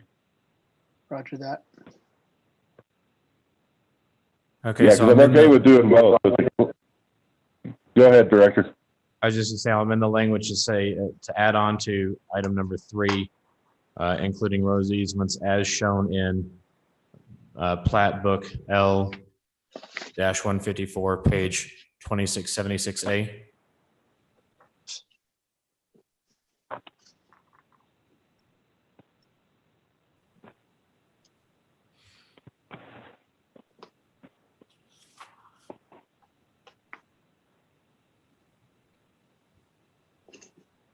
So did we get amendment on the now therefore? And then on the now therefore, I had now therefore this request for approval of a variance to allow RSIT setbacks, new language for main structures, comma, 0-foot setbacks for accessory structures and 10-foot inner building setbacks in the city, Old Language of Espanola, New Mexico is hereby approved.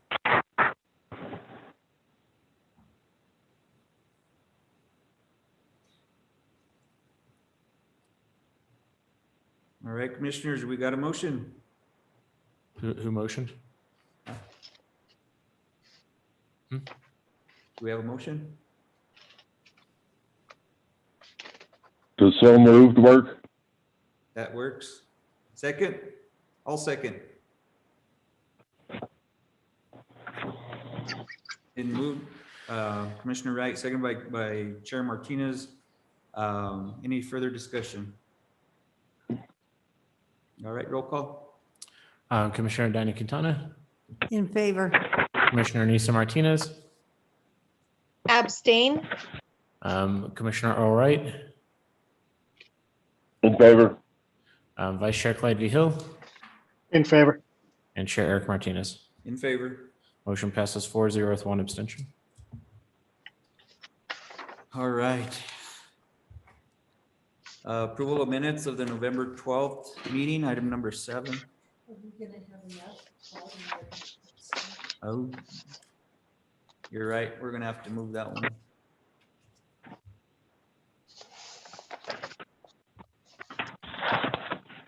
We're gonna have to table approval of the November minutes.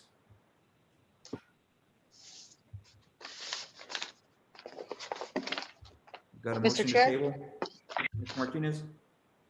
Motion to table the minutes from Thursday, November 12th, 2020. All right, do we have a second? Second? All right, roll call. Commissioner Danny Quintana, Abstain. Commissioner Nisa Martinez, In favor? Commissioner Earl Wright, In favor? Vice Chair Clyde V. Hill. Abstain.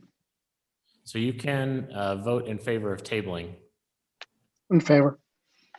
if you choose to, because otherwise we're not going to have enough people voting. Yeah, Okay, so Well, yours is- and it, in favor. go ahead, Mr. yeah, in a case like that, it's automatic. If you don't have a quorum, you can't act on it. So it automatically moves to old business on the next meeting, Right. just as parliamentary procedure. Abstain. Okay, and Chair Eric Martinez. In favor. So that motion failed 3-0 with 2 abstentions, or failed to obtain a quorum. Whatever the right terminology is there. So I guess, Yeah. Lack of quorum to act on it. yeah, okay. So that motion failed for lack of quorum and will be put on next meeting's agenda. In effect. Yeah.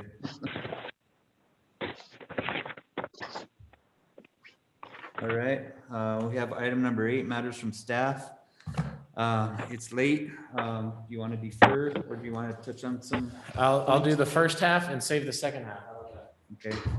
Can I take a quick 2-minute recess first?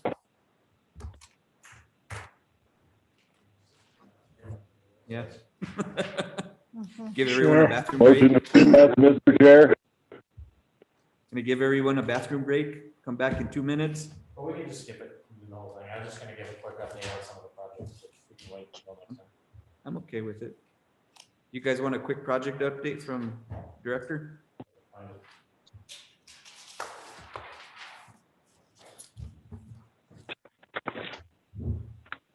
You can just pop out. Okay, well, continue. I'll be right back. Clyde didn't want to hear it. Take over, Mr. Vice Chair. I got it. Thank you, Mr. Chair. All right, Director Huber, you got the floor, man. All right, so quick update. We've wrapped up all the clean and lean demolitions and lot cleanups. The only project outstanding at this point on our kind of approved and awarded list is the apartments on Chamisa, right behind the Rio Grande Sun. We're still looking to find some money to get that one abated asbestos wise. We still have about 17 properties on our list, although that may change after the next city council meeting. We did successfully administer the CARES grants program. So the city was able to actually overspend a little bit, but ultimately can't do that. So spend all the way up to the limit on our local government funds, $1.1 million roughly, including approximately $780,000, I think, to improve broadband backbone infrastructure. We also successfully awarded all 426,000 of our business grant funds, minus about $300. We were only about $300 short there. That puts us in a very small number of communities across the state that were that successful. Quite a few had a hard time kind of getting that all done in time. We've got the affordable housing plan is still undergoing review or for the final draft, but we're expecting to have that soon. It has been approved already by MFA last year. But what the city was hoping to get out of it as far as particularly some guidance moving forward, we're still working with the contractor on that on. The Plaza intersection reconstruction is moving forward down there at the New Mexico 30, 84-285. The DOT has had a number of good meetings both with us and with other stakeholders. They are now pushing for the revised best alternative, which makes the T out of the intersection. It was the one that we worked with Chair Martinez and presented to the city council last fall, and then presented to DOT and convinced them to take. So that's moving forward. The Fairview Lane corridor study was completed and actually has been submitted to the state for as a funding opportunity. So we'll see if that goes anywhere. We're asking for about $2.4 million on that. As you guys heard this evening, the Zia Credit Union project is pretty much dead in the water. Patton Properties that we just approved earlier is proceeding. Their contractors working with the city staff to coordinate the work on all those public improvements. Their, in this case, check, actually, escrow check to cover those improvements was received and the development agreement done. Darren's Place that we went through much earlier is open and operational and ramping up. Last I heard, which was before Christmas, they had about 27 clients or so and adding more each week. The other question that somebody had asked me about was kind of what's going on near the Santa Clara. Unfortunately, we don't have a whole lot of details because that's tribal property. They're not required to interact with us.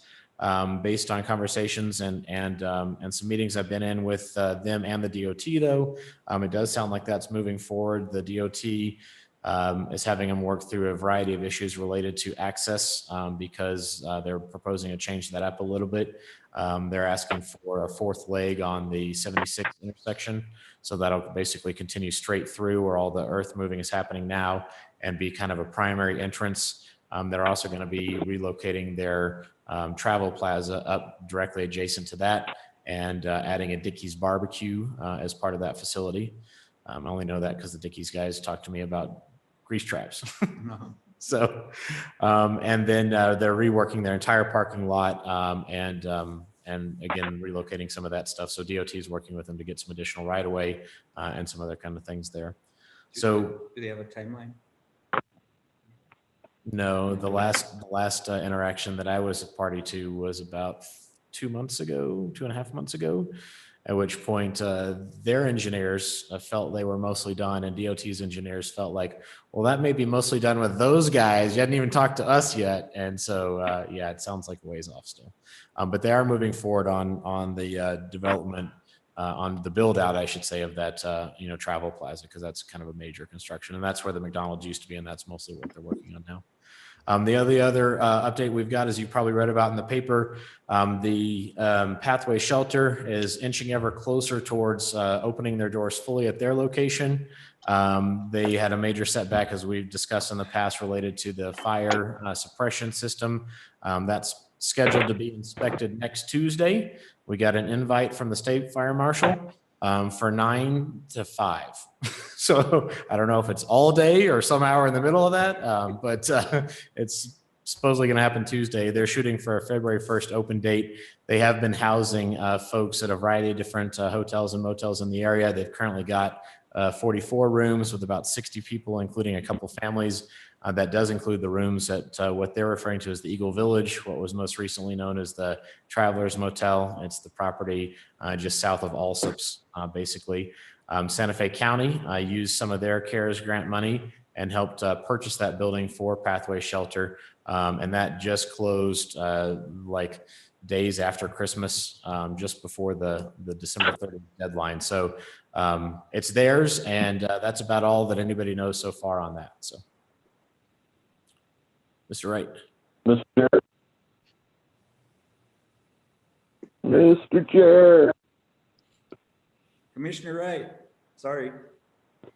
Director Hubler, could you please repeat that for Commissioner Vihil? Which portion? About the purchase of the hotel. Oh, that the Pathway Shelter was, or the Santa Fe County purchased the Travelers Motel for Pathway Shelter? That Yes, part? thank you, Yes, I Director. heard. I'm very proud of you guys, Santa Fe County, finally coming through enough. You can just move the Santa Fe County line further south. That'd be great. They're gonna move it north to capture your property, I heard. Yeah, no. Thank you. And that's all I've got for now. All right, thank you, Director Hubler. Let's see, so those are mostly updates, and then also in your packet were a list of priorities for 21. We won't go through all those today, it's too late. We could go through that another time, but I want to thank Richard for putting that together. We collaborated a little bit on some of the content. What I would really like to do is work with Director Hubler to make a presentation to council, basically talking about, you know, a lot of the things that we have done, a lot of the goals that we're looking at and priorities. And so this is a starting point. And so when we have more time, we can get into some more discussion, and that way, you know, we can put something together and hopefully get council support on some of these things, because they will require funding and their support. So just a little tidbit on that. So more to come, but we'll have more discussion on it going forward. Director Hubler. Just a quick comment for those of you that were wondering what hillside development was about. That's a section of our code, and that's actually part of the reason that Mr. Bustos and his neighbor came, or his friend came tonight to talk about that stuff. All right. So with that, we'll go on to matters from the commission. Commissioner Quintana, you have anything for us? Yes, I'd like to direct this to Director Hubler. I'd like to take this time to thank you and recognize coming through with adding that disclosure on top of the minutes. I appreciate it. I think you wordsmithed it much better than I did, but I thank you for that, that recognition in doing that. I would suggest adding a web link to it. In the city's website. Thank you, Commissioner Quintana. Anything else? All right, Commissioner Vihel? No, I do not have anything other than you guys doing a real good job. Keep it up, always forward. Looking forward to next time. Okay. Thank you, Commissioner. Commissioner Martinez. No, Mr. Chair, thank you. All right, thank you, Commissioner Wright. Yes, Mr. Chair, as I indicated earlier, I would appreciate, especially with this projects and priorities, that we actually conduct a study session. And I also wonder why we didn't just have our December meeting in order to take care of these administrative items that we spent an hour slugging through tonight. They could have been handled simply at our regular meeting. in December.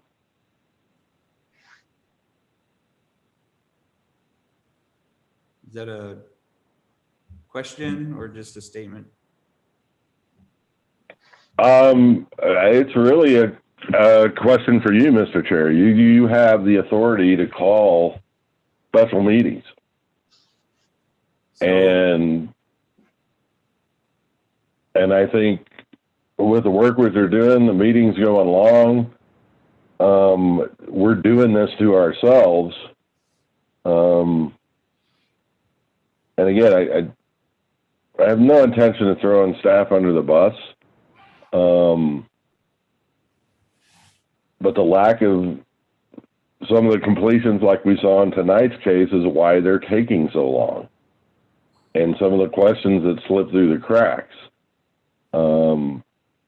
And again, I would encourage us to take advantage, and that's a beauty. We can have real discussions in a study session, and I think we do need to do this on this priority list. I'm very disconcerted that a pending application has been hanging out there for almost 2 years now with no action. And that's a liability risk to the city.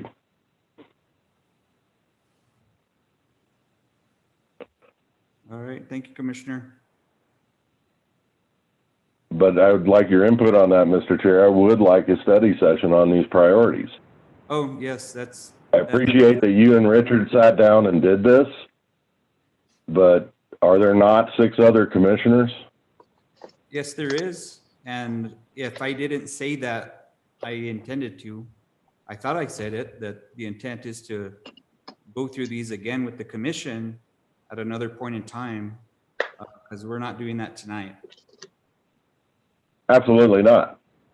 So I thought I And said so I'm that, calling, I'm asking the chair I'm answering, to, and I'm answering. I said that already. I said, yes, that's the intent, is to go through those more thoroughly when we have more time. I'm sorry if you didn't hear that. I heard it, but I would prefer a date certain than a special meeting to do this so we're not bogged down in cases. I mean, in my part of being the furniture on this commission, we have had less study sessions in the last 2 years than in my entire experience on this commission. And I think Commissioner Anissa Martinez and Commissioner Vigil can back me up on that. Okay, well, I'm sorry. Maybe I need to communicate a little bit more. So the reason we didn't have a meeting last time is one, the case was pushed. And then staff, being as small as they are, they were working hard on all the rollout of the CARES Act funding, the applications. They had a lot of work going on. So I felt it was fine because they had that going on, that we didn't need to, it was okay to go ahead and defer the other items to tonight. And I understand, yes, it did take a while. This case took a while. I'm hoping we get a little better, but we did have more public involvement than we have had in others. So that took a while. So, I think it was a good discussion. We had covered a lot. The applicant was open to a lot of our input, so that's great. But that's why we didn't have a meeting last time. So Director Hubler did confer with me on that. And so, yeah, we made that decision just to go ahead and defer these items to this meeting. So I understood staff's workload at that point in time, and wanted to give them a little bit of relief because it does take a while to put packet material together and get the meeting in order. So.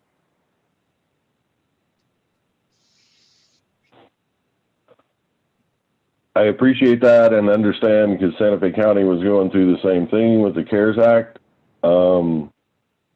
But actually putting a packet together of tabled items from our last two meetings. I'm sorry, that